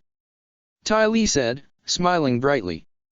You know, people need to start coming up with uplifting romance stories instead of all this tragic nonsense, Sokka said, grimacing. This is about as bad as the fire lily stories you told me about, Azula. Oh. But that's so Roman dash. It's horrible, is what it is, Ty Lee. Sokka exclaimed, his voice cracking, but you know, at least the fire lily tradition isn't so terrible. It doesn't say you'll die if you give your loved one a flower, but this. The legend says you need to trust in love and you'll get through the tunnel, Haru said, shrugging.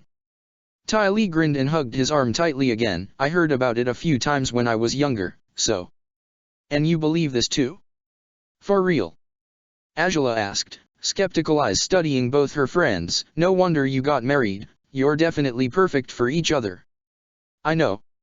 Ty Lee exclaimed, beaming as Haru chuckled.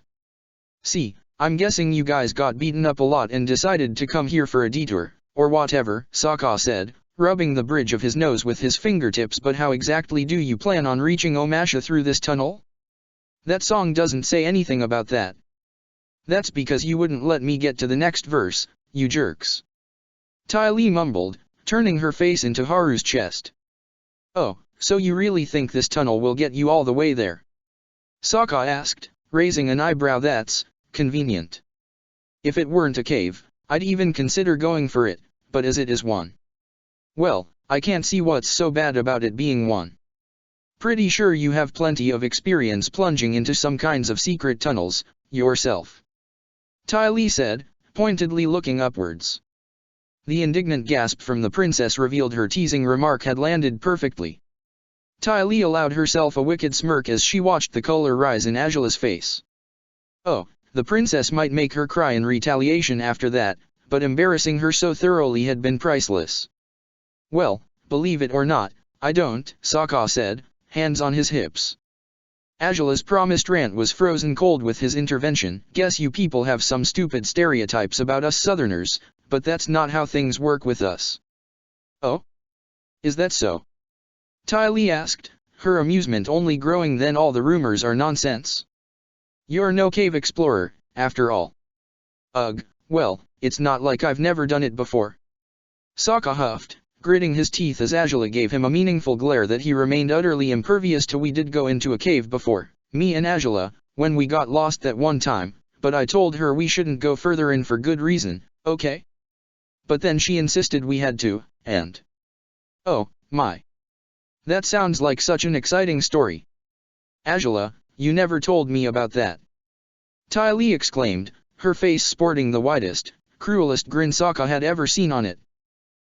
Ty Lee? You okay? Sokka asked. We're just talking about caves. Sokka.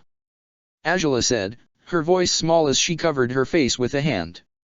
Ty Lee couldn't seem to hold back a spree of giggles as Sokka eyed the princess with uncertainty. What? Did I say something? Oh, you said all the right things, for sure. Ahahaha. Ty Lee laughed carelessly, holding onto Haru's chest as she nearly cried of laughter against him. I don't get it. What's gotten into her, and into you, Angela? We were talking about caves. He said, and Angela sighed, shaking her head as she patted her own cheeks, hoping the blood would relocate elsewhere soon. Dirty jokes and nonsense aside, can we please focus on the situation at hand? Angela said, hands on her hips. Only then did Sokka reflect back on the conversation, especially on Ty Lee's voice tone, and he gasped in realization. Shit. No, that's not what I... Ty Lee. He squeaked, and it was his turn to feel heat rising in his cheeks and ears. His protests only worsened Ty Lee's laughter spree. Angela huffed, shaking her head. Focus, people. She shouted. This cave looks really old, really dark, and who knows what kind of dangers lurk inside. Sokka may be paranoid, but that doesn't mean he's necessarily wrong, okay? Haru is an earthbender. He can bend us a staircase of some sort all the way up to the mountains again, and we can go to Omashu over the mountains instead. Simple, right? Simple, and boring. We're not doing that, Ty Lee declared, shaking her head. Haru chuckled. You're a firebender, so I guess you could help with the darkness, Haru said. If not, I could craft a torch, perhaps. You can help me light it, and then we can see what's ahead that way. Are you guys serious? Sokka asked, grimacing. Look, I can bend us out of there if we get stuck, said Haru, with a shrug. I think we'll be far from most enemies once we're inside the tunnel, so it's a good idea if you don't want to be attacked anymore, right? And if he bends us out of the tunnel once we're deep in the mountains, we'd probably get ahead of all the jerks who attacked us, and those who knocked you guys down, too, said Ty Lee, with a proud grin. Why not? Angela and Sokka exchanged a hesitant glance. It didn't sound like the worst idea, yet it sounded bad enough that they were tempted to turn tail and leave immediately. What are the chances we'll find another path to climb up the mountains? Azula asked Sokka. He shrugged. To be honest, no idea. I'd like to think they'd be good, but I can't be sure. Truthfully, sticking close to a friendly earthbender probably is our safest bet to finish this damn stage in one piece. And apparently the love-struck newlyweds won't go anywhere but into this damn cave, no matter what we say. Azula sighed, shaking her head. I suppose that means we're going to, then. Just nifty. Sokka grumbled. Why is it always caves? Why can't the answer in these situations ever be something fun, like going to the beach, or to hot springs? The wild doesn't conform to the man, it is the man who must conform to the wild, Haru recited, and Ty Lee smiled brightly at him. My husband is so wise, she said, enthralled by the man beside her. Well, fine, then. We'll get going, but hey. Sokka said, raising a hand menacingly, if we see a single sign of danger, any creepy beasts or anything threatening in here, we're turning around and getting out immediately. All right. Well, I don't know about those two, but I agree with that notion, Azula said, with a dry grin. I don't regret what happened when we found Xin Long, but I doubt we'll find another isolated dragon in this place. Oh, don't be such wet blankets, both of you, said Ty Lee, rolling her eyes. Like I said, this cave sounds like the right place for you two, secret lovers who can only ever meet in secrecy. Azula rolled her eyes at her claim, but that element of the story didn't bother Sokka too much. He smiled a crooked grin at the princess while Haru scouted the area, looking for any stray branches or wooden stakes worth using as torches. It took him around 5 minutes to find a decent, thick branch, and he fished into his pack for an old clothing item he wrapped tightly around the tip of the branch. Azula lit it quickly, and now they had one constant light source to rely on for their journey into the dark tunnel. All right. Let's get going.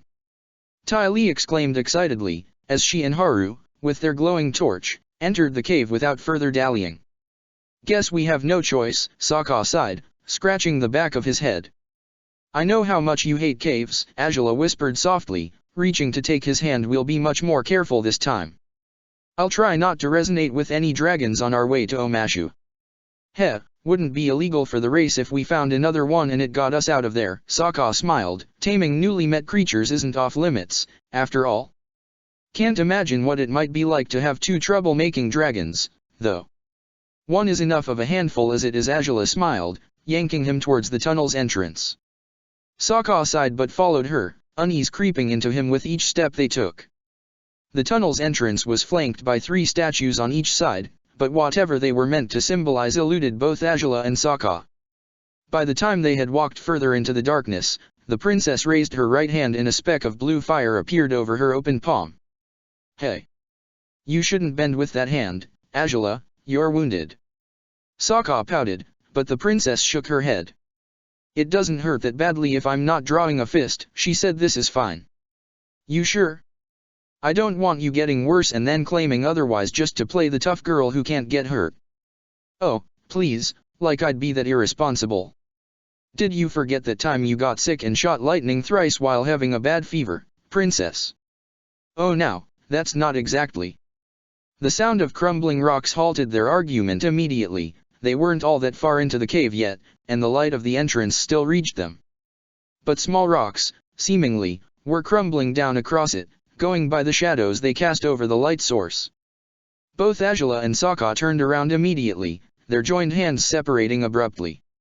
It could be a simple landslide. Or it could be Toph Bafong, standing before the cave's entrance with hands raised high. They only caught sight of her smirk for a fraction of a second before she moved her arms, pulling them down, and rocks and earth obeyed her wordless command. Toph! Azula and Sokka shouted at once, startling Haru and Ty Lee.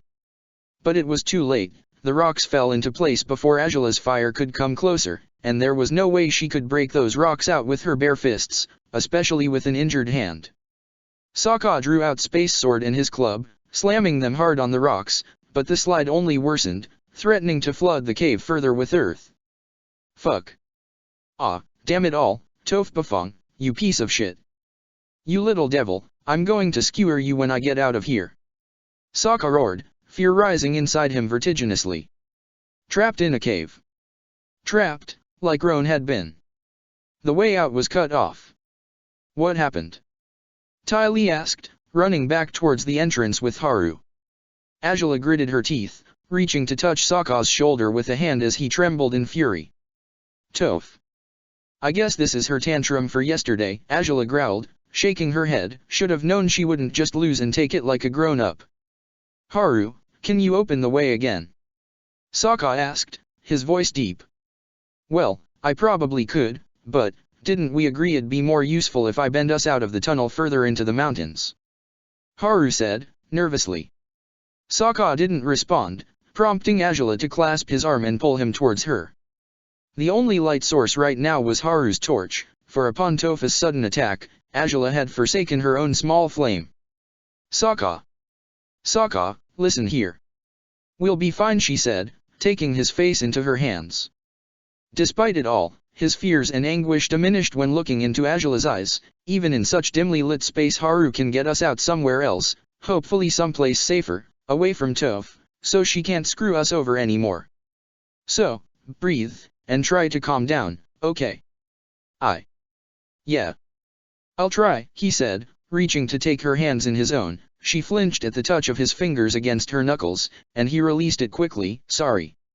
It's okay, Angela said, smiling gently. Just calm down. Things aren't as dire as they were in the forest, or as they were for Roan. Don't worry. Okay. We do have an earthbender, so, yeah. Let's just get going, he said, nodding. Can we try to mark this place?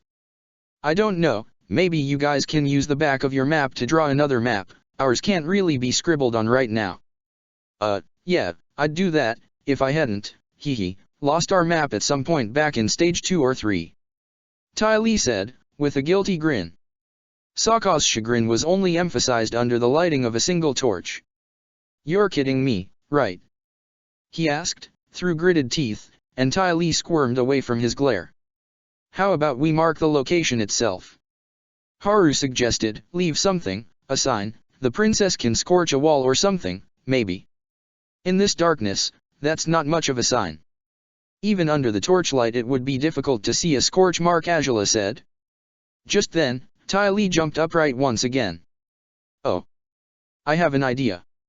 In the blink of an eye, she had drawn out a portable makeup kit, one that earned her yet another harsh glare from Sokka, whose eyebrow twitched uncontrollably by now. No map, but you sure don't misplace your makeup, huh? He grumbled. Ty Lee merely responded by sticking out her tongue before leaning towards the closest wall and marking a small X sign across it. Isn't that too small? Haru chimed in from over her shoulder. Bigger, then. Ty Lee said, maybe I can make another one, right to the side. How about another color? That could.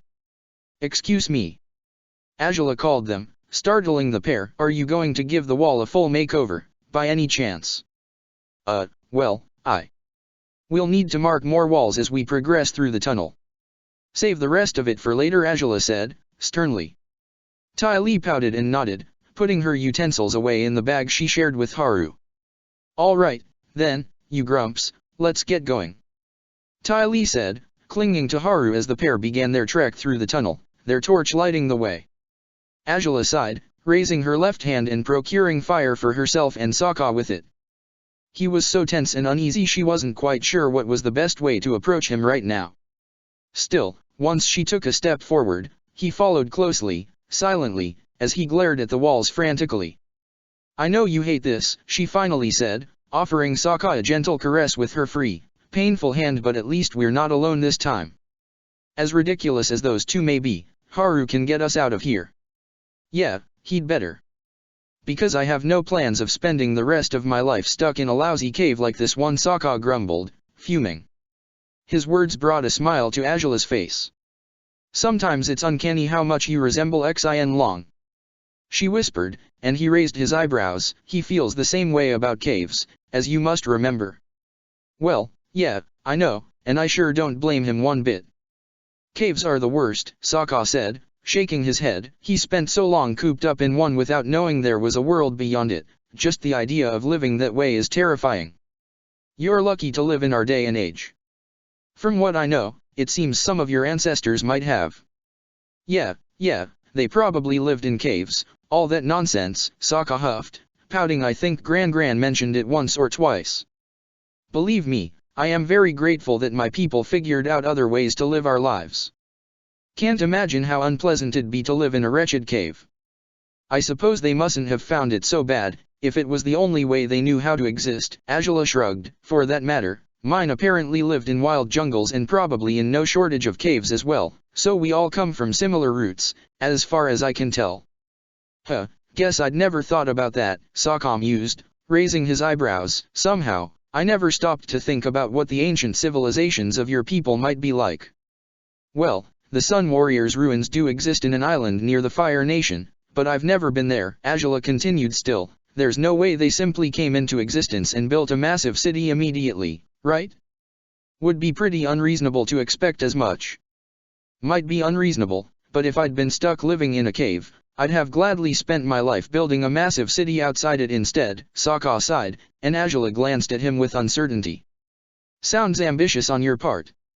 Could be you actually pulled that off, believe it or not, Azula smiled, startling Sokka. If theories of reincarnation are true, it's quite possible that some of our past lives did live in caves, as much as you might have founded the first city at some point, for all we know. Theories of reincarnation. Sokka repeated, amused and confused. Is there any evidence that reincarnation is possible? Well, the word is the Avatar was the same spirit reincarnated constantly all across history, as proven by the existence of only one person in each generation with the ability to bend all four elements. Azula shrugged. Sokka blinked blankly. I know, it sounds weird, but it's always written in books and spoken about as known fact, so of course, if the Avatar reincarnates, there's a chance the rest of us have past lives too. Really? Sokka said, raising his eyebrows. Heh. I don't know how to feel about that. Neither do I, to be honest, Azula smiled. Though I do know you shouldn't ask our traveling companions about their opinion on the subject. The only reason I know about this theory at all is because Ty Lee spent years rambling on and on about reincarnation back when we were still studying in the Royal Academy for Girls. She'd come to school every day to announce she had discovered another past life of hers, and it was ever some girl who had been involved in an epic, tragic, torrid love affair of some sort. Sounds like you had plenty of ammunition to make fun of her, then. Sokka laughed. What about you? Never had any curiosity about what your past lives might have been like? Not really, Azula shrugged. There were no great warrior princesses in the Fire Nation, not that I'd read of, at least. Short of thinking I'd been some grand Fire Lord from ages past, I decided I'd do best to focus more on being someone important now than worrying about if I had been important at some other point in history. A wise attitude, Sokka smiled, though if you wanted to be a female warrior, you could have thought you were a female Fire Nation-born Avatar, right? Sokka, we've literally just established the Avatar is born and reborn in an endless cycle. Azula smirked. If I'd been an Avatar in a past life, it'd mean I'd be an Avatar in this one too. Heh, well, maybe you are. Have you ever tried bending other elements, by any chance? Sokka asked, with a teasing smirk. Azula snorted. No, and I'd best not start testing my presumed skills now, or I might tear the mountain down upon us if you're right, she said, bumping him with her hip as he laughed. Aren't you the one constantly complaining that I'm already enough of a handful as it is? You seriously would like me to bend all four elements too? Well, if it's you, sure, Sokka said, shrugging with a proud grin. In all honesty, Azula, whenever I see you in action, or whenever I'm near you when you're in action, I just, well, you know. I enjoy it. Quite a bit. Quite too much, some might say. Azula smirked, her eyes traveling down to his groin, which he covered promptly with his hands. The princess laughed at his reaction. At least I'm no longer scared of your sudden boners, if that's what you're worried about. Well, you shouldn't be. They're usually your doing, and most times, you want them to happen. Sokka pouted. Most times? Mind you, I want them to happen every single time they do, Azula declared. Give me all the credit I'm due, will you? I'll give you whatever credit you need. Fine, Sokka smiled. But whatever. The thing is, I never really thought seeing you bend with your mouth as you did when we were about to fall in the water would be so, well, exciting, extraordinary, whatever you may call it. Whenever you pull off crazy stuff like that, I can't help but be in awe of you all over again. like it was just the first time I've seen how amazing you are. Well, well. Keep saying such flattering things and I might invite you into my secret tunnel while those two aren't paying attention. Whoa, now. Sokka exclaimed, laughing as his cheeks flushed. Pretty sure that's about as bad an idea in this cave as testing if you're the Avatar. You sure? We can't even afford slipping off to a dark corner to have our way with each other for, I don't know, 10 minutes, maybe. Azula asked, teasingly. Sokka's poorly stifled laughter was so honest she was convinced he had forgotten all about his well-deserved reservations against caves, if just for a moment. I doubt it, but I definitely appreciate the offer, he smiled. I thought that, after what we've been through today, you wouldn't exactly be in the mood for that kind of action. I wasn't, but it'd be all your fault if that changes, yours and your boomerangs down there, she smirked, with an innocent shrug. Well. Maybe I ought to try airbending first, then. How does one airbend, to begin with? Hey, you're the bender here, Sokka smiled. If someone out of the two of us might have a decent idea of how to bend other elements, it's you, not me. Damn, Azula said, biting her lip before raising her hands before her, her fire fading away as she attempted to bend another element. Haru's torch still offered them enough light, so they wouldn't lose their way in the darkness. Well, it can't be too different from waterbending, right? Flowing movements, so. She waved her hands before them in a meaningless gesture that kept Sokka chuckling as he watched her. She had been imposing with her fire bending so far, fearsome and admirable. Now she was happy to make a fool of herself just to give him a reason to smile. Her previous offer became all the more tempting for it, as his chest tightened with love for the woman beside him. Did you feel that?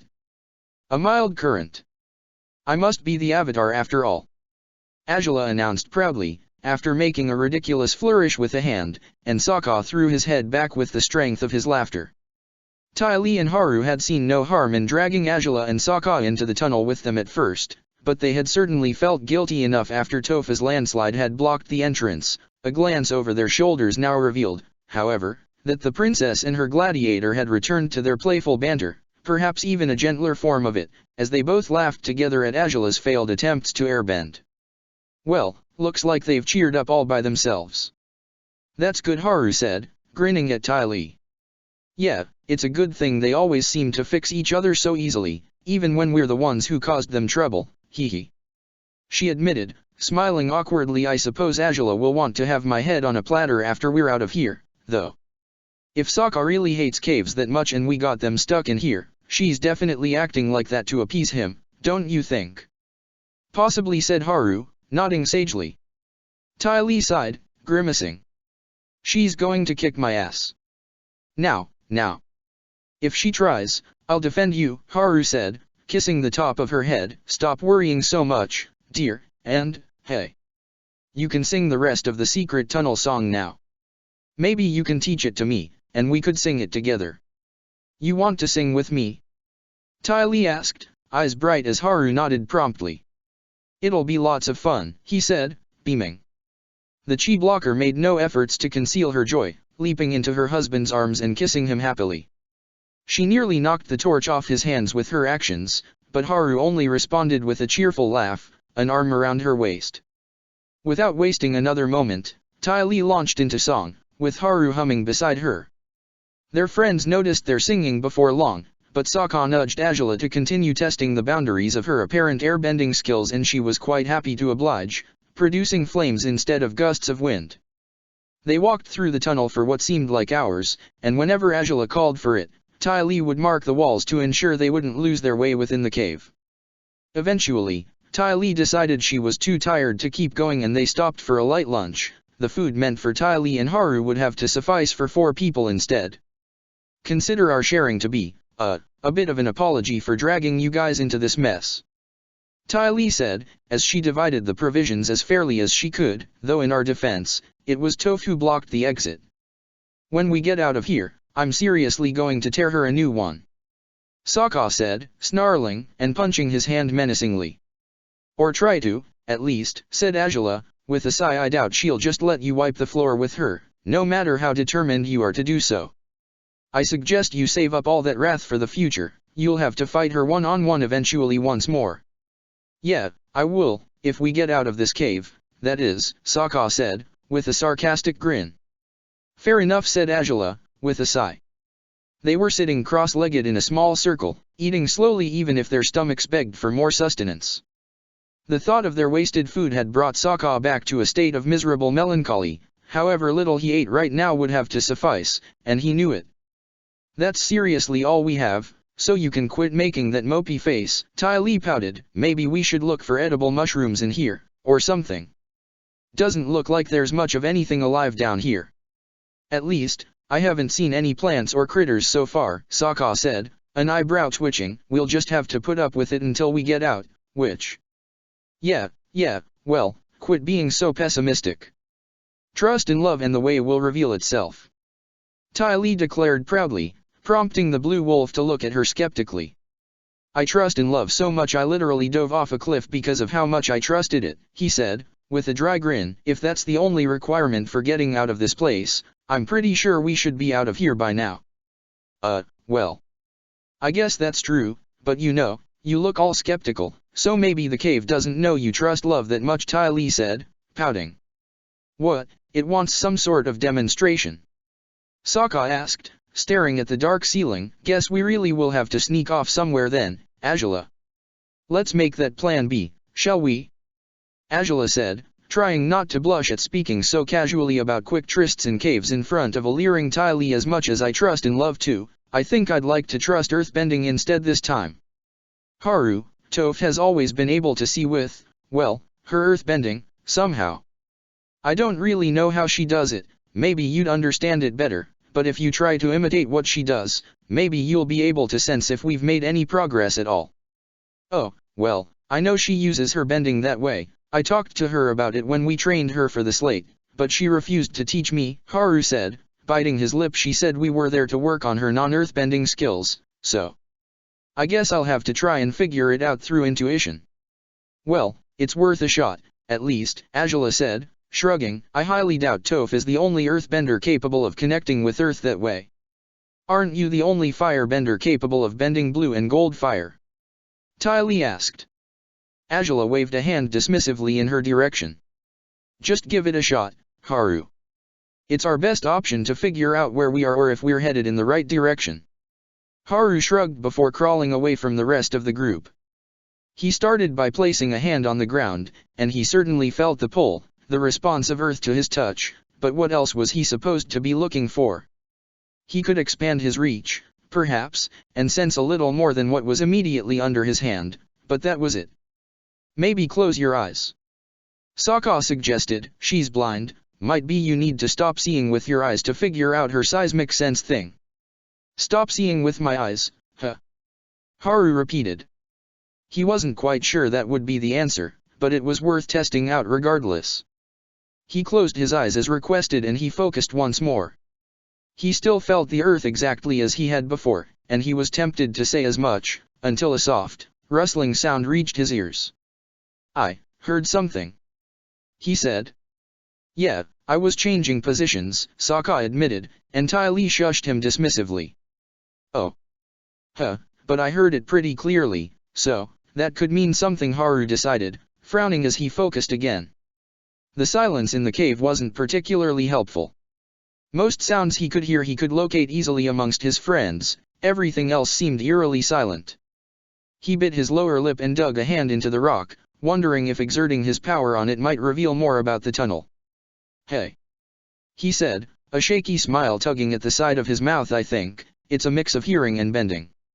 I'm feeling something. You are? Ty Lee exclaimed, smiling as she crawled towards him excitedly. What is it, Haru? Anything good? Are we close to the exit yet? Well, no idea. Maybe, but that's not what I'm feeling. If anything. Haru mused, though his brow drew into a confused frown now. Maybe what I'm feeling isn't a good thing, come to think of it. What does that mean? Azula asked, climbing to her feet quickly at Haru's ominous words. Sokka followed moments later. I don't know. It's like something big is coming towards us. Azula and Sokka exchanged a worried glance once again. It could be, presumably, a dragon like Xin Long, which wouldn't necessarily mean good news.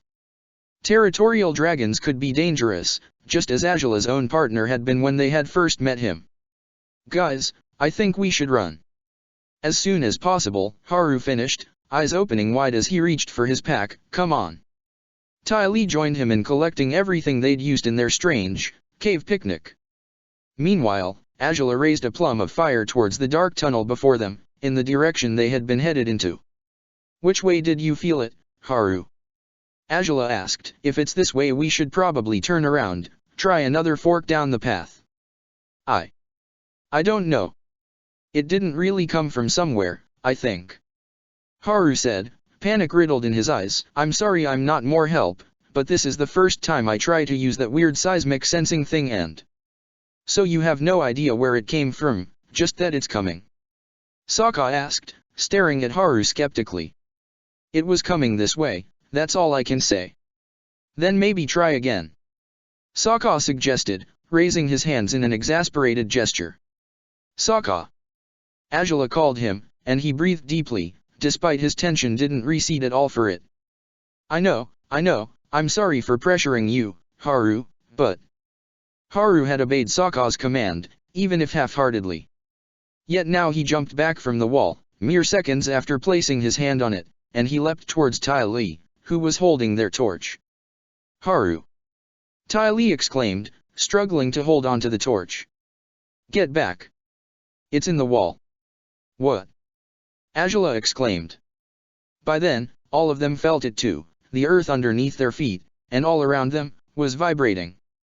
In the fraction of a moment before the imminent attack, the possibility that they were under attack by an earthbender, Toph again, perhaps, crossed Agela's mind.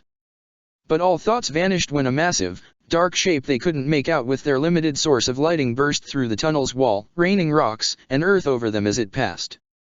Sokka yanked Agela back quickly, sweeping her off her feet as he tried to put as much distance between them and whatever was happening in the tunnel. It wasn't until the rumbling noise was over, and the vibrations had decreased, that Agela ventured to raise her flame towards the new earthen wall before them. To find Ty Lee and Haru had been cut off from them. Ty Lee! Haru! She shouted, running right back to the newly erected wall. She couldn't tear it down herself, and if Sokka tried, he would likely bring down further rocks on them, as it had happened when Toph had blocked their path before. But this time it wasn't Toph's doing. There was something in this tunnel with them. Something large, dark, and capable of earthbending. Agela! Ty Lee's voice was muffled, but still within earshot. Agela sighed in relief. Whatever that creature had been, it didn't seem to have eaten their friends, at least. Can Haru bend this wall down again? Agela asked. This time, though, she heard Haru's voice, whimpering Ty Lee. I don't think so, Ty Lee finally said, and Agela's eyes widened. What's that supposed to mean? Sokka asked. Is he alright? My elbow. Haru's small voice was nearly inaudible, but both Agela and Sokka understood the words perfectly. Why, you can't break down the wall with just one arm, so don't even try. Ty Lee exclaimed. Haru, no, stay put. Shit. Oh, I hate caves. Sokka growled, clenching his fists. Agela breathed deeply, trying to still herself. This was a chaotic situation, potentially a deadly one, but losing their minds to panic would do nothing to help them. We can try to keep going, she said, startling Sokka. If we continue onwards, maybe find the way out, we can get help for Haru once we find an earthbender in Omashu. And if we can't get there? Sokka asked, gritting his teeth. Agela, that crazy beast thing is earthbending, and it's probably changing the tunnels. Chances are we're cut off from the exit just as we're cut off from the entrance. Maybe, Agela conceded, breathing deeply, but there are less chances we'll get out of this cave if we stay here waiting for that thing to get us, and even less chances for Haru and Ty Lee to get out if we can't do anything for them. Well, yeah, I guess you're right, Sokka said, breathing deeply and shaking his head. Last time we're ever going into a shitty cave, I swear. Haru, Ty Lee? We're going to see if we can get out of here and find help for you guys, okay? Okay. Ty Lee's voice reached them as a whimper, and it was easy to imagine her hugging Haru tightly, both to comfort him and herself, in the torch-lit darkness of the cave. We'll come back anyhow if nothing pans out. Or try to, at any rate, Angela said, patting the wall before turning towards Sokka. Let's give this a shot, then. Discouraged, pessimistic and moody as he was, Sokka offered Angela a light nod. Together, they took off into the depths of the dark tunnel, their way lit only by the blue flame in the princess's hand. Chapter 209, Gladiator and Sponsor Race 9. She had bottled up her frustrations initially, trying to diminish her irritation and outrage at being defeated by two people she had hoped might never beat her. It wasn't enough that they would have an unbreakable bond she couldn't help but envy them for, at times. No, they had to take that bond and turn it into their greatest strength on the battlefield, to the point where they could hardly be defeated in a fair battle. Thus, when Iroh had suggested the ambush, Toph had been thrilled to orchestrate one. She had been all the more ecstatic when the Millennium Dragon and his sponsor had joined in, and then she had panicked, quite a bit, when she sensed the pair she both loved and resented had leapt off the cliffside. If Iroh hadn't told her Azula had taken off on a firebending-powered flight, she probably wouldn't have moved another inch from that cliff, in sheer horror over what she'd done. Then, of course, the realization dawned on them all. Sokka and Azula would get ahead if they managed to fly all the way across the cliffs and to the mountain range around Omashu. Upon cornering them so effectively, they had also offered their enemies an advantage neither team had intended to give them. So, instead of finishing their battle, the two teams had taken to running to the mountains, and dealing with every foe along the way as mercilessly as possible. Renzi and Aonu took to a path through the forest, and they fought and defeated several opponents there, while Toph and Iroh continued along the edge of the cliffs. They had reached the mountains, and the front of the race, so much faster than they had expected, and the young earthbender had been distressed at the thought that her royal friend might have bent herself all the way to Omashu already, but Iroh reassured her quickly. Not even the Millennium Dragon, with his extraordinary stamina, would be able to fly for as long as Azula would have had to. They can't be far, he said, with certainty. Yeah, well. I hope you're right. If they beat us to the city, I'm seriously going to. Toph started, but she fell silent when her feet picked up a sudden set of vibrations, that of footsteps down below, near the base of the mountains, so far away she couldn't quite make out who they belonged to. Iroh? Stay here. Iroh did as he was told, standing back and watching as Toph aided her climb down the steep cliffs with her bending. The earthbender worked her way down until she was close enough that, with one proper step taken while fully exercising her seismic sense, she could recognize the people she had sensed earlier. A malicious smirk spread over her face. Time for proper revenge, then. They were making this remarkably easy for her, however. Somehow, Azula and Sokka, along with who she later identified as Haru and Ty Lee, were heading into a tunnel. Had Iroh come along with Toph, she might have decided to join the other four just to obliterate Sokka and Azula while in an environment she'd be absolutely superior in, but she didn't need to take it so far this time. This was the perfect chance to sabotage the princess and her gladiator. I'll just come back and fetch you two once I've won the stage. That'll do, right? She said to herself, smirking as she leapt down from the edge of the mountain and raised her hand to bend an onslaught of rocks to cover the tunnel's entrance. It was a cruel move, she knew it was. Surely those two would be quite angry later, and she wouldn't blame them. She was being childish, wasn't she? And yet her petty revenge was a little satisfactory, even if she knew it was wrong to do something like this to two of her very best friends. TOPH. They called at unison, and even in that they were perfectly synced. It was absurd how attuned they seemed to be with each other. She kept going, however, ignoring their shouts and bringing the rocks down before they could do anything to stop her. Perhaps Haru would bust the way clear again later, but they would waste time regardless, and that was what mattered. If Haru didn't clear it up, they would be sentenced to wandering within those mountain tunnels for ages. None of them had seismic sense, none of them would figure their way out of a maze that, even at a distance, she could sense as the craft of badger moles, like her old masters. She smiled at the nostalgic memory, resolving to return to rescue her friends and, perhaps, say hello to the badger moles that lived in this area. She had no doubt she'd get along with them wonderfully. I saw what you did, Iroh said. Once Toph had bent her way back to him. I am impressed. I didn't think you'd be so merciless with your friends. They'll be fine. Badger moles aren't dangerous unless you're a wolf bat, she said, with a careless shrug. Well, one of them is part wolf, Iroh said, with a crooked grin. It's a tunnel made by badger moles, then? I seem to recall there's quite an important tunnel in this area, there was a song about it, at least. I don't know anything about any songs, but what I sensed was definitely the work of badger moles, Toph said, smiling proudly. I'd recognize it anywhere. As the expert earthbender you are, I take it? Iroh asked. Nah, as the badger mole apprentice I was once, if anything, Toph laughed, and Iroh whistled. Oh, my mistake, you've always told me you learned from them. They must have been great teachers. Yeah, the very best an earthbender could ask for, Toph said, beaming. At any rate, I'll come break these two out of there after we've won the race, if you were wondering. They'll be pissed, but if this is a way to win and get all the points, then they would be likely to do the same thing to us, if they could, Iroh said, reassuringly, which begs the question of why you'd even want to break them out later. Oh, come on.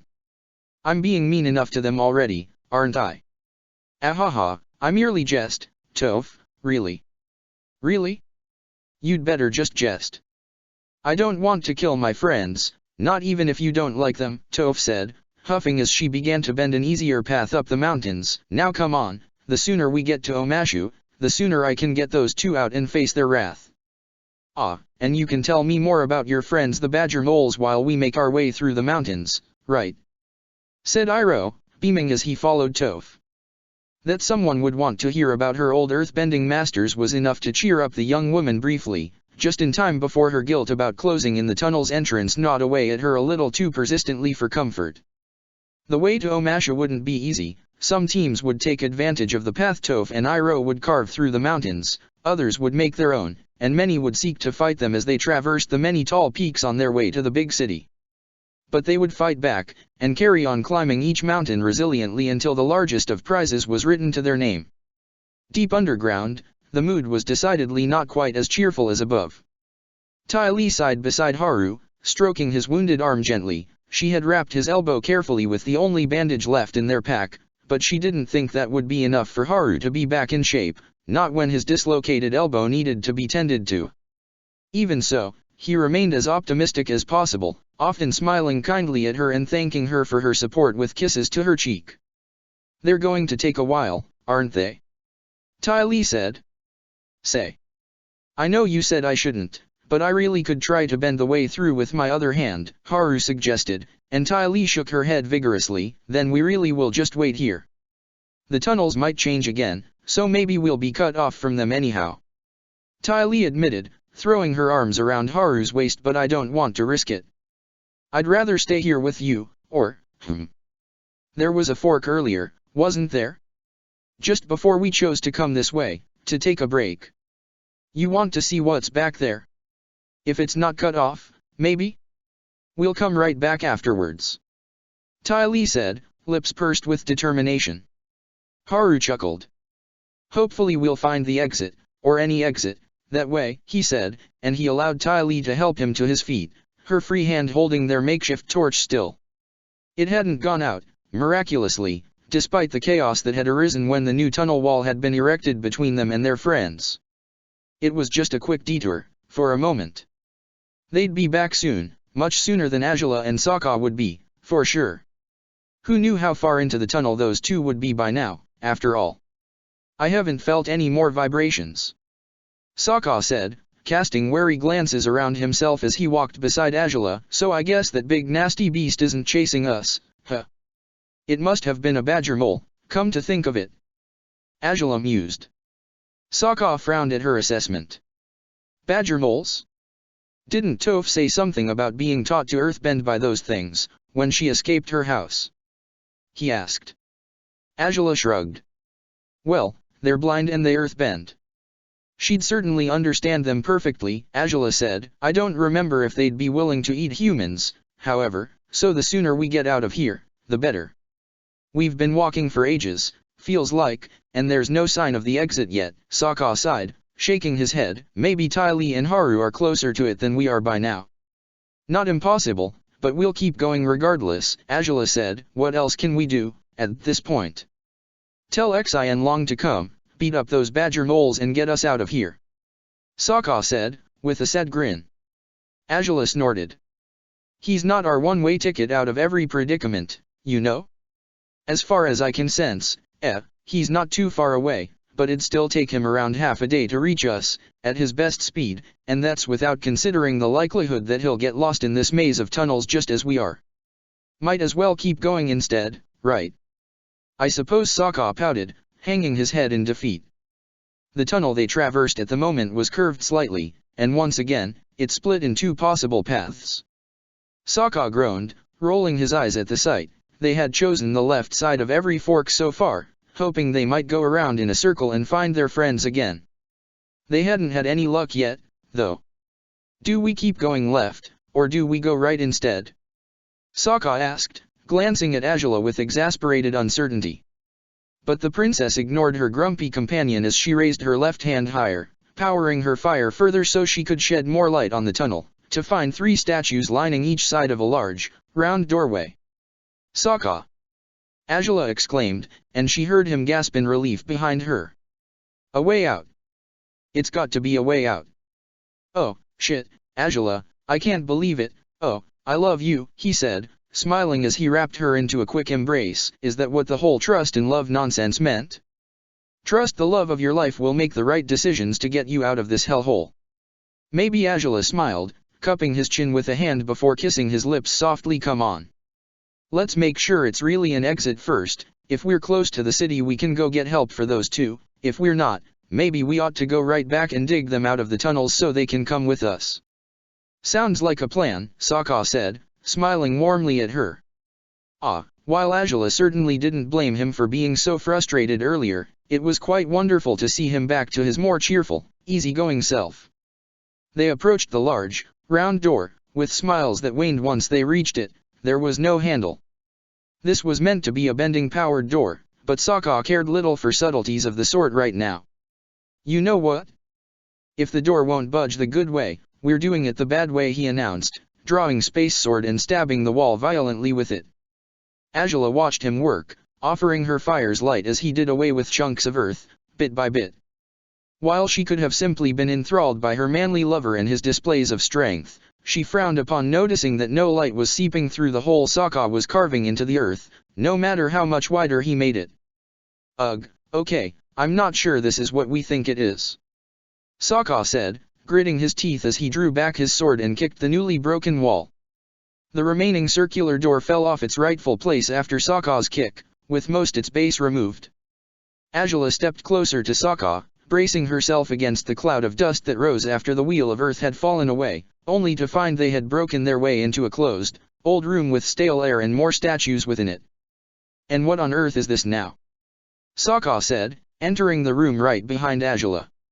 She raised her fire higher, powering it again to let light bathe the entire location.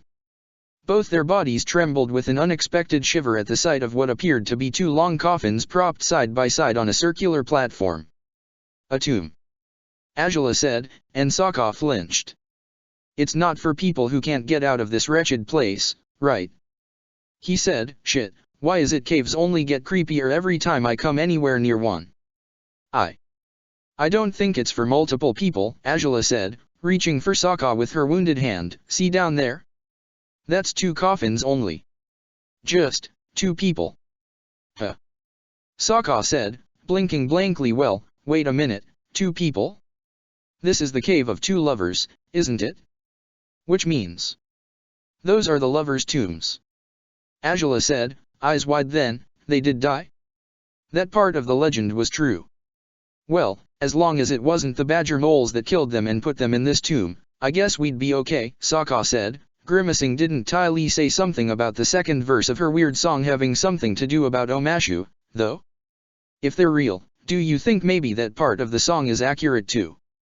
Could be, Angela said, shrugging. I think there's some inscription, or maybe paintings, on the platform down there. If the song is accurate at all, I'd expect the tomb of those who inspired it to be much more accurate, right? I guess, Sokka acknowledged, following Angela down a flight of stairs, down to where the coffins awaited. Why do you suppose the badger moles haven't messed up this place with their tunneling?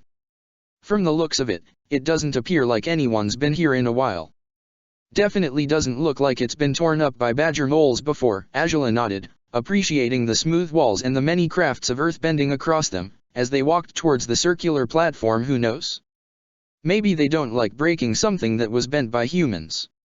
There were statues at the entrance of the tunnel too, weren't there? They probably have been there a while too, and they were in perfect shape as well. True enough, Sokka said, stopping beside Azula. All right, then. What do we have here? The platform, as Azula had seen from a distance, was decorated with old but resilient artworks, likely crafted through earthbending. Words accompanied the carvings, and Azula raised the fire in her hand towards them to properly read each inscription. The first was a mountain, at the foot of which were drawn two different kinds of houses, symbolizing two distinct human settlements. The man and woman meet at the mountains. They lived in separate villages, Azula said, as they moved to the next artwork, one that depicted a man and a woman dressed in elegant clothes. Their people were at war, their love is kept a secret for it. The hands of the two lovers touched, but their surroundings were marred by what appeared to be blood stains. The symbol for war had been highlighted, and Azula shivered as she raised her right hand, conjuring more fire on its palm as she continued to study the story, with Sokka following her closely. Their love is stronger than the enmity of their people, Azula continued. The two lovers gazed at each other from a distance, connected no matter how far apart they might be. The badger moles are their masters, they learn the art of earthbending from them. Whoa. Just like what Toph said she did, isn't it? Sokka said, reaching to touch the carving of the badger mole. The two lovers stood at either side of the creature. Well, seems like these guys beat her to it, Azula smiled, reading the next carving, where the two lovers were shown in the middle of an earthbending kata. The man and the woman are the first people to bend the earth. Sokka held back the urge to whistle in admiration. Was this the true origin of earthbending?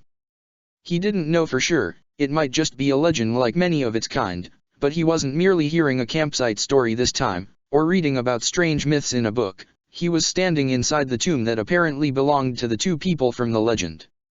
The two lovers. The tunnels they can bend are a maze that allows their love to blossom in secret, Azula continued, a smile tugging at the corners of her mouth.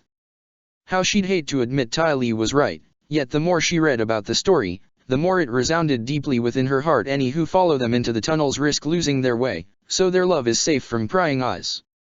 But, Sokka said, his eyes drawn to the carving of the two lovers sharing a kiss while hidden inside the tunnels. It was Azula who reached out to touch the carving of the woman. Her left hand, no longer bending any fire, trembled when her fingertips grazed the solid rock. The man didn't arrive one day, she said, her voice fading into a whisper as knowing dread spread through her body, expanding from her chest invasively, a cold rush that chilled her to her core. Sokka had been intrigued by the story, as enthralled by it as Azula was. The last words Azula said brought a frown to his face, though. He moved past the princess, taking advantage of the brightness of her fire to read the next inscription, accompanied by two drawings, one, of arrows flying across the sky. The other, of the woman crying at a tomb. The war killed him, Sokka said, his voice grave. He died in battle. Azula was tempted to stop reading immediately. They were in a tomb, that was obvious enough. She knew the story would end in death one way or another, but for him to die, and for her to be left behind mourning him? She shivered, racked by wild emotions that suddenly felt as powerful and all-encompassing as they had in her nightmare about her mother. Azula. Sokka said, and she drew in a sharp breath. Sorry. I'm just not sure I want to know what happens next, she whispered. What could someone do if their loved one died? What could ever make life worthwhile once they were gone from the world? If the next artwork was merely a depiction of the woman committing suicide, she would hardly be shocked. I understand, Sokka whispered, his voice small, but there's still nothing to say how this tunnel connects to Omashu, so, well, if just for that, we should see the whole story. She glanced at him warily, and they both knew what the other was thinking upon finding the same apprehension in their eyes. She didn't want to know, she didn't care for a story where a woman lost the love of her life to a war, but he did. From the first time he had faced deadly danger once their relationship had begun, Azula had fought to no end to ensure he'd survive, even when all odds were against it. And just so, Sokka had tried to tell her she had to keep going. She had so much to achieve, a whole world to change, and even if he were gone, she had to do so. No one else could do it in her place. Angela closed her eyes, wishing there wasn't a painful knot in her throat right now. But after a few deep breaths she walked past Sokka and raised her fire towards the next engraved artwork, the blue flames shaking unsteadily. The woman's heart is broken, Angela read, as the woman was shown bending large pillars of earth, her arms outstretched she bends the ground, and all the land shakes and trembles. Her grief and power could lay waste over the villages. And then the next carving, the woman stood, peacefully, between two groups that seemed to beg for her forgiveness, or perhaps to revere her for her earth-bending feat. Angela stood still for a moment, studying the artwork in confusion. It was Sokka who read the next inscription aloud. She used her power to end the war, he said, without holding back a small smile. Angela swallowed hard as Sokka guided her carefully to the next artwork. Four pyramidal shapes comprised the silhouette of a city they had both visited once before. The woman leads the villages to build a city where they live in peace. The woman's name is Oma. And the man's name is Shu. Seriously? Angela whispered, hardly giving her eyes any credit. But there was no mistaking the city carved into the earth before them. Omashu City, to forever remember their love, Sokka finished, a hand gently placed on Angela's shoulder. The princess was tight-lipped now, perhaps dreading the story would cause some sort of argument between them about what she should do, in case the worst ever happened. Her entire body trembled now, as was obvious by the shaky flame. Why on earth had she switched hands? Her right was already weakened, it was even worse now after reading that story. Sokka released her from his hold, and Angela missed his touch immediately, wanting nothing but to hug him, to kiss him, to cling to him and ensure nothing would ever take him away from her. The fear that ever took hold of her when she considered a life without him was stronger than she could bear. But he hadn't let go of her for no reason. He had turned around and was gazing up at the largest statues yet. Angela struggled with strengthening her fire, raising it up so they could see the statues properly. A man in armor and a woman in an elegant dress leaned towards each other, their lips joined in a chaste kiss. Love is brightest in the dark, Sokka recited the words that hung in the space between the lovers' statues. Is it, now? Angela said breathlessly, lowering her hand again as the urge to cry increased, so much it threatened to overwhelm her. Angela. I know what you'll say, I know what you're thinking, Angela, don't, Sokka said, moving closer to the princess, placing his hands on her shoulders. You don't know what I'm thinking, okay? Things have changed a lot since we last had these conversations. On some level, no, my feelings haven't changed. I do believe you're incredible, extraordinary on your own right, and you can make this world a better place on your own. And that's always going to be the problem. I don't want to do it on my own. And I don't want you to do it alone either, Sokka finished. Angela froze, the tears in her eyes held back by those words before they could tumble down over her cheeks. I know you could, love, and I trust with all my heart that you'd do an amazing job. But if it were up to me, you'd never have to face a life without me. I'd be by your side at all times, and no damn war, no battles, nothing would keep me away from you. I'd gladly fight death itself if I must, because I know where I belong. And it's with you, no matter what. Now she couldn't quite hold in the tears, though they were accompanied by a smile. A frail one, certainly, yet a smile all the same. Well, that certainly was better than anything I thought you'd say, she conceded, and Sokka smiled kindly at her. I don't want to be overdramatic, I don't want to overthink things. But their story sounded a hell of a lot like ours, Sokka said, nodding as he pressed his brow to hers. Angela breathed deeply, trying to still herself as the thoughts coursed her mind too quickly to keep up with them. The future they had always dreamt about, the world they could change, none of it seemed to matter more than the love they cherished with every fiber of their beings. She was really strong, if she could keep going as she did, definitely stronger than me, Angela whispered. Sokka snorted. Not possible. No one is, he said, and she smiled, but she definitely sounds a lot like you. He probably was like you too, Angela said. No woman like me would be swayed by anything less, and any man who isn't you is guaranteed to be lesser. Ha, well, that's flattering too, princess, Sokka smiled, and Angela laughed softly. It's really unfair they couldn't live their lives together properly, she said. Who knows what else they could have achieved otherwise. The Earth Kingdom might have been much stronger that way, huh? Led by Omashu, rather than by Ba Sing Se. Probably strong enough to crush all other nations, eh? Sokka said, but they wanted peace. So, surely, they would have found the balance we always talked about, huh? And the world would be a much better place. Maybe a place where you and I could have. Yeah, Azula said, her free hand on the nape of his neck. The fire in her hand flickered now between blue and gold, but neither of them took notice of the change. They were far too lost in each other to perceive it. Maybe it's up to us to make it so, Sokka whispered, and Azula raised her eyes to find his. Our story may be a lot like theirs. But it doesn't have to be the same in every sense, does it? Well, we're certainly not earthbenders, so there's enough differences. I'd say we're not fated to end up the way they did. Azula's voice was small and weak. We can make our own destiny, as far as I'm concerned. I agree, Sokka smiled. Shu didn't survive, and Oma had to fight all her battles alone, but... They spoke the next words in unison, their hearts so aligned, their souls so close they seemed to merge into a single one. I would never let that happen to you. All thoughts of the race, of their friends, of reaching the city and winning all the points vanished from their minds. All that mattered right now was each other. Sokka leaned closer, kissing Azula fiercely enough that he tilted her body back, his hand firm on her lower back, the other reaching to cup her cheek. Her hold on his neck tightened, nails grazing his skin as she returned the kiss with the same devotion he offered her.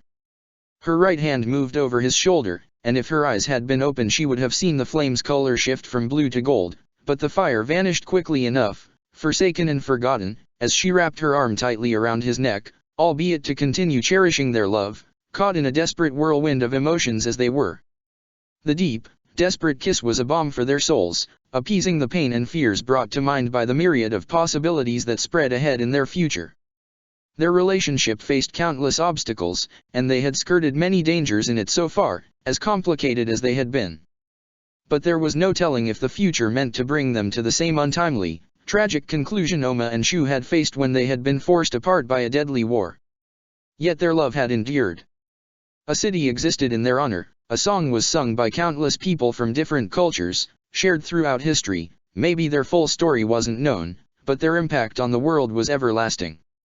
Was it too arrogant of them to hope their love could linger for just as long, for the world itself to celebrate their defiance of fate, their quest for balance, their true cherishing of each other for everything they were? Or was it just right to dream that their love could be like Oma and Shu's, eternally carved into the memory of the land itself, building the powerful foundations of a city that would remember and honor them for as long as its pyramids stood against the test of time? They didn't quite care whichever the answer might be. Perhaps they would go forgotten, in the end. Perhaps no one would remember the name of Crown Princess Azula, or that of her gladiator, Sokka the Blue Wolf, but if forsaking such fame, such glory, was the only way they might spend the rest of their days together, they would do so gladly. A life without each other had never appeared less appealing than it did right now. Their lips parted only for instants before they claimed each other's mouths again, breathing the other in as though theirs was the air they needed to survive. Their armor crashed together uncomfortably, and there seemed to be no way to angle their bodies so the metal wouldn't inconvenience them, but all such thoughts were irrelevant in the face of overwhelming passion. Too often they had lost themselves in each other irrationally, guided by deep desire, by unsurmountable despair, by heart-warming love, and today it seemed all such feelings had merged together and possessed their bodies, hearts, and souls in the process. She had cupped his face between her hands, the tips of her fingers caressing the factions she could rebuild in her mind by memory effortlessly every time she closed her eyes. She knew him, his every flaw and virtue, his true heart, his gentle soul. She understood all he conveyed, the high tide of his emotions as he finally did away with all her doubts. He wanted to be with her, to stand by her, to witness all the wonders he believed she could weave in their world, and he would fight, to the bitter end if that was what it took, to remain by her side, at all costs. Her chest ached for him. It was as though each kiss healed and cut across a new wound over their hearts, wounds they could only recover from by kissing anew and sustaining more damage still. Perhaps one day their hearts would be stronger, perhaps one day they would no longer be afraid of facing a future like Oma and Shu's. But until then, they shared their fears just as they shared their courage. They shared their strength, just as they shared each weakness. And as small and scared as they might feel upon gazing into the mirror the tragic earthbenders posed for them, they felt strong all the same, for they were still together. They still had time. They still had a love to protect, to treasure, to defend against anything that tried to damage it. Sokka's arms embraced her so intimately, wordlessly promising she would never lose him. What they were likely to lose was their footing, though, for Sokka leaned further in, as though to take in more of her, and Azula responded merely by welcoming him, caring little if she fell on the ground as long as she could continue to kiss him. He wouldn't let her fall, though, not now, not ever, no matter the circumstances. He surprised her by hoisting her into his arms, raising her enough that she might wrap her legs around his waist, and she did it readily, locking all her limbs around him as she carried on kissing him. Memories of their journey together overflowed them. Long ago, he had carried her just this way when they had first succumbed to the desire that had long lingered between them. And just as it was that day, Sokka walked with shaky legs until he found a wall to support them both just as his world seemed to crumble around him. But why care about a crumbling world, when the most wonderful woman in it was in his arms, offering an everlasting, unconditional love he reciprocated with every beat of his aching heart. Pinned against the wall as she was, Azula's hands traveled over Sokka's hair with total disregard for common sense and decorum. The time and place they were in didn't matter in the least anymore, nothing else did. All she wanted, all she needed, was the man she had admired from the moment she had seen him making the biggest sacrifices possible for his people. That he would have come to love her too, so ferociously that he would fight death itself to stay with her. Oh, she had no idea what she had done to deserve such devotion, but she cherished it so much that the tears she had tried to contain slipped through her tightly shut eyelids.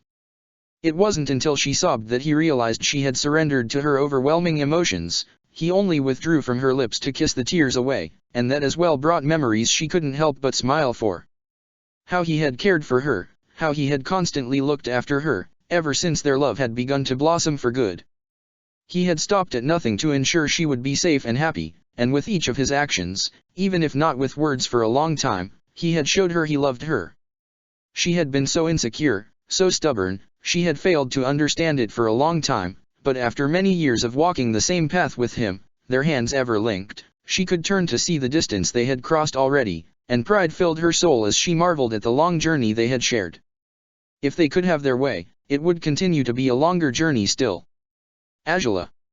He gasped breathlessly against her cheek, his lips trailing over her smooth skin. Her fingers clenched the hair she had been caressing, and she urged his head lower, until he found her neck, stretched for the taking. There was no holding back, not when moans poured from her lips, accompanied by a few more tears. So long ago she would have punished herself for showing her emotions so openly. He knew as much, withdrawing into herself and refusing to let anyone see her for who she truly was, but he had broken through those barriers long ago. She had allowed him to know her fully, to understand her, and she had trusted him completely. Now, whether she cried of bliss or rage, of joy or sadness, she would never conceal her truths from him. How long had he spent stemming in the darkness of his heart, feeling useless, secondary, disposable? For all his teenage years, and his time in the amateur arena, the very source of his anguish had been the fear that his life would amount to nothing. But from the start of their partnership, Azula had needed him, she still did, to this day, and now she loved him desperately too, wanting him beside her, no matter what. Her hands found his face, she tugged him away from the neck he had been devouring only to gaze into his eyes, lit by a pale, green light she paid no mind to. His blue eyes were half-lidded, his jawline firm, his cheekbones strong, his lips parted and lightly swelling after their wild kissing. "I love you," she whispered breathlessly, her left hand traveling over his armored body. "I love you, Sokka, And I love you, Azula," he said, offering her a smile so gentle she felt choked up once again. He did love her. He loved her like no one ever had before, like no one else ever would in the future. His sash fell to the side, and her belt joined it before long. It wouldn't be the first time they recklessly joined their bodies while propped against a wall, both mostly dressed still. Yet their desperation was such that they couldn't quite find another position, or waste another moment doing away with more clothes than they could. Sokka raised her tunic, tugged down her pants waistband with a jerk, and Azula raised her legs slightly, so his waistcloth would fall down and pool at his ankles. His trousers had fallen too, held by the boots that reached up to his calves. One hand continued to hold Angela in place, while the other tugged the cloth of her underwear to the side. And without another moment's hesitation from either of them, Sokka slid his cock inside her opening, prompting Angela to gasp right by his ear, her hands finding some balance by clutching at the edge of his armor. It was to be a slow tryst, guided by emotion rather than wild lust. Yet, even though they had scarcely touched each other, let alone done more than that, their bodies responded to every thrust knowingly, anticipating the pleasure they were certain to find together. It felt so right, it always did, for him to fill her in this way, their bodies linked and bonded. Her walls squeezed his manhood, and he couldn't hold back his own groans and gasps. They mixed with hers, their joint voices echoing in the chamber in the song of their shared desires. Sokka's breath escaped him with each gasp, and every thrust would have his head swimming in pleasant bliss. The pain in his chest still lingered, but it was weaker than before. This was ever the solution, they always had known as much. Giving themselves to each other, all else in the world be damned, could do away with every doubt, every sorrow, every problem they ever faced. The beauty of her features was eternally mesmerizing, no matter how overwhelmed she was by the natural arousal, no matter the tears that still occasionally trailed over her cheeks. She was every pleasant dream he'd ever dared envision, every wish he had made without any hopes of seeing them come true.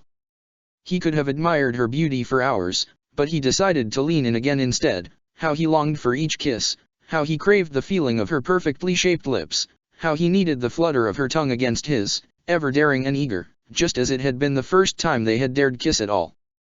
The fire in her hands had died away, but the flame of their love burned so brightly in that cave that they needed nothing else. Between constant thrusts and tender moans, kisses that tasted sweeter than any wonders in their world, caresses poised to cherish every last inch of their bodies, they rose together into a world of blissful joy meant only for them. They were eternal there, their love no longer put to the cruelest of tests, allowed to flourish just as it was, to grow into the most beautiful creation either of them had ever witnessed. They belonged with each other, to each other, so willingly and openly it was as though their hearts had merged into a single one. And why not? They beat fast and strong, perfectly synchronized, as though connected just as their chi paths already were, just as their minds that ever were filled of thoughts of the other. Just like their bodies, coupled perfectly as the peaks of arousal approached rapidly, far more rapidly than either of them had meant them to. A burst of arousal inside Angela brought her to cry out in blissful abandon. She felt completely undone, and she relished in the sensation as she became nothing but energy, sheer, wild, uncontained energy that answered Sokka's own without any hesitation. With each new thrust, he offered her all the more power, all the more bliss, all the more fulfillment, and she returned the favor every time, compelling him to surrender even as he carried on with his relentless motions, his hips rocking him back and forth, his manhood plunging deeper and deeper every time, and she was ready, so ready for more. Again, her body dissolved, and she was more than just herself, no longer restrained by the trappings of worldly living, for she had risen high above it all. But she wouldn't be alone, he was there with her, and she knew he would share in on that extraordinary feeling of floating in a sea of bliss with her. His body weakened as the urges to set himself free along with her took hold of him completely. It was Angela who took him in, who guided him to join her, offering him a place beside her, a destiny entwined with hers. Their lips had found each other again when he reached his culmination, his entire body shuddered, and he cried out as Angela took her chances to kiss him deeper, chasing the last climax that he gifted her through the final, potent thrusts that led him to the highest peak of all inside her. Her moans no longer were accompanied by sobs, their chests still ached, but only with gentle, softened pain, smoothed over by their overwhelming love. The desperation, the chaos, the fear, all of it had been chased away in the sealing of their promise. As they finally returned to themselves, remembering their bodies, surroundings and circumstances, they couldn't help but share a laugh and one more tender kiss, their brows pressed together even after it was over. "Well, that's definitely a new one for us, doing this in a tomb," Sokka whispered, as Angela laughed and embraced him tightly. "I suppose we're being judged by a couple of spirits in the afterlife. If there is an afterlife they can judge us from. Maybe there are past lives, then," Angela smiled, "that way they wouldn't judge us, because they are us." "That'd be convenient," Sokka chuckled, supporting his weight against the wall and glancing up at the statues of Oma and Shu. "But in case that's not it, sorry for defiling your tunnel and tomb." Considering their love was brighter in the dark. Angela said breathily, arms and legs still locked tightly around his body. Chances are they weren't all that chaste when they snuck into these tunnels either. If that was the case, I guess they'd understand. Sokka smiled, gazing at Angela again warmly. She nearly caved in to steal one more kiss from his lips, but upon losing herself in his eyes she noticed something strange. She could see him. They were in the middle of a dark cave, and she had long stopped bending, but she could see him perfectly, as she had seen him while they made love against the rocky wall. The puzzlement across her face earned her a questioning gaze from him. "Something wrong?" he asked. "I see you," she whispered, her uninjured hand trailing over his face gently. "You look a bit green compared to your usual self, but I can see you." I can see you too." Which makes no sense in this cave, Sokka realized, chancing a glance over his shoulder and towards the source of the greenish light. Both were speechless when they caught sight of the crystals that glowed brightly in the ceiling of the cave. How hadn't they been affected by that light before? If those crystals had been there all along, how hadn't they noticed them before? Is that what it meant? Love is brighter in the dark?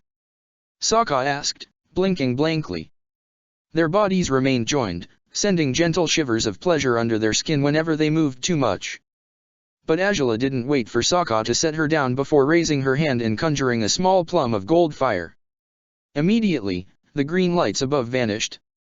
She snorted before allowing the gold to fade away, and moments afterwards, the green crystals were glowing as powerfully as before. "Unbelievable," she said, closing her eyes. "Shouldn't have tried to bend at all, then." "The key out of this maze is to trust in love," Sokka recited, turning towards the princess. "Might be that's what it meant, then. No need to use another light source." They didn't have to be that enigmatic about it, though, Angela laughed. "Otherwise, they might just end up convincing people to do exactly what we did in their cave." Yeah, maybe that's what they were after all along," Sokka chuckled, kissing the tip of her nose softly before separating their bodies and setting down Angela as delicately as possible. They helped each other rearrange their clothes as neatly as possible in those circumstances. They were tired, battered, wounded and in dire need of respite after 4 days on the road, but what had happened within the tunnel filled them with a light, an energy that relieved them profoundly.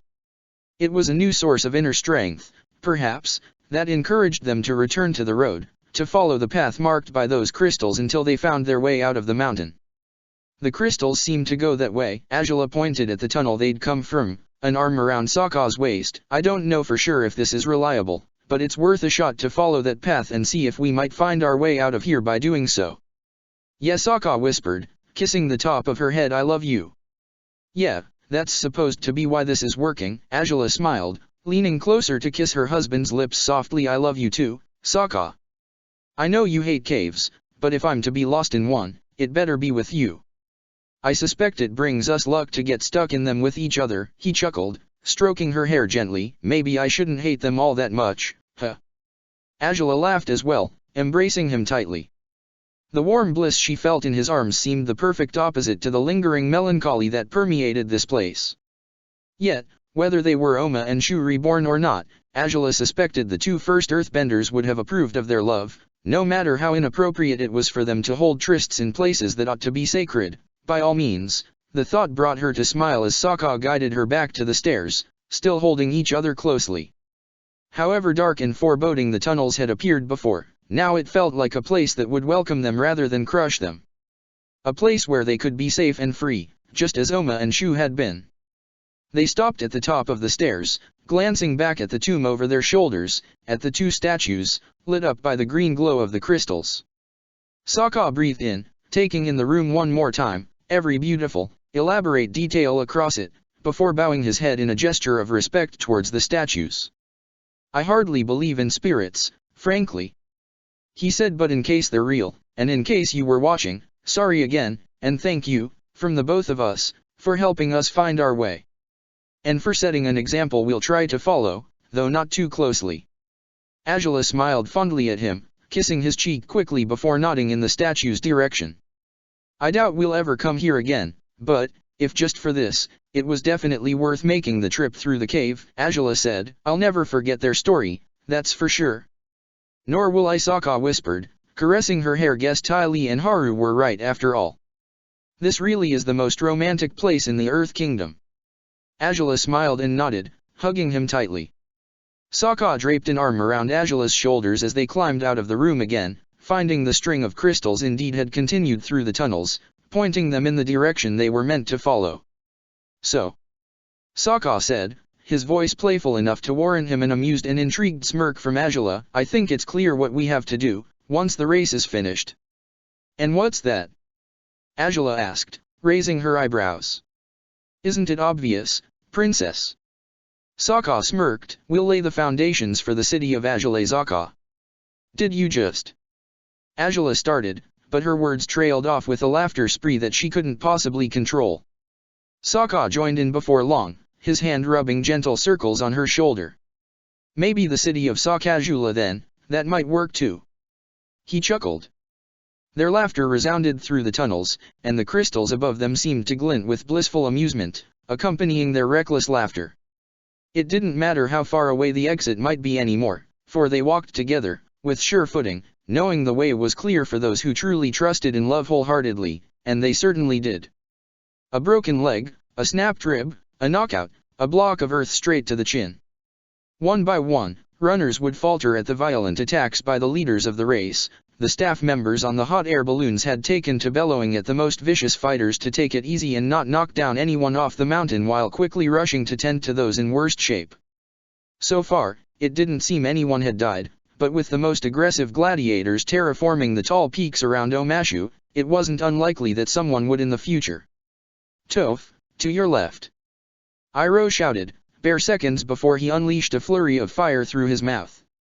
The blind bandit obeyed her sponsor's call, raising a rock with a kick and launching it squarely at Emerald Gem's stomach. The young woman was breathless as she reeled from the blow, and her sponsor rushed to help her instead of fighting back against Toph. Meanwhile, Iroh had successfully set the Frizzy's remarkably frizzy hair on fire, and he currently ran desperately over the mountain, slapping the flames and hoping a kind-hearted firebender would help him put out the flames. Cory and Sneers had done their best, but the exhaustion across all stages had taken its toll on them. She had carved them a safe haven within another tall peak, and there they had stayed, embracing as they regained their strength and conceded they wouldn't achieve a top-tier result in the race. However difficult the process had been, they felt closer than ever before after fighting for their lives side by side. The Sentinel Knight carried his sponsor up the mountains across his arms. Eri had been injured in a chaotic brawl earlier, and she couldn't quite bend fire after sustaining a nasty blow to the head. She had lost consciousness and regained it several times since then. Her fighter tried to protect her to the best of his ability, but with countless dangerous opponents ahead, it seemed better to lag behind and allow them to destroy each other instead of fighting back. The Millennium Dragon and Aonu had been one of the fiercest pairs through the stage, but across the last 2 hours they had been locked down in a combat that seemed fated to continue until they reached the gates of Omashu. The Lightbearer and the Dark Rook, once again spurred by their vicious sponsor, attacked the fire and earth-bending pair with as much strength as they still could muster. Ak, Aonu. The little earthbender and the old general are on the next mountain. Renzi shouted, after blocking the Lightbearer's blinding attacks, constantly keeping his eyes focused elsewhere to avoid the potential damage the bright fire could do to his visibility. They're ahead of us. Aonu asked, bending a massive boulder at the Dark Rook, who evaded it. The rock flew downwards, threatening to smash into other contestants who, fortunately, saw the attack coming before it was too late. Dunno, but they sure as heck will be if we don't do something about these three soon. Renzi said, crafting a powerful attack charged with condensed fire. The Lightbearer braced himself for it, but the Millennium Dragon launched it towards the Dark Rook instead. K. The Lightbearer shouted, only for caution, hidden safely at a crevice in the mountain, to snap at him. Didn't I tell you to fight the enemy?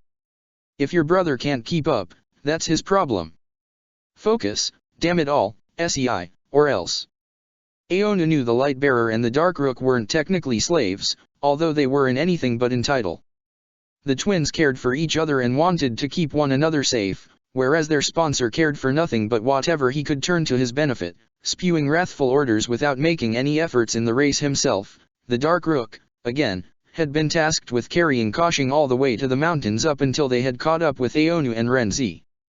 It was enough, though. It was frustrating, ridiculous that those two men would be at that man's beck and call, constantly. One stream of sand to his face hadn't been enough. definitely. Aonu took the opportunity offered by Kay's current predicament to wave his hands carefully, manipulating the earth under Koshing without the man's awareness, up until he withdrew the grounds Koshing was standing on, which had him sink to the chest into a rocky mountainside. To the man's horror and chagrin, he screamed so loudly, terrified upon being the victim of what he seemed to think was a vicious attack, that most of them had to cover their ears with their hands to muffle the man's voice. "Sei. K. Get me out of here. Get me. Umph." It didn't hurt one bit to stuff the man's mouth with dirt, Aonu supposed, and Renzi's disbelieving laughter certainly pleased Aonu plenty. He offered Koshing a careless shrug as both the light-bearer and the dark rook stared at their sponsor in chagrin. "He'll never get over this, will he?" the dark rook said, as his brother sighed hopelessly. Neither Aonu nor Renzi heard those words, though they had rushed down the mountain by now, eager to reach the destination they could already see from afar. Omashu's 4 pyramids had never appeared so inviting before, and they smiled wildly on their way towards the single bridge, the only entrance to the city. But the blind bandit and the dragon of the west were racing in the same direction, and as much as Aonu wanted to believe they could reach the bridge faster, he wasn't all that certain of it. Renzi kept up with him, and Aonu's bending eased their passage down. Still, he was nowhere near as efficient as the blind bandit's long sled, through which she enabled herself and her sponsor to slide down to the very ledge they had to reach before the bridge was theirs for the taking. "You're not getting the better of me this time, you pricks!" Toph shouted, launching a rock towards Aonu and Renzi. The firebender destroyed it with a timed, precise fire blast, and the battle between them was promised to begin anew. "Toph! Toph, the bridge!" The young earthbender was startled by her sponsor's urgency, but not enough to stop fighting against their 2 dangerous foes. Certainly, not for long enough to understand whatever bothered Iroh about the bridge. "What is it?" she shouted. "They're crossing already." "What?" "Like hell they are. I'm fighting the Millennium Dragon, right? I mean Azula, Toph." She lost all control of the rocks she had been bending, and her lips parted in disbelief. "Oh no. No, no, no. That couldn't possibly be. She had locked them inside a cave. There was no way." And yet, as soon as she stepped on the ground, hard enough to trigger the most accurate reading of her seismic sense, 2 people, running across the bridge. Holding hands, if her perception was that accurate, and it ever was. How? How could they seemingly overcome every single challenge? It was absurd that 2 people could prove resilient to such an extent. What on earth could drive them forward so relentlessly, without ever slowing down, without ever allowing any obstacles to stand in their way? Toph had prided herself on being exactly like that, once, but what they were proving capable of defied all boundaries she had never even realized she had abided by. How could they break out of a cave without needing any help, without being earthbenders? How could they fly across the sky when the one doing the flying was injured? What the hell kept them running forward towards a finish line that surely had seemed completely out of their reach merely a few hours before? It made no sense, that was the truth of it, and it was also true that she had no intentions of letting them reach the finish line before she did, no matter how much she appreciated her friends. "Toph!" Iroh called her, urging her to act. He could try to mount an attack, but the princess and her gladiator were already too far away. His fire wouldn't be likely to reach them. But a boulder might. Toph took a step back, drawing in as much strength as she could muster before summoning blocks of earth, large enough to damage the bridge. She could build another way into the city, if need be. As long as she defeated those 2, she could ignore the consequences of wrecking the city's main bridge.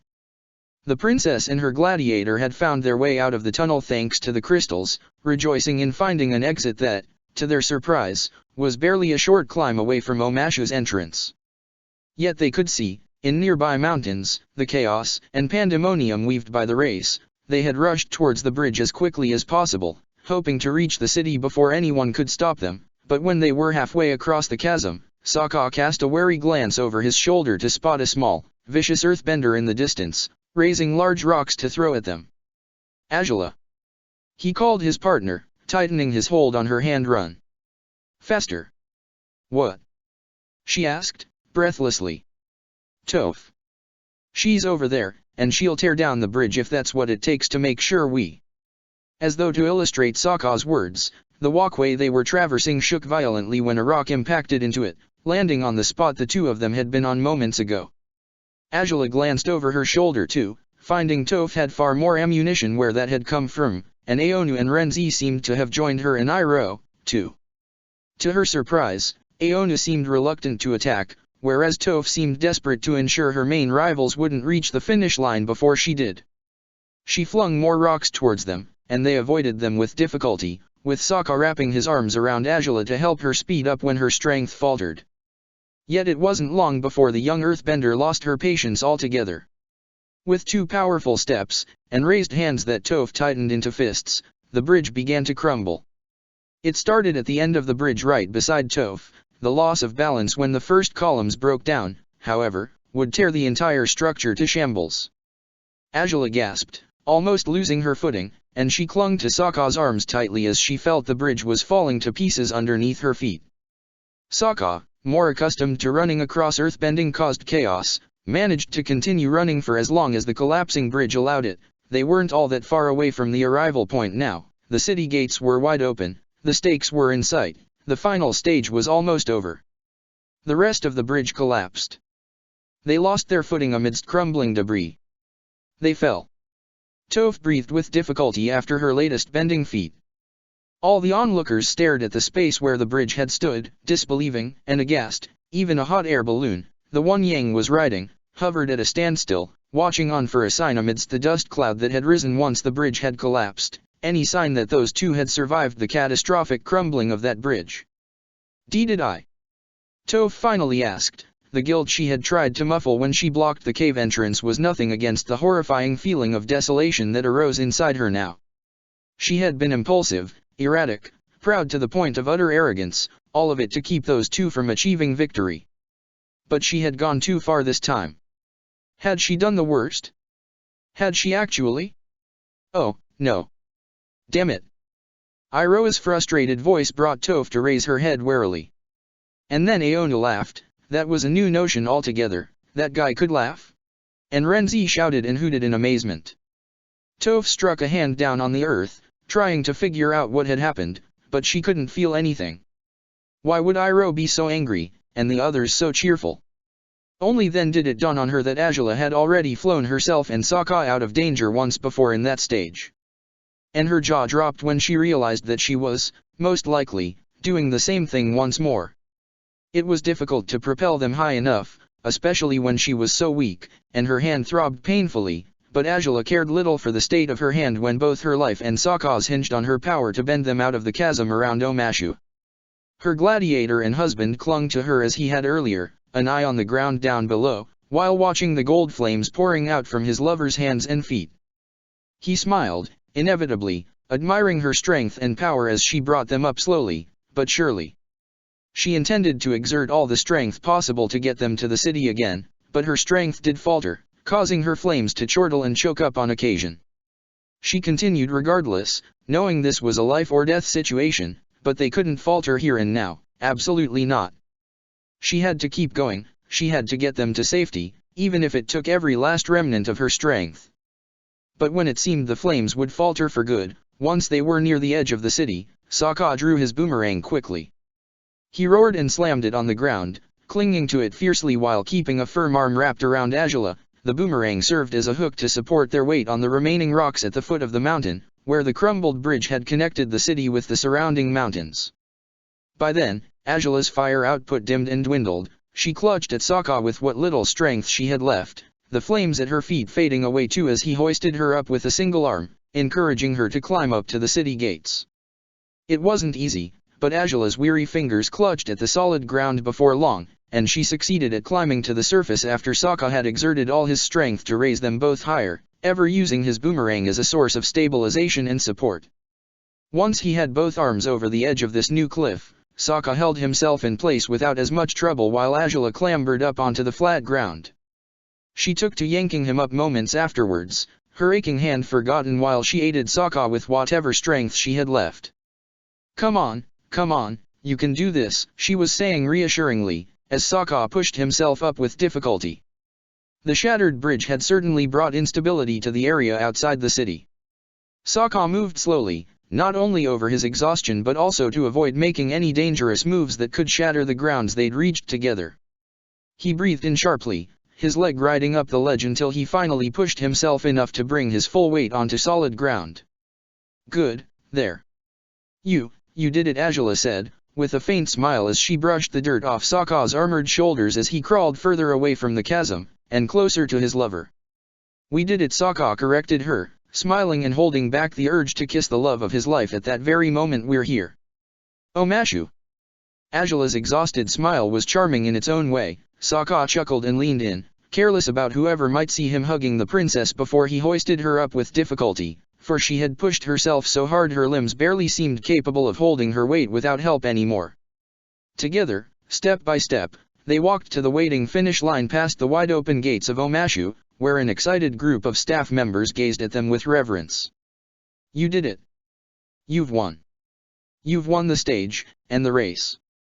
The chairman shouted excitedly, as Sokka and Angela supported each other in their walk through the city wall. "Congratulations. Well done, both of you." Angela smiled at Sokka, and he reflected the gesture, as they finally stepped over the finish line together. With that, the staff members launched into full celebration. They launched fireworks, even if they wouldn't be seen easily on the sky when the evening was barely beginning, and they clapped and cheered them on, surrounding them while offering food, water, and health checkups to the princess and her Gladiator, the undisputed champions of the Gladiator and sponsor race. All the while, his arm remained locked around her shoulders, with no regard of how others might judge their closeness to be inappropriate for two people of their standing, though it seemed they had forgotten all about enforcing proper boundaries between the royal and her Gladiator right after they had barely escaped death's claws moments ago. No one would pull him away from her now even if they tried, not when Sokka's heart soared in bliss upon overcoming this challenge with Angela, against all odds. The satisfaction they both felt upon having proven themselves above all the difficulties only seemed to confirm, yet again, that they were ever fated to make the other better, to build and foster the greatest partnership their world had seen yet. Toph couldn't sense the celebration at the city, but her guilt over her last actions certainly calmed down all potential wrath she might have felt over their victory. That was that, then. They had won, and she had nothing to do but accept it, just as Aonu, Renzi, and Iroh would have to. But second place was still up for grabs, wasn't it? Toph raised her hands carefully, shifting the earth underneath them just slightly. Her movements caught Aonu's eye, and he didn't waste a moment trying to stop her. Instead, he struck his hands forward, forging a platform that he intended to extend all the way to the city. Iroh and Renzi shared a horrified glance when both the earthbenders in their respective teams began working so soundly, without quite interfering with each other despite it seemed quite likely they'd clash eventually. Was it wise to follow them as they walked across their respective bridges, erected over the large gorge? Or were they all going to plummet to their deaths in case Toph and Aonu decided to sabotage each other's crafted bridge halfway through the final stretch of their journey? I won't attack you if you don't, Old Man Renzi said, and Iroh nodded promptly. With that, the two joined their partners. The process was slow, but it felt fast, frantic. They had to extend their bridge across the entire chasm, stretching the earth from the mountain around them into forming into a new, far less stable bridge than the one that had stood before. Relieved, tired and battered as they were, Angela and Sokka still glanced over their shoulders upon hearing the noise made by the two earthbenders in their dangerous, chaotic ordeal. Aonu's progress was slower but steadier, whereas Toph moved in quick bursts, her face drawn into a dangerous snarl. At the rate at which they were moving, it was impossible to tell which one would be triumphant. "Princess, come with me. Your hand." Angela heard one of the staff members call her, but she ignored the voice as she continued to watch the chaotic bending feet of their most vicious opponents. "That sure doesn't look like the right way to build a solid bridge," Sokka said, with an awkwardly grimace.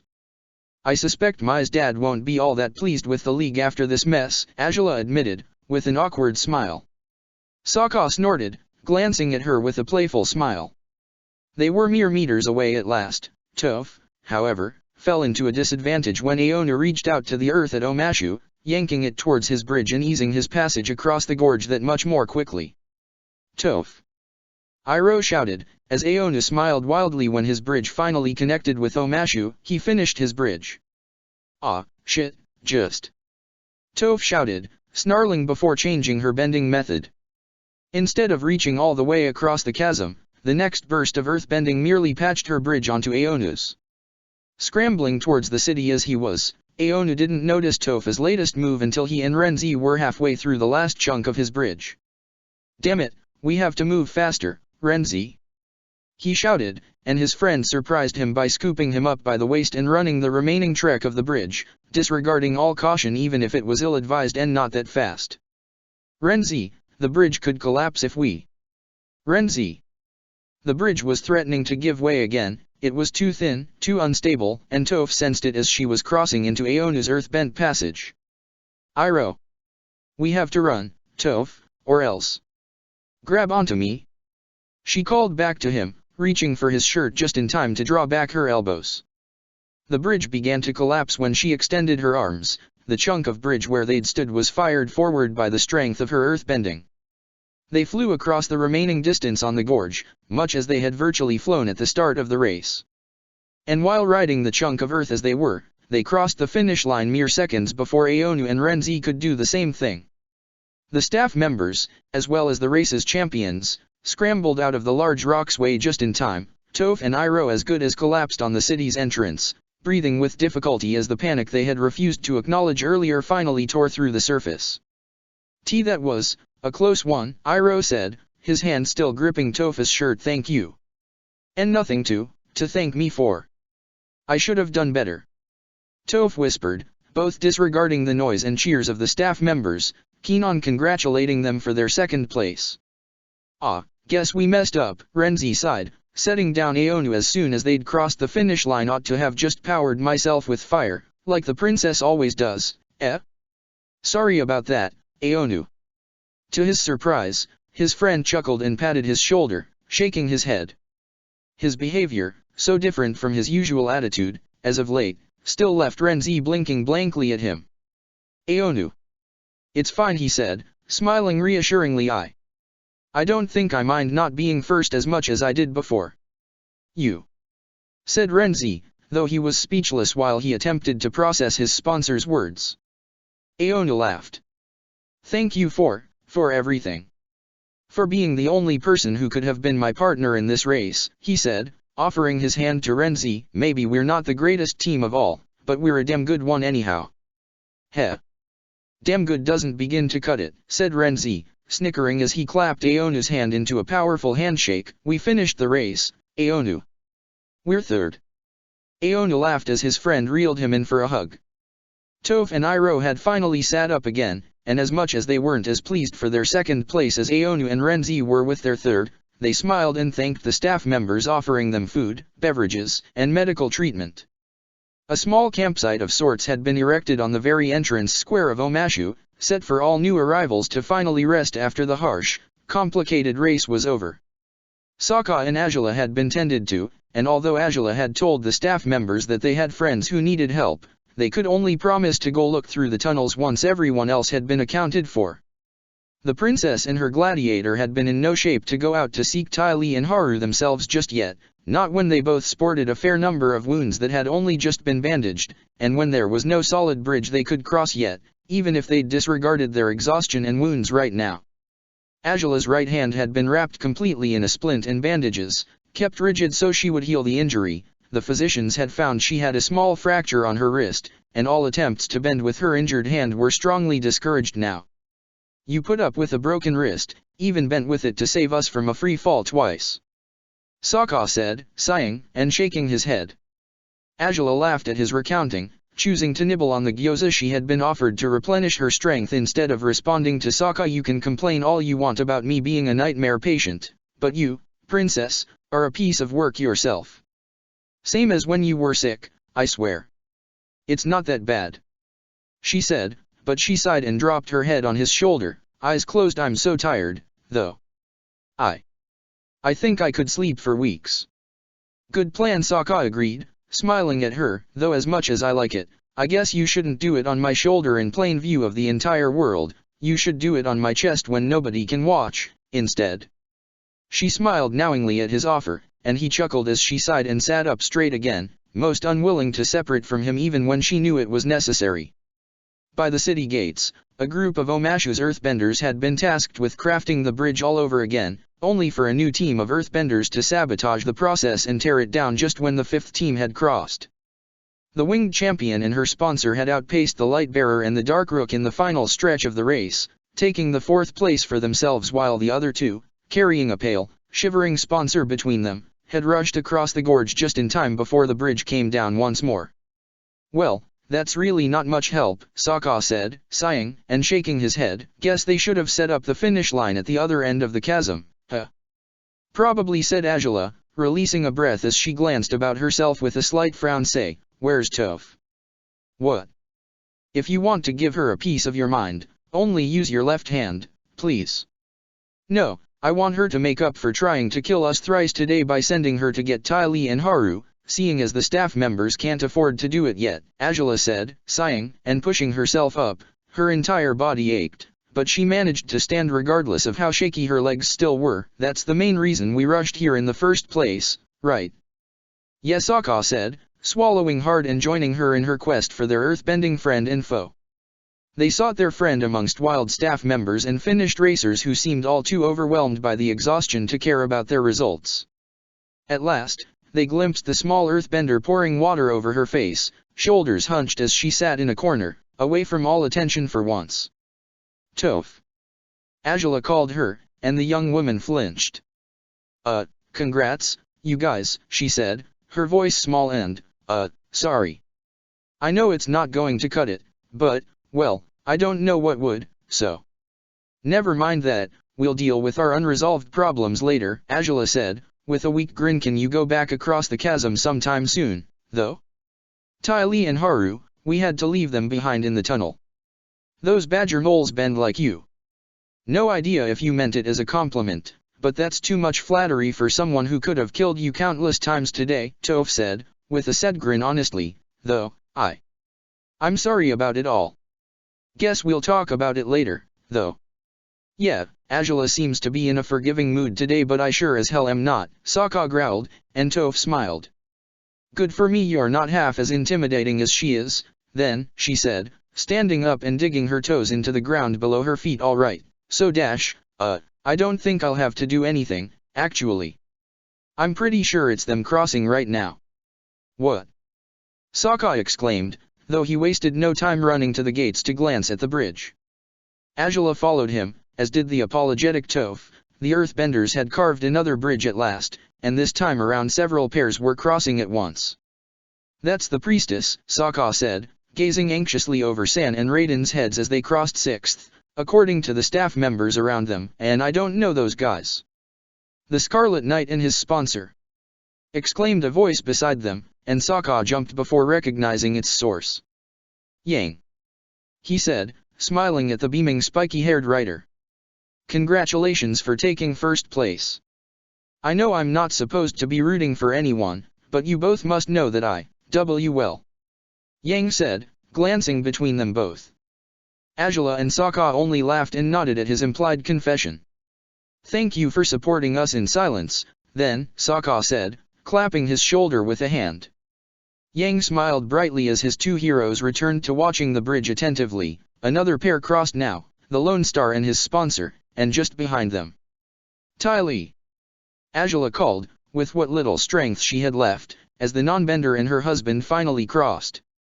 His bandaged elbow certainly had seen better days, but Haru was smiling in relief upon reaching the finish line, as was Ty Lee. "I'm so sorry, you guys. I'll never ever drag you into a tunnel again," she sobbed, clinging to Haru. "Please, a physician. Medic. Anyone. My husband needs help." "It's okay." Haru laughed, but Ty Lee had relinquished him from her hold just to rush inside for a staff member to tend to her partner. "You guys made it out, though? Did you get out with your bending, or?"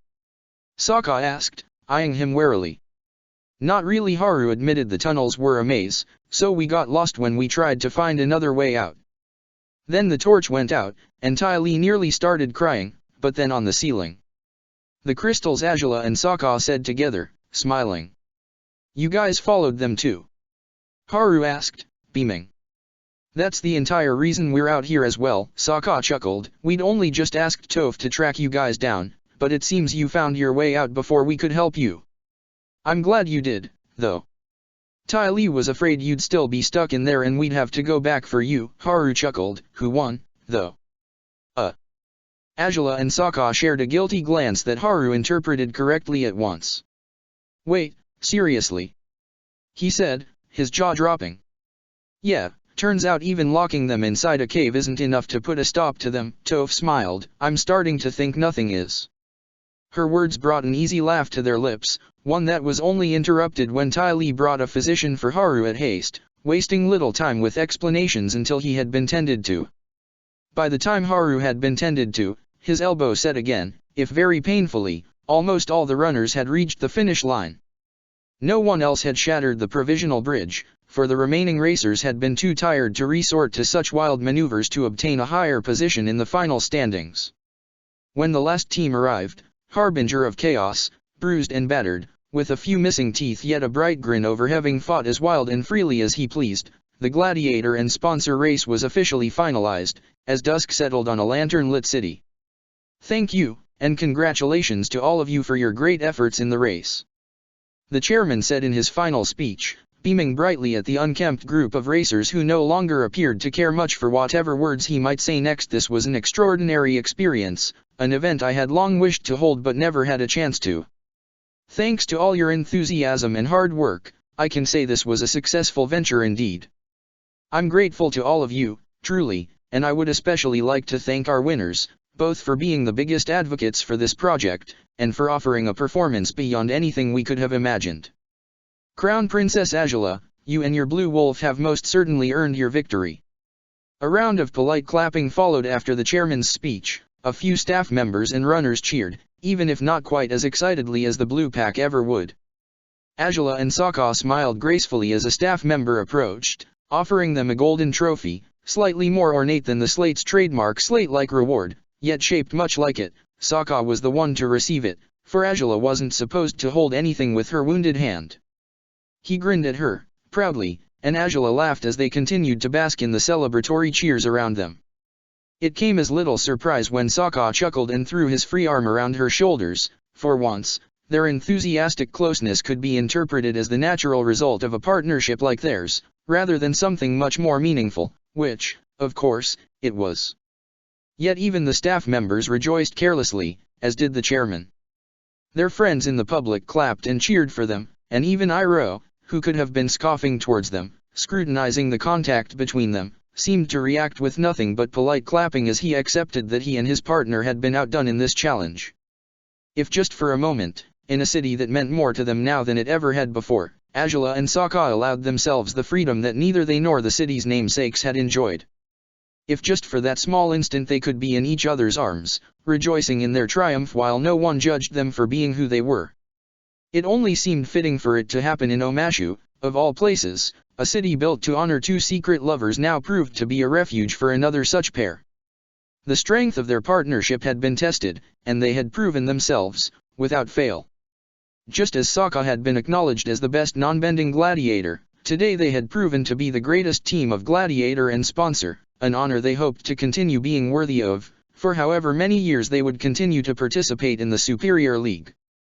The trophy ceremony was brief, and all teams returned to nourishing themselves and dealing with their wounds afterwards. Night had fallen, and it would soon be time for Sokka and Azula to make their way to Omashu's governor's home, where her assigned Imperial Guards and songs should be waiting for them. But as this was the last night before the race's group broke out, the teams that had bonded throughout the past 4 days were slightly unwilling to see everything end so soon.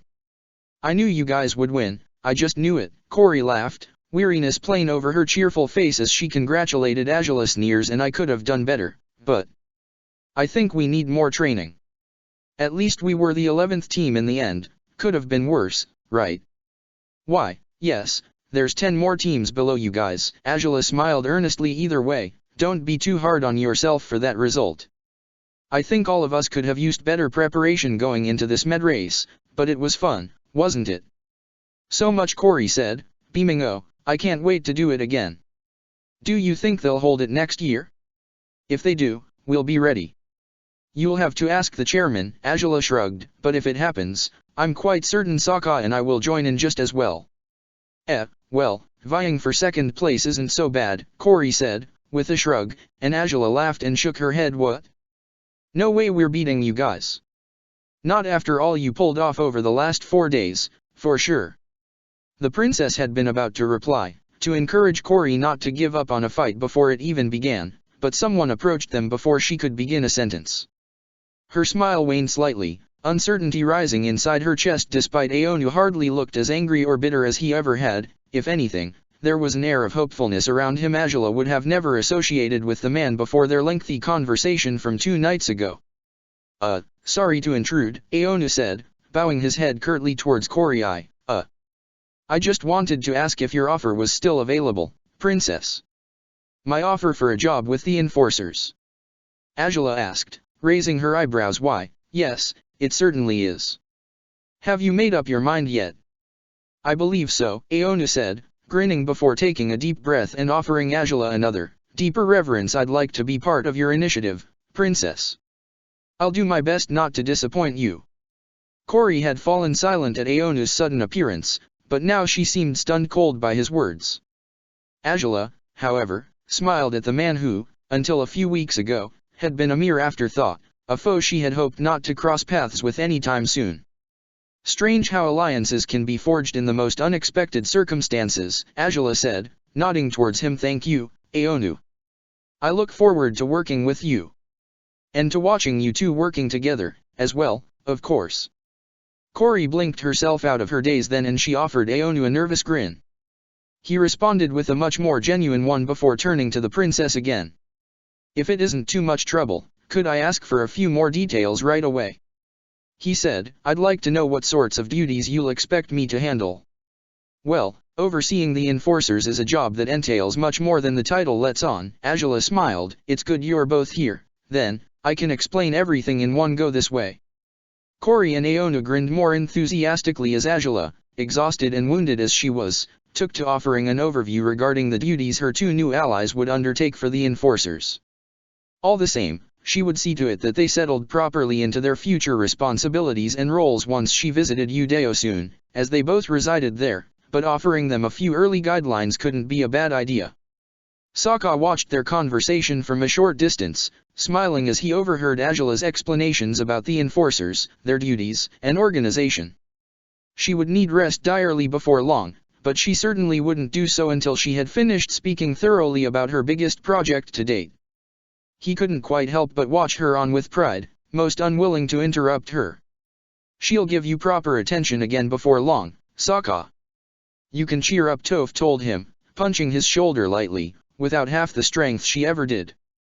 And you can stop being so mellow too, Sokka scoffed, prodding her with his elbow. What happened to calling me dog, huh? Slipped my mind, I guess, Toph said, though her voice still lacked the bite it ever had before.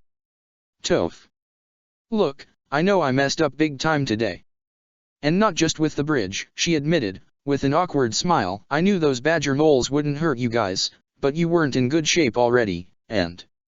Worst part is we were probably better off for it, Sokka admitted, shrugging. Hadn't you forced us into the mountain, then we wouldn't have found a shortcut to Omasha through those tunnels. That's the entire reason it paid off, you know. Yeah. I should have thought it could be one. Toph smiled. Had I used my seismic sense right then and there, maybe I would have sensed it go all the way to the city, but it didn't cross my mind. Just like a lot of things didn't. I really shouldn't have torn down that bridge either. Shit, I really am the worst friend ever, huh?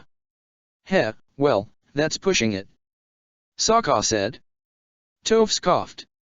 Right. I'm sure you have a lot of friends who've tried to kill you, huh? She asked. Well, I know you weren't trying to kill us, you were mostly trying to win, Sokka said, raising his eyebrows. Had you figured out a way to do it without reaching those extremes, I'd like to think you wouldn't have gone so far. Therefore, you're not the very worst of my friends. Second worst, perhaps. Wow. Someone really set the bar that low. Toph asked, raising an eyebrow. What did he do? He did want to kill me, for real, Sokka said, with a weak grin. Maybe he won't try anymore, doesn't mean he didn't try real damn hard when he did. He could have even succeeded if Angela hadn't gotten involved. To be perfectly fair, I have no idea if I ought to consider him my friend or not anymore. Things weren't so bad when we last met, but I'm not sure anymore. I could be relieved there's someone worse than me, but all I can think is you two are damn unlucky, Toph said, with a sigh. I just was really impulsive and stupid. I shouldn't have gone so far, but I couldn't even think straight. I just acted. And I only realized I'd done something I couldn't take back after it was done, and shit, the more I try to reason with it, the worse it sounds. Want to know what I think? Sokka said, folding his arms across his chest, his head tilted sideways slightly. The whole reason you went so far, did all the things you did, is because you're terrified of losing. His words hit her hard, enough that she had none to counter them. Instead, she lowered her head and found a box to sit on, as though afraid she might lose her footing if she remained standing. Sokka pursed his lips before sighing and sitting beside her. By then, Toph's hands were rushing through her untidy hair. The first time I came across the two of you, together. I'd just kicked your ass, remember? Toph said I'd fought you, and I thought you weren't worth killing, even. I looked down on you, I was annoyed by you, I thought you were everything a gladiator shouldn't be, and now it turns out the tables have turned, haven't they? You too, you've changed. You went from being the pitiful ones to the ones worth admiring. Which makes me what, exactly? Am I the pitiful one now? Only if you want to be, I guess, Sokka said, with a careless shrug. Toph huffed. Truth is, we've changed in many ways, Toph, but Angela and I didn't change as much as you might think we did. Even back then, when you beat me up, she came to me. She felt responsible for me. She looked after me because I needed it. That, believe it or not, was her first real display of kindness towards me. Joy, so it's my fault you fell in love now? Toph asked, with a cheeky smirk. Sokka laughed, shaking his head. Nah, I blame that on her exclusively. Don't go around taking credit you're not due, he said, and now he was the one to punch Toph's shoulder lightly. She snickered. My point is, though, if things had failed for us, if you'd beaten me to a pulp again today or yesterday, do you seriously think she wouldn't have carried me over her shoulders as she did that day? I don't even doubt she would have. I mean, in a way, she did. She flew with me twice today, huh? No less than that, with a fractured wrist, apparently. Which, by the way, I really ought to kick your ass for. I'll have to ask you to reschedule that beating for later. Toph smiled. But I'll take it. I'm sorry. I could have gone easier on you guys with the ambush, but you're about as bad with competitivity as she is, Sokka said. You're both prodigies, so maybe that's why, huh? Maybe, Toph conceded. My point is, though, she and I have changed in some ways, but we knew we had to learn to trust each other since the start. We had to rely on each other, and that's why we still do, to this day. She never let me down. She had never dropped me. So, for as long as she wants me to, I'll continue to fly with her, wherever we may go next. Very poetic of you, Toph said, and Sokka smiled. All right, well, you guys definitely are the perfect match, that can't be denied. I just honestly never thought you'd beat me at anything as thoroughly as you did this time around. It shouldn't have mattered so much, but it did end, and I could have really done something awful to you guys if you weren't so damn resourceful. I'm honestly glad you guys won, come to think of it. That you pulled things off as you did.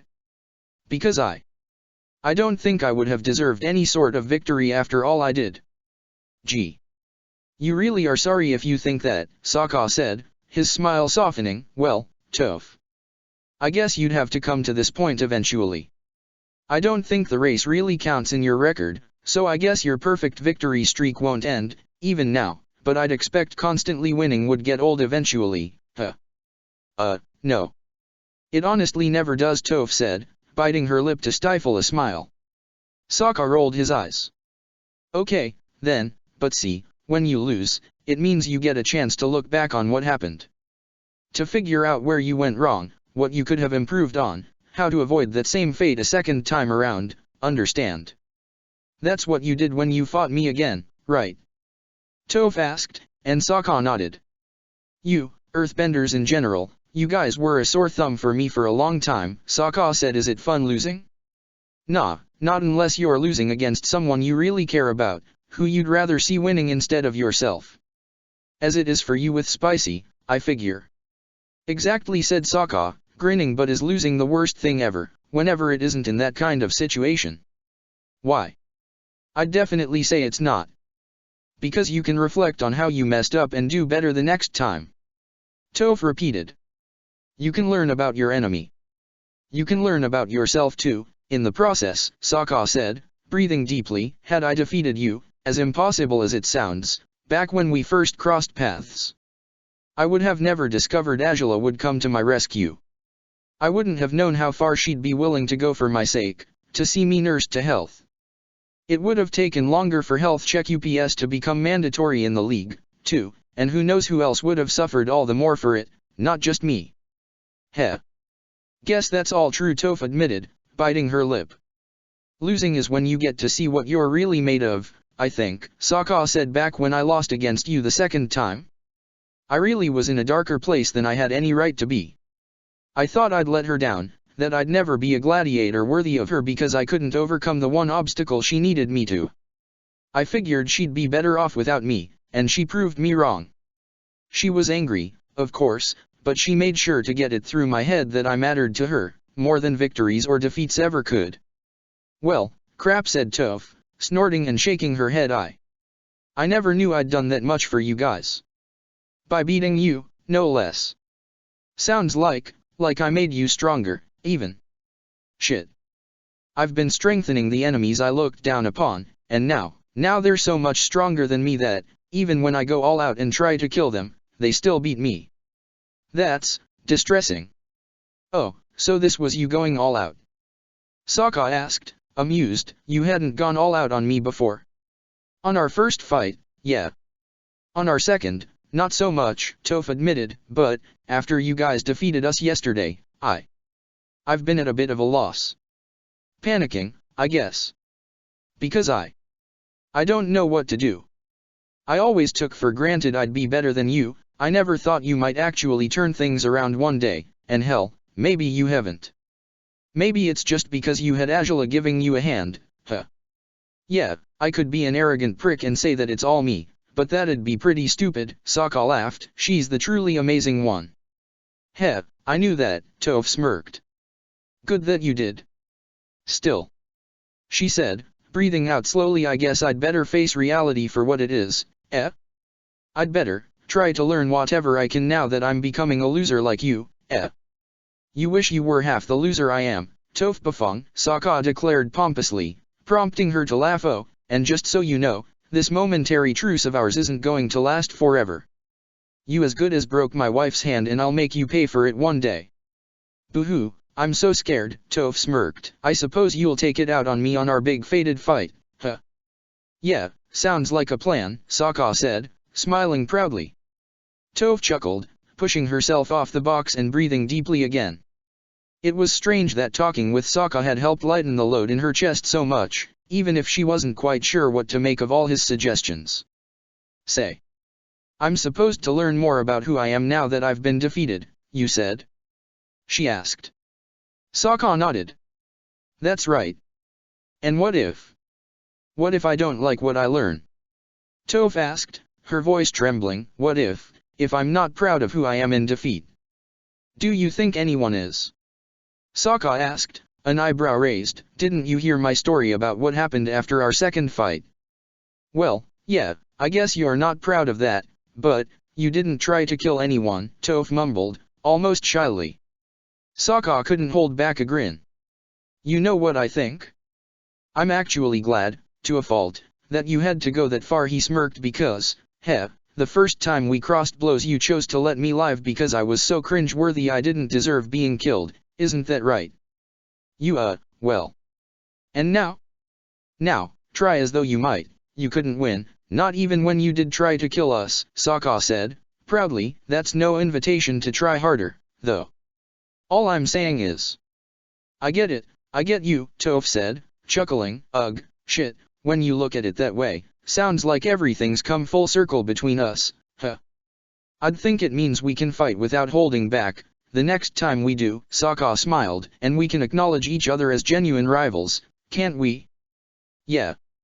Seems like we can, Toph said, raising her head. Gotta say, dog, you're not half bad a rival. Better as a friend than a rival, can't lie, but if there's someone in that damn ranking I might respect a little, it's you. Just a little, huh? Sokka smiled. Yeah, don't push it too much, Toph laughed. Sorry again, for everything. I won't hold back the next time we fight, though I still don't want to kill you. Ugh, anyways, thanks. For all this. No worries, Sokka said, reassuringly. Just go get some rest, something to eat or drink, whatever you need. Maybe once you wake up tomorrow, you'll find coming up second for the first time in your life isn't really the end of the world, huh? Hopefully. Still sucks, though, Toph said, playfully. She laughed but raised a hand towards him, a wordless goodbye as she walked towards her sponsor. Iroh had taken to talking with some other runners after his final medical revision had been finished, and he rejoiced when Toph reached him. Sokka smiled as he watched them. Sometimes it was easy to think of Toph as a powerhouse, a deadly enemy anyone ought to be careful with, yet those glimpses into who she was, deep down, betrayed the insecurities and uncertainties that ever plagued her. It showed how much she still had left to learn about the world, about life, about herself. It reminded him of a certain fire-bending prodigy who hadn't been much better than that, back when he had first met her. Said fire-bending prodigy was glancing at him by now, her left hand placed over her wounded wrist. Both Aonu and Kori had taken off moments ago, and he was free to approach her once again. Is she all right? Azula asked, once Sokka reached her.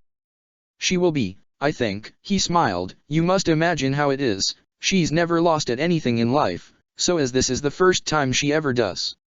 You speak as though I'd understand such mundane plight, Azula replied haughtily, and Sokka snorted. I have never lost at anything in life either, I'll have you know. You've lost more than enough times by proxy through me, Sokka laughed, and Azula snorted. Can't even be a stuck-up snob around you anymore, can I? She said, as he offered her a gentle smile. Well, be that as it may, we ought to get going now. Everyone should be waiting at the governor's place. Yes, Sokka smiled. We can take it easy, though. No need to overexert yourself, you're wounded and all. I know, Azula rolled her eyes, despite she was smiling at his caring ways. Sokka grinned as they started the way through Omashu's uphill streets. The city had changed slightly. Most the fumes didn't seem to be working at the moment, affording the city a less unpleasant atmosphere. The houses remained more Earth Kingdom than Fire Nation, suggesting that however hard the occupying nation might try to destroy its spirit, the city would continue to fight for its identity, no matter the cost. You know, I really didn't like this city when we first came here, Sokka admitted. And I always hated its name, myself, Azula said. Sokka snorted. I think I remember. Why is it you didn't like it, exactly? He asked. I honestly have no idea, she smiled. Maybe, it sounded like it belonged to the Earth Kingdom far too much. It didn't suit the Fire Nation, and after what we saw today, I stand by that belief. Though, of course, I certainly don't stand by the belief of erasing the name anymore. Thought so, Sokka smiled, resisting the urge to take her hand in his. It's sad to think they never could walk these streets together, Azula whispered. I'm sure he would have loved to see the peaceful city she built for their people. Oh, definitely, Sokka said, gazing about himself. I don't know about you, but I think Omashu can't really be defeated by your father's wicked, wily ways. I mean, yeah, you guys conquered it, but it really doesn't look like a Fire Nation city, not even with all those banners and fumes and what have you. Well, you're quite right about that. It doesn't, Azula admitted. They took a turn at a corner, which would lead them to the governor's house, and while I once would have condemned it for that, now I think it's wonderful. Doesn't matter who tries to break it, doesn't matter who tries to change it. Omashu will ever remain true to its purpose. To its origins. Maybe one day, once you're Fire Lord, you'll be able to pay their founders the homage they deserve here, Sokka suggested, smiling warmly at her.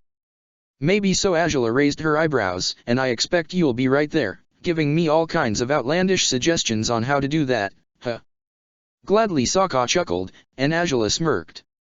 They stopped right before the gates to the governor's residence, taking a chance to admire the scenery. The silhouette of the mountains nearly blended with the darkness of the starlit sky, a sliver of the moon hovering amongst them. Even though the city was calm, the soft noises of families at dinner, of people in streets, of games being played, of laughter shared between friends, reached their ears. "We did it, didn't we?"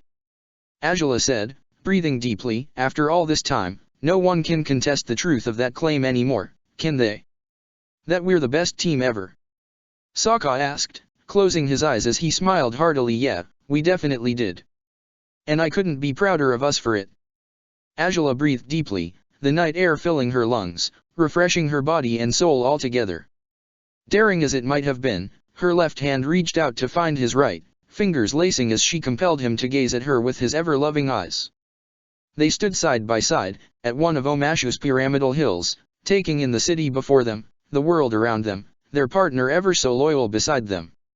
Long ago, two people had stood in hills like these, gazing at each other with the same love they held in their eyes, the same certainty of having found their soulmate nestled in their hearts. Whether past lives were real or a nonsensical fabrication mattered little when they felt so connected to the very energy that had brought this city to life, to the souls of those who, just like them, had found love where they hadn't been seeking it, and endeavored to protect it in a world that would doom them for their bond. Perhaps spirits weren't real at all, but for once, they both hoped they might be. If just so that, from whatever afterlife might exist, Oma and Shu might know that their love lingered on, ever remembered by two people with a plight much like theirs. Two people who had become the greatest team that ever was, who stopped at nothing to defend each other's dreams, who endeavored to protect one another from harm and who were determined to bring balance to their war-torn world. They would enter the house soon, to be greeted by their friends and allies, eager to hear about the happenings and the results of the race. But for now, in a gentle moment of peace, shared in an ancestral location they would hope to restore to its rightful glory once they had the power to do so, the two lovers stood side by side, fingers intertwined, honoring the land that had ever been the silent witness of secret love, of promises made truth, of the powerful convictions of ancient heroes who had left their mark across the world, crafting a brighter future for countless generations to come. Chapter 210, The Spirit Library 1. "All right, Angela. We're just going to move your wrist gently now." Angela sighed at Song's precautions but obeyed nonetheless. Her wrist no longer pained her as much, for 2 weeks had passed since she had punched Tofa's rock. Song had been deeply concerned about the injury as soon as she had noticed it. Upon Angela and Sokka's triumphant arrival in Omashu's governor's residence, the healer had crafted a firm bamboo and linen splint for Angela's wrist, sturdier than the one the race's healers had given the princess, and she checked on her progress every day, always offering ointments meant to reduce the swelling on the princess's hand. Angela was convinced the wound was all better by then, but Song insisted that she hadn't recovered yet, and that she might only worsen her injury if she stopped using the splint too soon. If just to prove herself less of a trouble patient than her gladiator, Angela had decided to follow the healer's orders, though not as passively as Song would have liked. "Don't give me that look, you don't want to spend longer healing than necessary, do you?" Song said. Angela smiled. "You can be really strict when you want to be," she said. "That's true for everyone in this field." Song grinned too, holding the princess's exposed wrist carefully. The splint had been undone moments ago, and it rested on the mattress of the princess's cabin. Angela sat next to it, while Song had taken a chair right in front of her patient. The healer's small hands were firm, yet not as delicate as her mild appearance suggested, since hard work had roughened her palms over the years. "I suppose.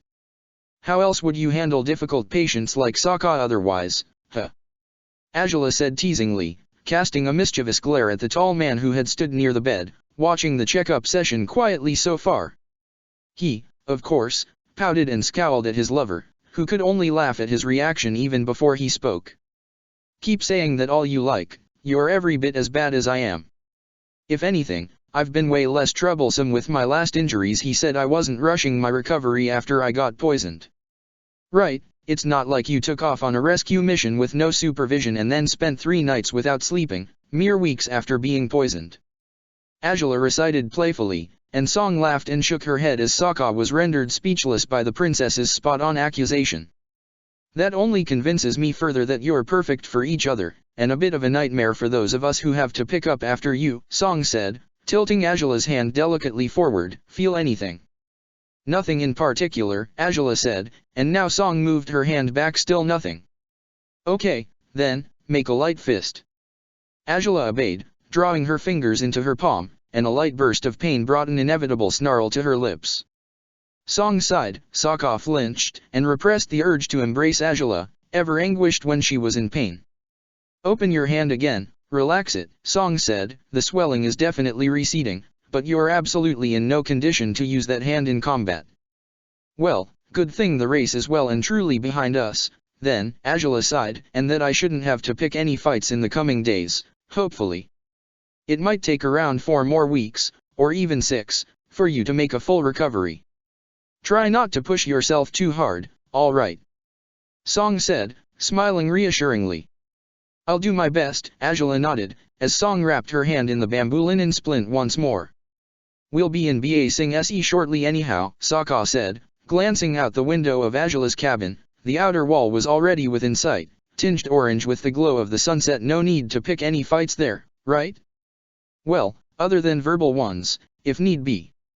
It's not very likely that I'll need to pick verbal fights, even," Angela smiled. "Tien is amongst the more reliable governors in the colonies. Of all the cities we'll visit, Ba Sing Se is the one that least worries me." Song smiled at those words, knowing the man who had taken care of her mother for the past years was regarded so highly by Angela was ever reassuring. Mayung always told her she had been treated well, so hopefully Governor Tien would continue to be an advocate to his people when it came to treating slaves with proper respect, seeing as he had done as much even before the laws were official. Omashu should have been the least worrisome one. Sokka pouted, and Angela chuckled lightly at his bitter words. "No offense to Mai's family, but her parents aren't exactly brilliant at managing a city as great as Omashu." "She'd be the first to agree with that notion, though I doubt she cares one bit about the city itself," Angela said. "Still, at least Yukino had made some progress with Omashu's enforcers, even if not as much as I would have hoped. It was better than Quan, no contest." "Do you think Aona will get him in line?" Sokka asked, vicious amusement in his smirk. "Oh, I'm not sure if that's even possible," Angela smiled, as Song finished wrapping the linen properly over Angela's wrist. "The question about jailing is no longer who should be in charge of the enforcers there, but rather, who should be in charge of the city altogether, once Quan is ousted." Sokka snickered proudly and Song stood up. The young woman bit her lip as she stepped towards the cabin's window. The barge slowed down as it reached Ba Sing Se's outer wall. The earthbending squad assigned to man the wall had already opened the barrier, allowing them to drift into the city's territories. They were here at last. She'd see her mother once again. "So, is the recovery going well enough, Song?" Sokka asked. "No matter if she wants to get out of the splint already, she's healing properly." "Oh, yeah. No need to worry," Song said, glancing at him over her shoulder with a reassuring grin. Sokka returned the smile gladly. "Good," he said, turning towards Angela. She smiled back, her chest tightening at his tender concern for her. "I'll be back training with you before you know it. Make sure not to slack off too much while you train with the guards instead of me, all right?" she said, with a teasing grin. "As if they'd let me," Sokka grimaced. "They all gang up on me, 3 or 4 of them at once. It's really rude, you know." Angela laughed softly as Sokka sat down beside her. As much as Sokka wasn't supposed to be in her cabin at all, let alone in broad daylight, it was less dangerous for him to be there when Song was, too. None of the guards had made a fuss over Sokka's insistence on being present during each health checkup session Angela had with Song. Their leniency had struck Angela as odd, especially in Renkai's case. She couldn't help but wonder if everyone had already guessed what was happening between her and Sokka. Considering how poorly they had concealed their affection for each other in recent times, it wouldn't be strange if that was the case. "But as long as your pretty hand heals the proper way, I'll put up with their nastiness," Sokka said, taking her hand delicately in his and pressing a soft kiss to her wrist. Angela scooted closer to him, comforted by the contact between their bodies, and by placing her head on his shoulder. "You're feeling better, right?" "In all honesty, I never did feel all that bad," Angela smiled. "Granted, it hurt, but I guess winning the race and everything else that happened in between has kept me in an unreasonably good mood over the past few days, enough to ignore my wrist. You think it's unreasonable? Sokka laughed, kissing the top of her head. Now say, will we head into Ba Sing Se right away or spend the night on the barge instead? It's getting kind of late, so. It wasn't Angela who reacted to the question but Song, who whipped her head around so fast her braid nearly slapped across her face from the momentum. Sokka blinked blankly at her anxious reaction, and Angela smiled sympathetically at the healer for it. I don't think it'd be fair to rob Song from one more day spent with her mother, so, however late it might be, we ought to take off to the city as soon as possible, Angela said. Song sighed in grateful relief, her cheeks flushing with excitement. If that's the case, I'll go pack my things, Song said, beaming as she started her way to the door. I'll see you on deck in a bit. Sokka chuckled as he watched Song leave in a hurry. Her bliss over seeing her family again was no longer something to quietly envy her for. After finding Katara and Whaletail Island, and confirming his tribe wanted to see him again, Sokka's latent insecurities had decreased, even if not quite vanished altogether. He would see his sister, his father, later this year, for he knew Angela would stay true to her promise to reunite him with them, no matter what. He turned his gaze on her to find she was so relaxed on his shoulder she nearly had fallen asleep. He chuckled and pressed a soft kiss to her brow. Angela groaned and raised her head, prompting his lips to slide down over the bridge of her nose, slowly rising over to its tip until he found her mouth. She was smiling as they kissed fully, and, although her eyes were closed still once they parted, it was clear she was no longer quite so drowsy. We shouldn't stay here all by ourselves for very long, you know, he whispered. Here I thought no one would bat an eyelash about our closeness now that we're married. Angela sighed dramatically, and Sokka chuckled, like it's any of their business what I do to my husband behind closed doors. It's not their business, no, but Song left the door open, see? They'll definitely think it's their business this way, Sokka said teasingly. Angela's melodramatic front broke again as she laughed at his silly joke. We should go downstairs, though. The guards will send your luggage to the palace once we're there, right? They always do, yeah, Angela nodded, sitting up properly. She glanced at her wounded wrist again, eyes half-lidded as she assessed it with a light frown. I always do end up injuring my hands, don't I? I mean, whenever I've taken injuries, it's always something like this. True. Guess you rely on your hands a lot, Firebender. Sokka smiled, stroking her wrist gently. It's a shame it's the right one, too, Angela sighed, turning it to find her palm covered by bandages. I suppose the only possible advantage is that our wedding scar is concealed, which should make us less suspicious. But I'd rather be able to look at it freely. It's only for a few more weeks, okay? Sokka whispered, wrapping an arm around her shoulders. After that, you'll be able to look at it and remember everything about Shujing all you like. Oh, I don't need to look at the scar to reminisce about it all, Angela smirked, raising her eyebrows suggestively at him. Whenever I have any downtime, and I can't be with you, I let my mind drift just in that direction. Though nowadays I happen to think about something else, too. Do you, now? Tomb-related shenanigans, perhaps? Sokka asked, and Angela laughed as she stood up from the bed, his arm dropping from her shoulders. I was too emotional to process it when it was happening, but, damn, it was definitely one of our most erotic experiences, wasn't it? She asked, and Sokka joined her laughter with his own, pushing himself to his feet to take her face into his hands. And that's definitely saying something, considering most our experiences are as erotic as can get, he smirked, pressing a soft kiss to her lips. Ready to go? With you? Always, Angela grinned, pressing her head to his shoulder lightly before allowing him to lead their way downstairs. The guards and sailors of the barge rushed on deck and below it alike. They would be docking soon, and everyone on duty had plenty of work to do. Xian Long lounged on deck as he ever did, ignoring the trotting sailors around him, until his eyes lit up at the sight of his rider, once she and Sokka had reached the deck after retrieving his personal pack. The dragon had been rather lonesome while Angela and Sokka had been away in the race, eager to seize any opportunities to fly with them, even if just by briefly skirting over the waves at sea. It didn't seem everyone was as enthusiastic about reaching the massive city as Xian Long was. However, by the time Sokka and Angela were halfway across the deck, his bag tightly strapped to his shoulder, they took notice of Fei Li, standing with crossed arms before Song and Ruishi.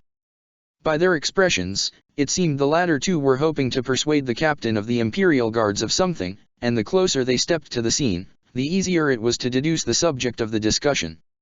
"It's going to be dark by the time we dock, Ruishi. We're ahead of schedule anyhow. We weren't supposed to get there until tomorrow, so you can wait until then to travel all the way to the city, right?" Fei Li spoke, and although he hoped to sound serious, his voice ever had that squeaky, childish quality that afforded him none of the authority he was supposed to hold over his fellow guards. Perhaps, if he had been wearing his helmet, he might not sound quite so goofy, but after all these years, Azula's guards had often taken to relaxing their protocols in the midst of traveling, as was the case with Fei Li and Ruishi right now. "We're highly trained firebenders," Fei Li, Ruishi huffed. "It's hardly a problem for us to make our way to the city, even if it's late. It's dangerous. There's criminals and brigands and whatnot." Fei Li pouted, tightening the lock of his arms around his own body. "I can't be irresponsible and allow you to take off to Ba Sing Se when, you oh, don't look at me like that, Song. I know you want to go see your mother, but by the time I send a bird to request carriages from the city it'll be so dark that they'll never comply, and... if I might intrude." Azula chimed in, and Fei Li nearly jumped out of his bones at the sound of her voice. Sokka bit his lip and covered his mouth, conceal his amusement poorly over the captain's reaction. "I can think of two potential solutions for this predicament. The first. I could abuse my authority, fly to Ba Sing Se and demand unreasonably that Governor Tien sends his troops to escort your carriages all the way to the lake and back to the city." Sounds like a hassle, doesn't it?" Fei Li said, grimacing as he tugged at the edge of his uniform's neck nervously. "Probably. But as I am who I am, I'd get away with it," Azula declared proudly, and this time Sokka didn't try to hide his proud smirk at her arrogance. "Still, there's another possible solution. How do you feel about flying on the back of a dragon once again, Song?" Ruishi froze as Song gasped in blissful surprise. That wasn't supposed to be an honor she'd ever receive again. The one time she had flown on Xin Long's back had been in the middle of an emergency, and this hardly seemed to count as one, yet where Azula had once been daunting and terrifying, she was friendly and kind nowadays, generous enough to offer her a ride on her dragon as freely as she just had. "And what of Sokka?" Ruishi asked, blinking blankly. "Oh, I can scoot back, Song's not bound to be heavy. Xin can carry all three of us, right?" Sokka asked, grinning at Azula with hopeful eyes, though the princess's judgmentally raised eyebrow worried him immediately. "Hey now, you didn't mean I'd stay behind so Song could take my place, did you?" "Your place, is it? How very arrogant of you." Azula smirked now, shaking her head as she approached her waiting dragon. Xin Long groaned affectionately as his rider's fingers glided through his mane. "It's not arrogance. Why, you always take me with you, and back when we flew with Toph it was 3 of us instead of 2, so that should work this time too." Azula laughed carelessly at his nervous rambling before hoisting herself onto Xin Long's saddle. Using her left hand to exert the strength needed for the task, she held out her right, hoping to use it as little as possible, just as Song had advised. From her new vantage point astride her dragon, the princess continued to smirk at her pouting gladiator. "As much as I enjoy tormenting you, I'd think it's up to Song to decide whether she prefers to fly on Xin Long or not," Azula said, "and, of course, up to Ruishi as well. Might be he'd feel safer if he can see her to Ba Sing Se himself." "Well, I trust you wouldn't let any harm come to Song," Ruishi admitted, yet he seemed reluctant to see his girlfriend go, missing out on one night he had hoped they might spend together. "Ruishi." Song clasped his hand, and he squeezed her fingers gently before turning a gentle smile on her. "You should go," he said. "I'll catch up with you tomorrow." "You're sure?" she asked, and he nodded promptly. "You can see me almost every day. You can't visit your mother as often as that, can you?" he said, separating their hands. He guided her towards the dragon now, as Sokka stood beside it awkwardly, still uncertain of whether he'd be allowed to ride with Azula and Song or not. Song offered Ruishi a sad, but heartfelt grin, raising a hand to caress his cheek before turning to face Xin Long. The dragon lowered his body, offering the young woman the chance to climb on him with further ease. She had to draw up her large skirt, and it was certainly difficult to settle properly on the saddle in her current outfit, but she found a comfortable position behind Azula, her heart racing with anticipation. She would be riding the dragon once more, this time with full permission of his rider. Consider this a display of my gratitude for helping me with my wrist through these weeks, Angela said, and Song giggled. Here I thought you'd been annoyed because I'm too strict. Annoyed? Why, only foolish gladiators are annoyed over the strict orders of health professionals, Angela claimed proudly, smirking before gesturing at Sokka to try his luck climbing on Xin Long's saddle. Behind Song, the weight was certainly more than the dragon was used to, but not enough to be overwhelming. Be careful not to touch anything you shouldn't, Gladiator, Ruishi growled. The closeness between Sokka and Song certainly didn't reassure him, despite Sokka inched away from his housemate for her lover's comfort. Song, however, only laughed in response to Ruishi's protectiveness. I'll see you again tomorrow, she said, as Xin Long rose up to his full height. I love you. She had to shout the last words, for the dragon had started to move, and the sound of the creature's claws against the metallic ship deck dwarfed her voice easily. Ruishi watched them speed away, an unpleasant sensation of loneliness rising in his chest as he watched his charge, his girlfriend, and one of his closest friends flying away, leaving him behind. And then the clapping and hooting began. Color rose to his cheeks as he scowled at all the guards who had witnessed Song's bold love declaration. They usually held off from making blatant, public displays of affection, and he seldom did more than hold her hand in front of the rest of his comrades.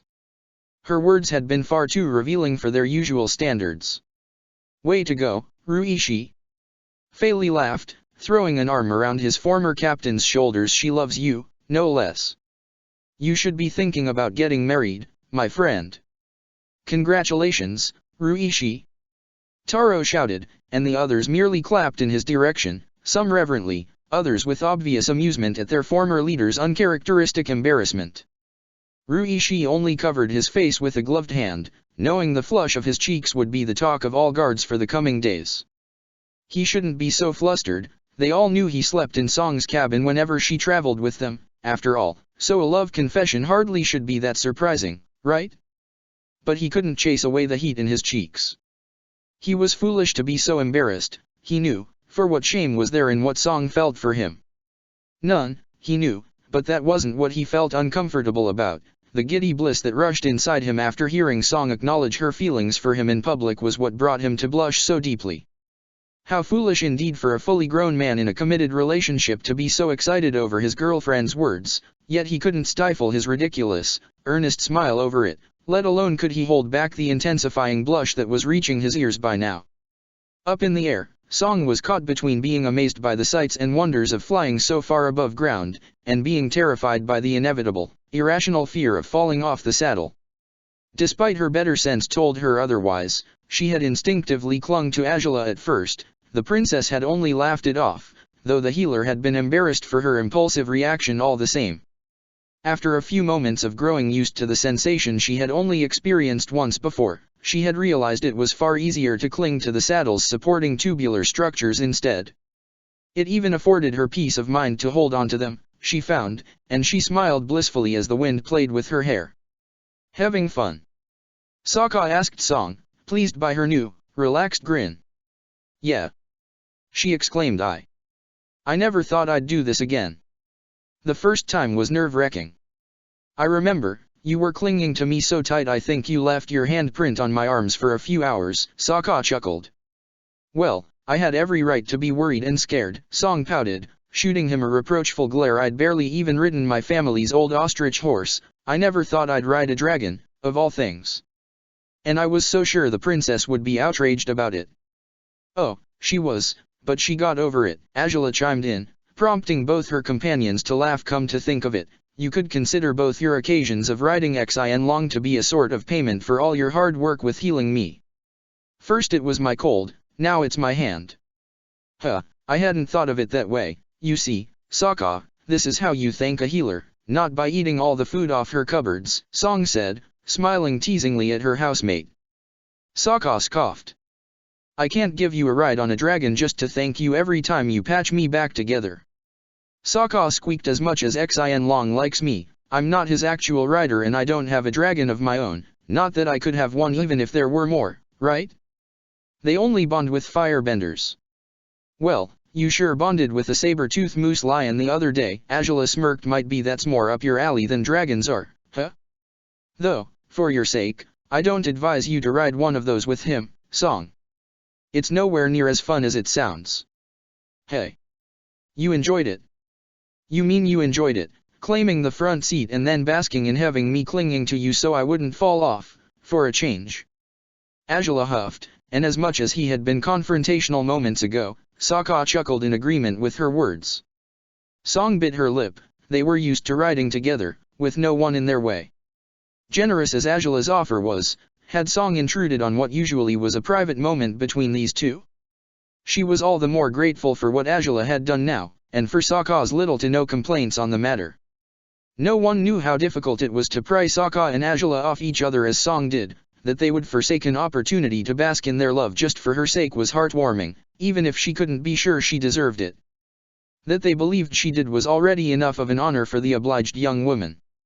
There was one member of their party who seemed slightly bothered by the latest turn their conversation had taken, though. Angela frowned, reaching to stroke Xian Long's hair with her left hand as the dragon grumbled in her mind about how there absolutely had to be other dragons left, regardless of whether they'd bond with firebenders or non-benders. Angela reassured him quietly through their mental bond, letting him know it was merely an off-handed comment, yet an unsettling dread sprung up inside her chest as she conveyed her thoughts to her dragon. How could she promise, with full certainty, that they'd find dragons when Xian Long had taken advantage of this trip to traverse the Earth Kingdom, and countless other trips before it, and found nothing yet? It had been quite some time since they had found him, over 3 years, if Angela's memory didn't fail her. In all that time they'd found nothing, not even the slightest hint of any others of his kind, and as hopeful as Xian Long wanted to present himself, as dismissive of the notion that he'd be the last one left, Angela could sense his hesitation, his fear. Xian Long wasn't ready to wrap his head around being the final legacy of his entire species, yet a slowly festering fear had taken root in his soul since long ago, the fear that he might have no choice but to accept that fate, sooner than later, if he couldn't track down any of his brethren for as long as he lived. Angela sighed, ignoring Sokka and Song's conversation as she caressed her dragon's hair. It was a grim subject to ponder, but one she had always wanted to avoid. Guilt ever racked her over the fate of the dragons of old, guilt that stung her badly even if Xian Long didn't hold her responsible for those senseless deaths. But Angela knew that her grandfather was responsible, the very grandfather she had been named after. It had seemed right, back when she had first found Xian Long, to clear her family's name, her own name, by bringing back the dragons and saving their species from certain doom. That dream, so bright and clear once, had faded gradually until she could barely see it anymore. She owed it to Xian Long to help him, to try tracking down any other creatures like him, but where to start? Dusk had spread across the city when the dragon crossed the inner wall of Ba Sing Se. His shape blended with the dark skies above to such extent that the palace remained largely unresponsive to their approach until Xian Long touched down on the palace's grounds. Nearby servants and soldiers on patrol reacted in various ways to the large creature's presence. Some squeaked in fear, others ran off. One soldier even raised a weapon cautiously until he identified the 3 people riding on the dragon's back, including a princess who offered him the most skeptical glare possible at the threat he had tried to pose to her animal companion. Princess! The soldier exclaimed, dropping his spear when Xian Long groaned menacingly. It didn't help that he had already been in a crummy mood. Now he seemed ready to scorch the insolent soldier for his aggressive reaction. We didn't think you'd arrive today. I'm sorry, but nothing's prepared yet, I think. I should go report to General Tien that you're here. You probably should. Yes, Angela convened, sighing, and rolling her eyes as the man scurried away at haste. Here I thought their soldiers wouldn't be so squeamish if we arrived at this hour. Guess not. Sokka hoisted himself off the saddle first, helping Song down with a hand before offering his arms to Angela. She hesitated, uncertain if the cover of darkness would be enough to dispel any gossip about how often she allowed her gladiator to touch her these days. It was far more often than anyone dared imagine, it was true, but common people didn't need to know that either. She caved in and accepted his offer anyhow, knowing that, beyond wanting to hold her, Sokka also wanted to ensure she wouldn't use her injured hand in any way she shouldn't have. There, how's the hand now? Sokka asked as her feet touched the ground. Angela rolled her eyes, though she couldn't conceal her smile even under the cover of darkness. Are you planning on asking that question every 10 minutes, by any chance? Would you rather I do it every 5? He asked, with a mischievous, toothy grin not unlike Xin Long's frequent smiles. Angela would have embraced him fully, gladly, but Ba Sing Se was possibly the one place in the world where she felt more paranoid about concealing her relationship with Sokka than she did in the Fire Nation capital. Despite her impulses proved difficult to resist, she held back and only shook her head, basking in the intimacy of standing together as they were, at a breath's distance. Do you guys think it's okay if I just go find my mom now? Song chimed in, interrupting their silence as she glanced at the palace's main building anxiously. Why wouldn't it be? Sokka answered, grinning at her over her shoulder. We'll head inside too in a bit. Say hi to my for us. Sure. Song exclaimed, her excitement so bright her smile could have lit up the night all on her own. Her small frame vanished through one of the palace's thresholds within moments. By then, Xin Long had taken to pacing over the even grass, wading towards the building that had served as his temporary refuge on their last visits. Xin! Angela called, but the dragon only continued trudging on, seemingly impervious to her voice despite the princess knew he could hear her perfectly. Is everything okay? Sokka asked, blinking blankly. Angela took a deep breath and shook her head. We did say, back in Whaletail Island, that we ought to take advantage of any of our trips to the Earth Kingdom to seek out more dragons, she said, but we haven't done it yet. I'm afraid he's starting to despair. Whoa, really? Just like that? Sokka said, raising an eyebrow. Seems a bit random for him to be so miserable about that out of, wait, is this because of what I said? Don't blame yourself, Angela sighed. You didn't outright claim he was the last dragon or anything like that. But I guess it's been too long by now. It's over 3 years since we found him, and still nothing. Maybe we ought to start looking more seriously, then, Sokka pouted, nudging Angela to start her way to the palace's building along with him. The princess spared one more glance at Xin Long, as he pushed the building's door with his horned head, before following her gladiator. Ba Sing Se's palace remained as grand as ever, its tall, emerald and gold halls just as imposing as those in the Fire Nation's own palace. Servants were lighting the lanterns in the corridors right now, and each one they passed by seemed all the more startled by their sudden presence in the palace than the one before.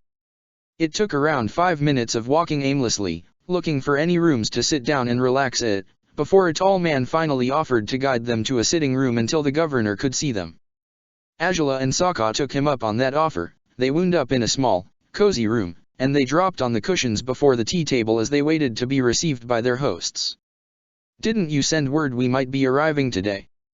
Sokka asked Angela, amused as he listened outside for whispered arguments and rushed footsteps, telltale signs of the chaos that raged outside their sitting room. Angela shrugged.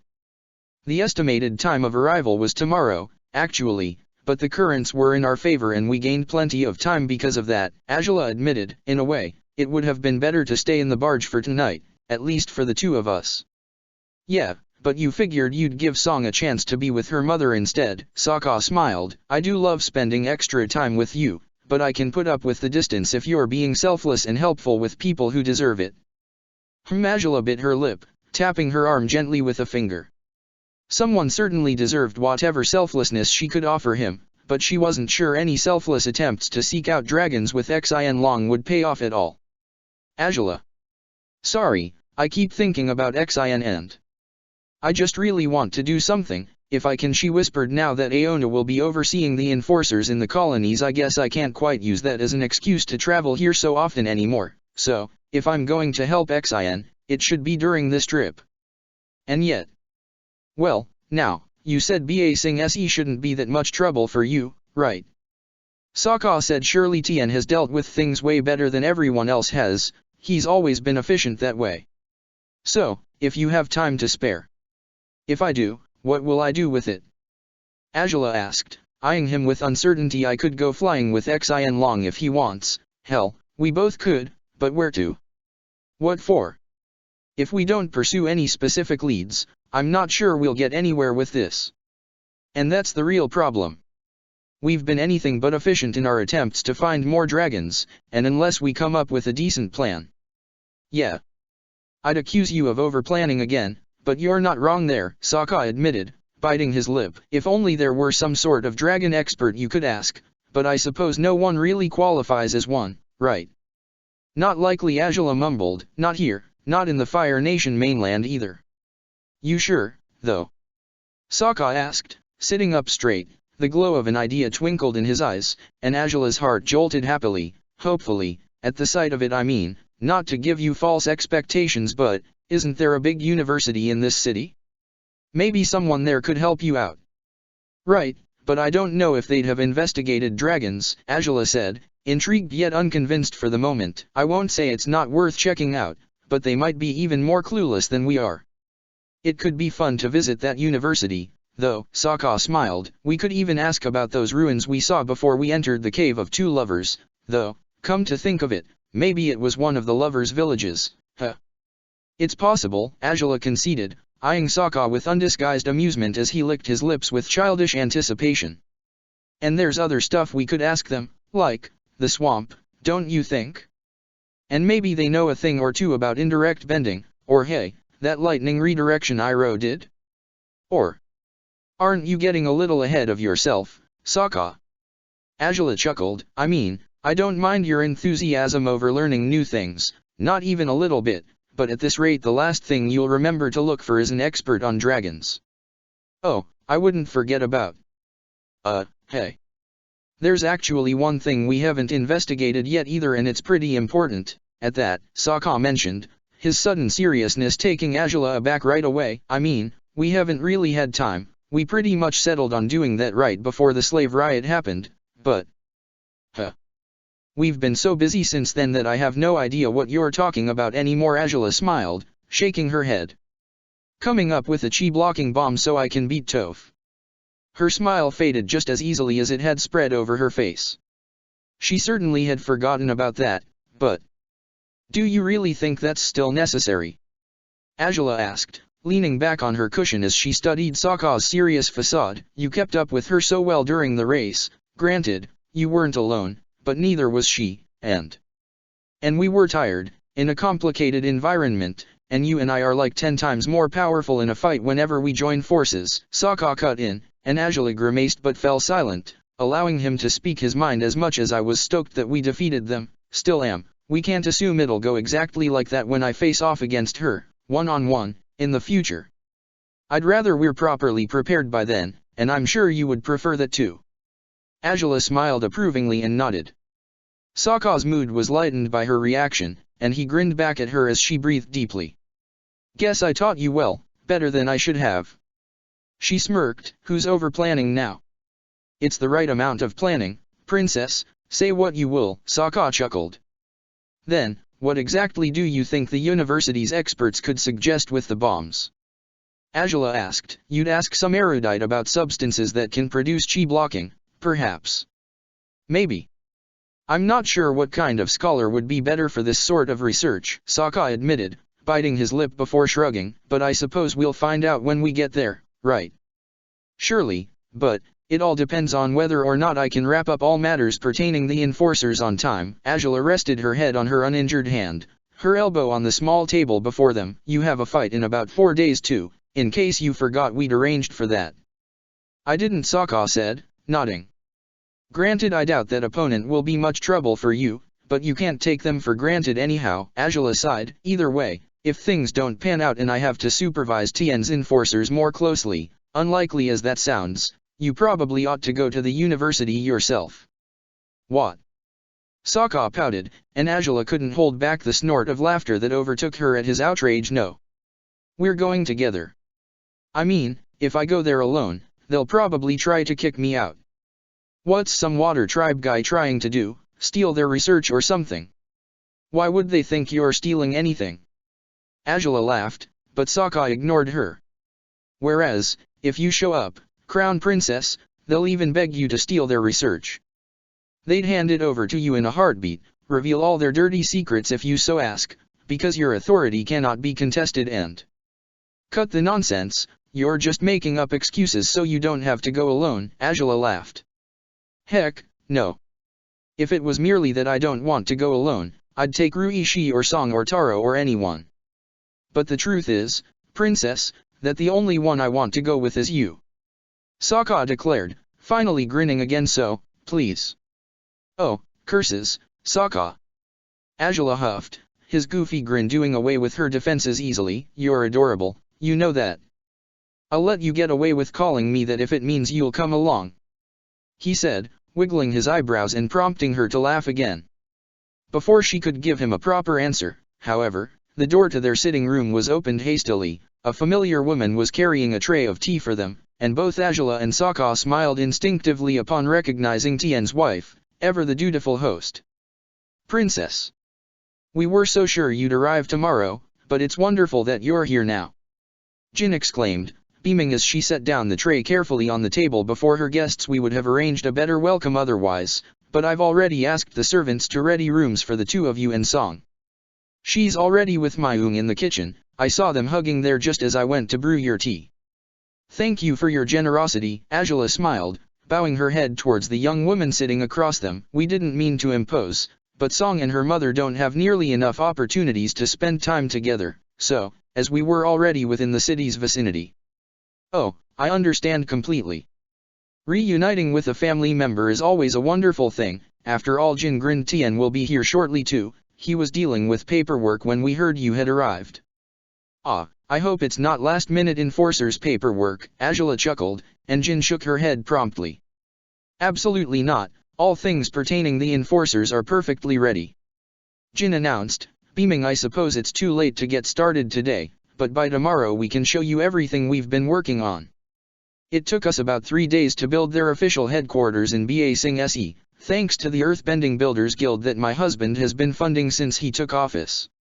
Still, we're thinking we should make small stations all over the city anyhow, to ensure we have better control over the slavery system all through Ba Sing Se. We've already recruited around 300 young women, many of them earthbenders, and most of them are so spirited, you wouldn't believe. Jin paused her enthusiastic rambling suddenly, raising her eyes to find both Azula and Sokka appeared perplexed by everything she'd said, especially when she'd said it so fast. It was inevitable for color to rise in her cheeks, as she felt more foolish with every second she held their gazes with her own. Ah, that is, sorry. I just said we should leave all that for tomorrow, I got ahead of myself. She said, smiling awkwardly, and yet it was only now that Azula raised her open, bandaged palm in a gesture to slow her down.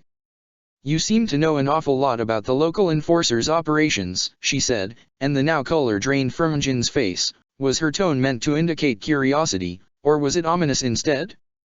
Can I ask if you've been working alongside your husband in this venture?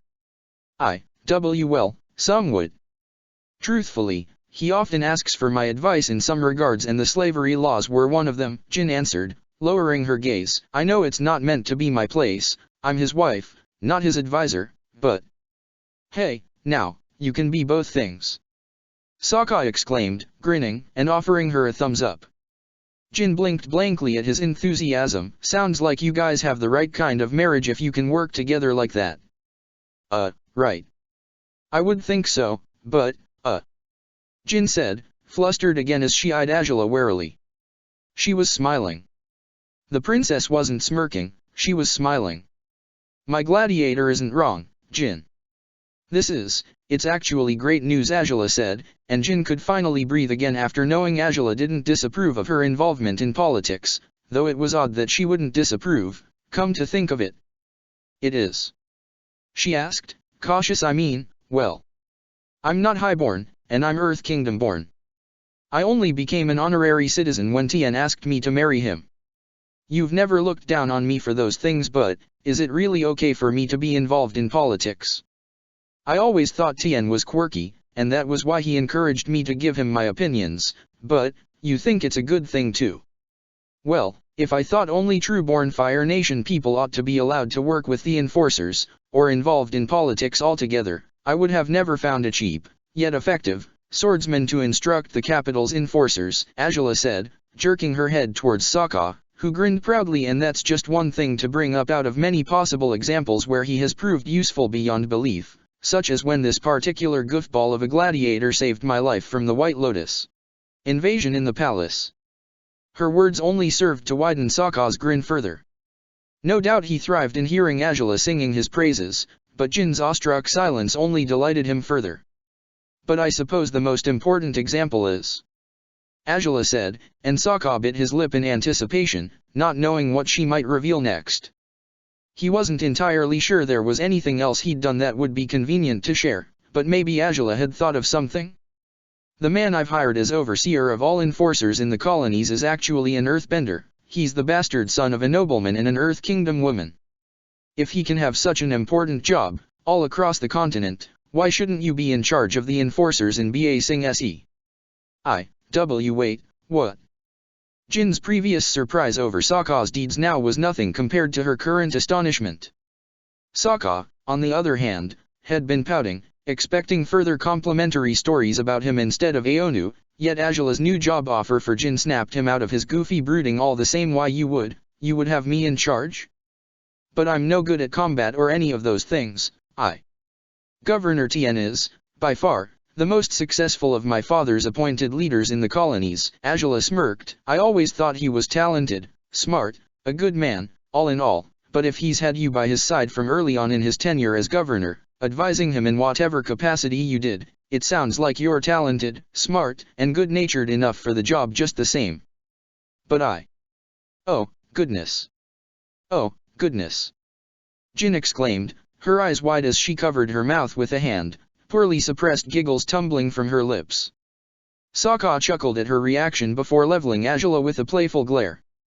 Not even 2 days in and you already gave her a job? He asked. Azula shrugged. I'll probably have to see her working with the enforcers up close to decide for sure, but she's probably qualified for it, she determined, reaching to pour herself a cup of tea. Jin rushed to do it instead, having forgotten about the tea altogether after being swept up by the conversation. I will do my best. I swear, Oh, goodness, I can't believe you'd give me an actual job. A job? The male voice that drifted from the open door nearly caused Jin to drop the teapot after pouring the second cup. She set it down carefully, but rushed to Tien's side immediately just after he had crossed the room's threshold, confused amusement in his face. The princess thinks I could oversee the enforcers in Ba Sing Se. She exclaimed, and, without waiting for her husband's response, surely, assuming he would be thrilled by the news without needing to wait for his reaction, she squealed and threw her arms around his neck. Tien swayed with Jin, laughing as he embraced her, though he remained utterly perplexed still. By the time he finally set down his wife, he turned to the nonchalant princess with a confused grin. Why, you just arrived and you're already making decisions like that? He asked. I mean, you couldn't have chosen anyone better for the job, I guarantee it. But goodness, I thought you might wait for a day or two.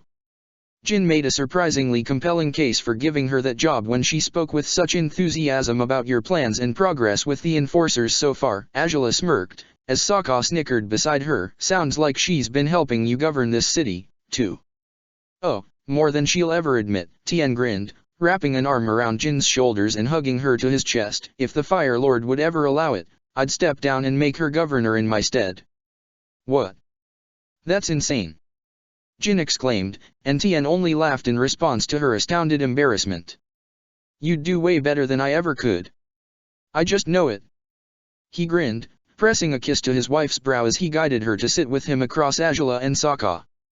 The two couples would move to the larger dining room merely an hour later, where they were joined by Song and her mother. The food, it seemed to Azula, was the best meal she had ever tasted in the Earth Kingdom, and the evening was rather cheerful, even if concern for her dragon's current depression occasionally marred Azula's pleasant mood. She did well to conceal it, but Sokka could tell she was affected by it, deeply. The bond between rider and dragon was one to cherish and protect. If Azula couldn't quite help Xin Long yet, Sokka would step in for her and try his best to reassure the troublemaking dragon himself. The Imperial Guard squad arrived on the next day. Ruishi blushed under his helmet, yet hugged Song back eagerly once she welcomed him with the most enthusiastic embrace. Azula wasn't around to witness their reunion, however. She had already dived headfirst into work, watching Ba Sing Se's enforcers partaking in many different kinds of training, a task that would occupy her for the coming days.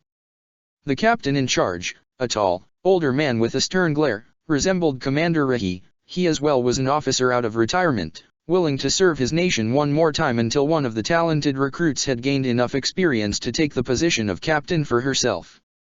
The women who comprised Ba Singh SE's enforcers, and the 5 men who had joined as new recruits too, to Ajala's surprise, were rowdier and less compliant than those in the Fire Nation. They had potential to become a terrifying squad, enough to put the old Dili to shame, but they lacked the innocence that had characterized the soldiers Ajala and Sokka had helped train in the capital. That they would prove so much more rebellious came as no surprise. Most of these women were proud Earth Kingdom citizens, taking advantage of their first opportunity to defend their people since they had lost the war. They didn't enjoy taking orders from Fire Nation officials, but whenever Jin stepped in to speak with them they would be receptive, even enthusiastic, much more interested in following the lead of an Earth Kingdom woman like themselves than that of a Fire Nation soldier. Ajala had already suspected that Jin was the right choice for the role of overseer in Ba Singh Se, but witnessing her successful encouragement of the recruits led her to wonder if perhaps her role at keeping the peace in Ba Singh Se was far larger than the young woman herself intended to acknowledge. Sokka watched some of the training as well, and he even helmed a swordsmanship lesson that many recruits welcomed gladly. Despite there were some who seemed utterly uninterested in wielding swords, there were more earthbenders than firebenders amongst these recruits, and they weren't eager to add weapons to their arsenal of martial possibilities, despite it could only benefit them, as far as Sokka could tell. Even so, he worked with the Ba Singh Se enforcers whenever Ajala asked him to do so. On the day he wasn't, though. The Gladiator wasn't sure why he tiptoed his way through the palace gardens, but he did it nonetheless. The doors to the temporary dragon refuge stood fully open and Xin Long lounged inside, nibbling on a large bone he had long since cleaned from any remaining meat. Once he was bored of chewing it, Sokka guessed it would be fated to join the other bones, the only remaining evidence of the meat feast Ajala had requested for her dragon before rushing to work with the enforcers that day. As depressed as he was, it seemed Xin Long still would eat just as much as he would whenever he was in better spirits. Sokka bit his lip as he reached the threshold of the building. Maybe this was a stupid idea, and maybe Xin Long was angrier at him than he was at anyone else because his careless words, despite that hadn't been his intention, had reminded him bitterly of his loneliness. He flinched when the dragon swayed his head in his direction. He eyed him keenly for a moment before turning again to focus on his bone. Hey, buddy," Sokka said, biting his lip as he stepped closer. "Seems like you enjoyed your meal." Xin Long answered with a grunt and carried on munching the bone for a few more moments before spitting it out with disinterest. Sokka stopped beside him, knowing it was better to stop beating around the bush and speak plainly. "I'm sorry if what I said the other day upset you, boy," he whispered, and instead of growling menacingly, Xin Long only released a long, shrill groan as he dropped on his side. Sokka damn near preferred the groans and the moodiness to this rare, mellow side of Xin Long's. "I didn't mean to be insensitive. But, hey, I know it may sound like an empty promise, but Ajala and I will try to find out more about dragons soon. What do you think about that, huh?" Despite trying to feign disinterest, the dragon raised an eyebrow and glanced at Sokka questioningly. He smiled and sat beside him, a hand gently patting the violet black scales of his magnificent friend. "See, once we have the chance, we'll visit this place. Well, it's where really smart people gather, you see. They know a lot about many important subjects, they study them and investigate, and then they gather there and talk about whatever they discovered, I suppose, so, we'll go and ask them what they know about dragons." His explanation didn't sit ill with Xin Long, but the dragon's judgmental stare, so akin to Ajala's own, quickly convinced Sokka that the dragon would have easily understood the concept of a university if he had merely stated the word outright. Willing the blood not to rush to his cheeks to no avail, Sokka sighed and shrugged. "Okay, well, we'll go to Ba Singh Se's university and find out if maybe someone has seen signs of dragons anywhere. If there's nothing on that front, then there's a chance they've at least studied enough to help us figure out the likeliest places where dragons might live. So, I know it's not much. But even if we've been way too busy lately, I promise your rider will absolutely help you find your kin. I can't say for sure if we'll find anything right away, but if there's more dragons out there, we're going to help you find them, without a doubt." By now, the light seemed to have returned to the dragon's eyes. He smiled an innocent, happy grin before wrapping his body around Sokka affectionately, as he ever did to show his appreciation to humans. Sokka chuckled, raising his hands over Xianlong's body, but he didn't protest over the sensation of those scales scratching against his body. Instead, he smiled as he rested atop Xianlong's elongated frame, embracing the dragon too in whatever way he could. Maybe this wouldn't be enough to make him as happy as he always had been, but he wanted to think it was better than nothing. When the sun set on their third day in Ba Sing Se, Azula had already granted her approval to Tien and Jin's progress with the enforcers and encouraged them to keep up with the good work. So far, they had handled the creation and training of the new branch of the armed forces with the same effectiveness that ever characterized their rule over their city. The recruits would be ready to begin their first raids in a few weeks, and Azula deeply hoped they would be successful. With some time to spare at last, the princess had resolved to visit Xianlong properly, perhaps to take him on a short trip in the vicinity of Ba Sing Se, but all such resolutions crumbled when she reached the temporary refuge to find her gladiator and her dragon, her two closest partners, cuddled together, fast asleep. She tried to bite back a grin she could never stifle fully, the closeness between them ever warmed her heart. Perhaps, once they went home, she ought to paint this image and immortalize it for good, both to poke fun at Sokka, and to honor his own kind of partnership with her dragon. She resolved to leave them to their rest. She could already sense Xianlong's turbulent heart had calmed, to a fault, and she had no trouble guessing it was by Sokka's doing. What skill! What agility! The Blue Wolf is truly unmatched on the battlefield. The men behind the megaphones had become far more melodramatic ever since Sokka crowned himself as the top non-bender of the league, unofficial as the title was. Azula smiled, though, watching as Sokka skirted through the chaotic earthbending wielded by Pride of Stone. Without needing Shoji's advice, Azula could already tell the female earthbender's battling style hinged on overwhelming her opponent with displays of power, crafting mazes of earth, shaking the grounds underneath the enemy's feet, skills that would phase unseasoned opponents, but not Sokka. Oh, goodness. He really is keeping her on her toes, Tien said, beside Azula. The princess smirked and nodded in agreement, as the opposing sponsor gasped in horror. As much as Pride of Stone didn't hold a high position in the ranking, it seemed her sponsor expected her to handle herself against Sokka more effectively than this. The governor had wanted to watch the fight, and after checking with both sponsors if he could join them, he had taken his seat between them at the sponsors' balcony in the Green Gates. The stands were packed, Sokka's popularity only seemed to increase wherever they went, and the crowd had been wilder than ever by the sight of his renowned thumbs-up gesture, which he had made moments before the fight began. It was a wicked strategy, Azula knew, for it seemed to be a good way to rile up his opponents, but if this was the best Pride of Stone could do, whether spurred on by Sokka's taunt or not, she was certainly fated to lose. Sokka dodged all projectiles, jumping out of the way with such perfect control it almost seemed as though he could predict what his opponent would do next, and perhaps he could. His movements would have appeared erratic, and he often made gestures that seemed to hint that he'd make a mistake. Yet the minute Pride of Stone responded by launching streams of sand or rocks at him, Sokka was well out of the way, taking advantage of Pride of Stone's attacks to unleash an offensive of his own. Such was what he did after allowing his opponent to launch him up in the air. The entire crowd gasped, for instead of losing balance and control, Sokka had taken advantage of the earth pillar's momentum and jumped powerfully forward. Pride of Stone tried to attack him with a sand stream, but even in the air, Sokka angled his body sideways perfectly to evade the blast. Now, while gravity claimed him, he drew his boomerang and tossed it with incomparable precision. The weapon curved as it progressed towards the enemy, who tried to knock the projectile out of orbit but failed. The boomerang hurtled past all of Pride of Stone's possible defenses, and she couldn't bend at all anymore once the edge of the boomerang struck the nape of her neck in the perfect location for a full-body chi block. Shouting, cheers, clapping, music, the noise that rose in the Green Gates was deafening as it echoed across the arena. Sokka landed heavily on the sand, knees lightly flexed so he wouldn't take severe damage for the reckless jump he'd done. To top off his performance, his boomerang returned directly to his hand after bouncing against Pride of Stone. He caught it right above his head, and the crowd couldn't have gone wilder if he'd made the gesture out of deliberate arrogance. "Oh, dear. I guess that's that," said the opposite sponsor, and Angela fiddled with her left bang as she smirked proudly at her gladiator. 5, 6, 7.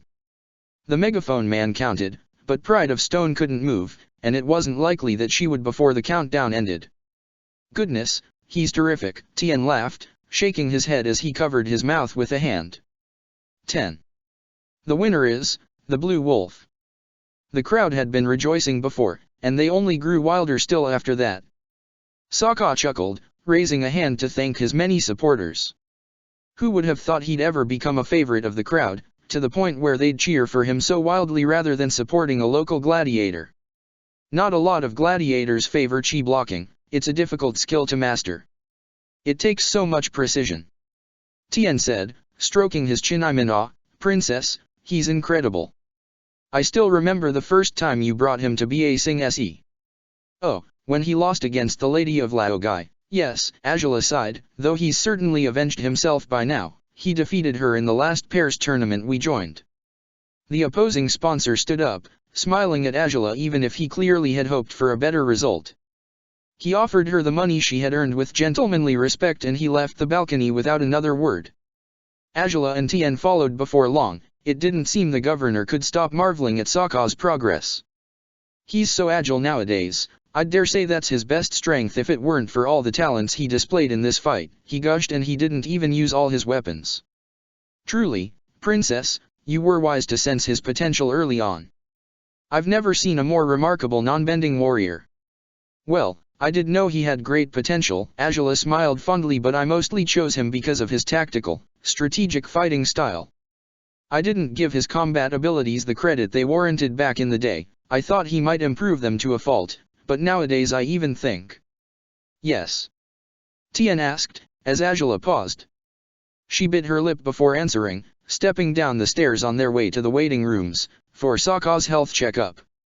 His potential as a warrior actually surpasses any boundaries I ever expected it to be limited by, back when I first partnered up with him. Infinite potential, perhaps, is the proper way to describe it. She finished. If that's so, then he's rather fortunate to have a sponsor like you as his partner, Tien said, grinning. Seems to me that you must have inspired and encouraged him to live up to all that potential, just as you do with your own. Well, now, that's quite flattering. Angela laughed.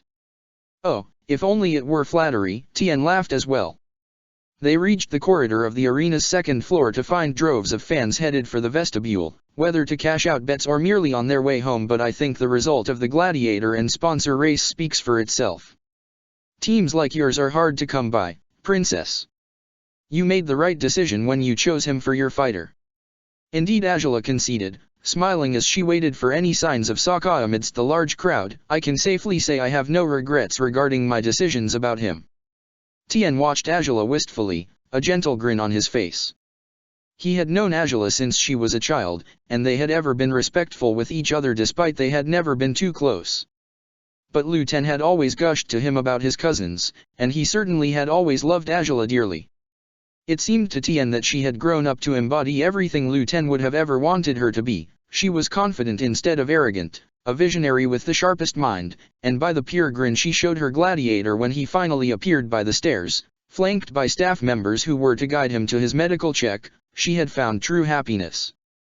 Though the nature of that happiness wasn't quite something he was fully certain of yet, Tien realized, as he stood by while the physicians performed Sokka's medical check. The princess spoke candidly with her gladiator. At such ease Tien was starting to suspect she had outright forgotten he was there too. And it wasn't only her who smiled in such a genuine way, the gladiator's eyes glowed as he gazed at her. If only it weren't Princess Angela, he would have thought there might be something else brewing between them. Come to think of it, why wouldn't there be something else brewing between them, even if it was Princess Angela? I didn't land so poorly, my knees are a little sore but it's nothing to worry about, Sokka told the princess reassuringly, and she nodded in approval. I didn't worry too much when you were flung so high, I figured you'd recover quickly enough, but you certainly surprised everyone by handling that situation so well, she said. Seems like the blue pack has some competition, huh? Your fans in Ba Sing Se were rather wild today, and you just got them wilder yet with your antics. Hehehe, I figured they'd be happy with the thumb gesture. Sokka smiled awkwardly, rubbing the back of his neck with a hand. Looks like our victory streak continues, though. It's almost 2 years without losing a fight, isn't it? Keep going at this rate and even I shall falter against you, Angela said with a teasing smirk. Sokka snorted. Now that's just pure nonsense, princess, and you know it. Well, now, I can't even fight right now, can I? She said, raising her wounded hand. If I tried, you'd probably defeat me in a heartbeat. She laughed to herself, and Sokka grinned affectionately at her. The physicians finished fussing over him and assured both the gladiator and his sponsor that he was in good shape. Sokka snickered as he rose back to his feet with a childish jump, hands on his hips in a proud gesture that illustrated his perfectly healthy state. Angela smiled and nodded in response, but where Tien had expected the three of them would simply restart their way to the palace, Sokka suddenly bit his lip in apparent anticipation. Say, it's not so late yet, is it? He asked the princess. Well, no, not really, Angela answered, crossing her arms over her chest. I guess it's a good idea to start today, though you do know we may not get all our answers right away, don't you? Oh, of course, but the sooner we start looking for those answers, the sooner we'll find them, Sokka grinned. I know you'd planned for us to stay in the city for 2 weeks, but as you are mostly done with all enforcers matters by now, we have a whole week and a half to find out what we need, right? Right, Angela smiled, and just as Tien was about to ask whatever they were talking about, the princess turned towards him. Governor, I do hope you won't mind if we don't return to the palace with you right away? My gladiator and I have some business to deal with, if that's all right. Oh? In the city? Tien asked, perplexed. Why, I don't mind, but can I ask what it is? Or perhaps I shouldn't pry so much. Nah, I'm pretty sure it's fine to pry a bit, Sokka grinned. We're off to Ba Sing Se University. Angela smiled fondly at him, glancing at the man from the corner of her eye, and Sokka's proud smile didn't falter. If anything, noticing she was pleased with his behavior only seemed to fill him with more confidence. They didn't ask for directions, nor did they request Tien's advice or guidance for whatever their purposes at the university might be.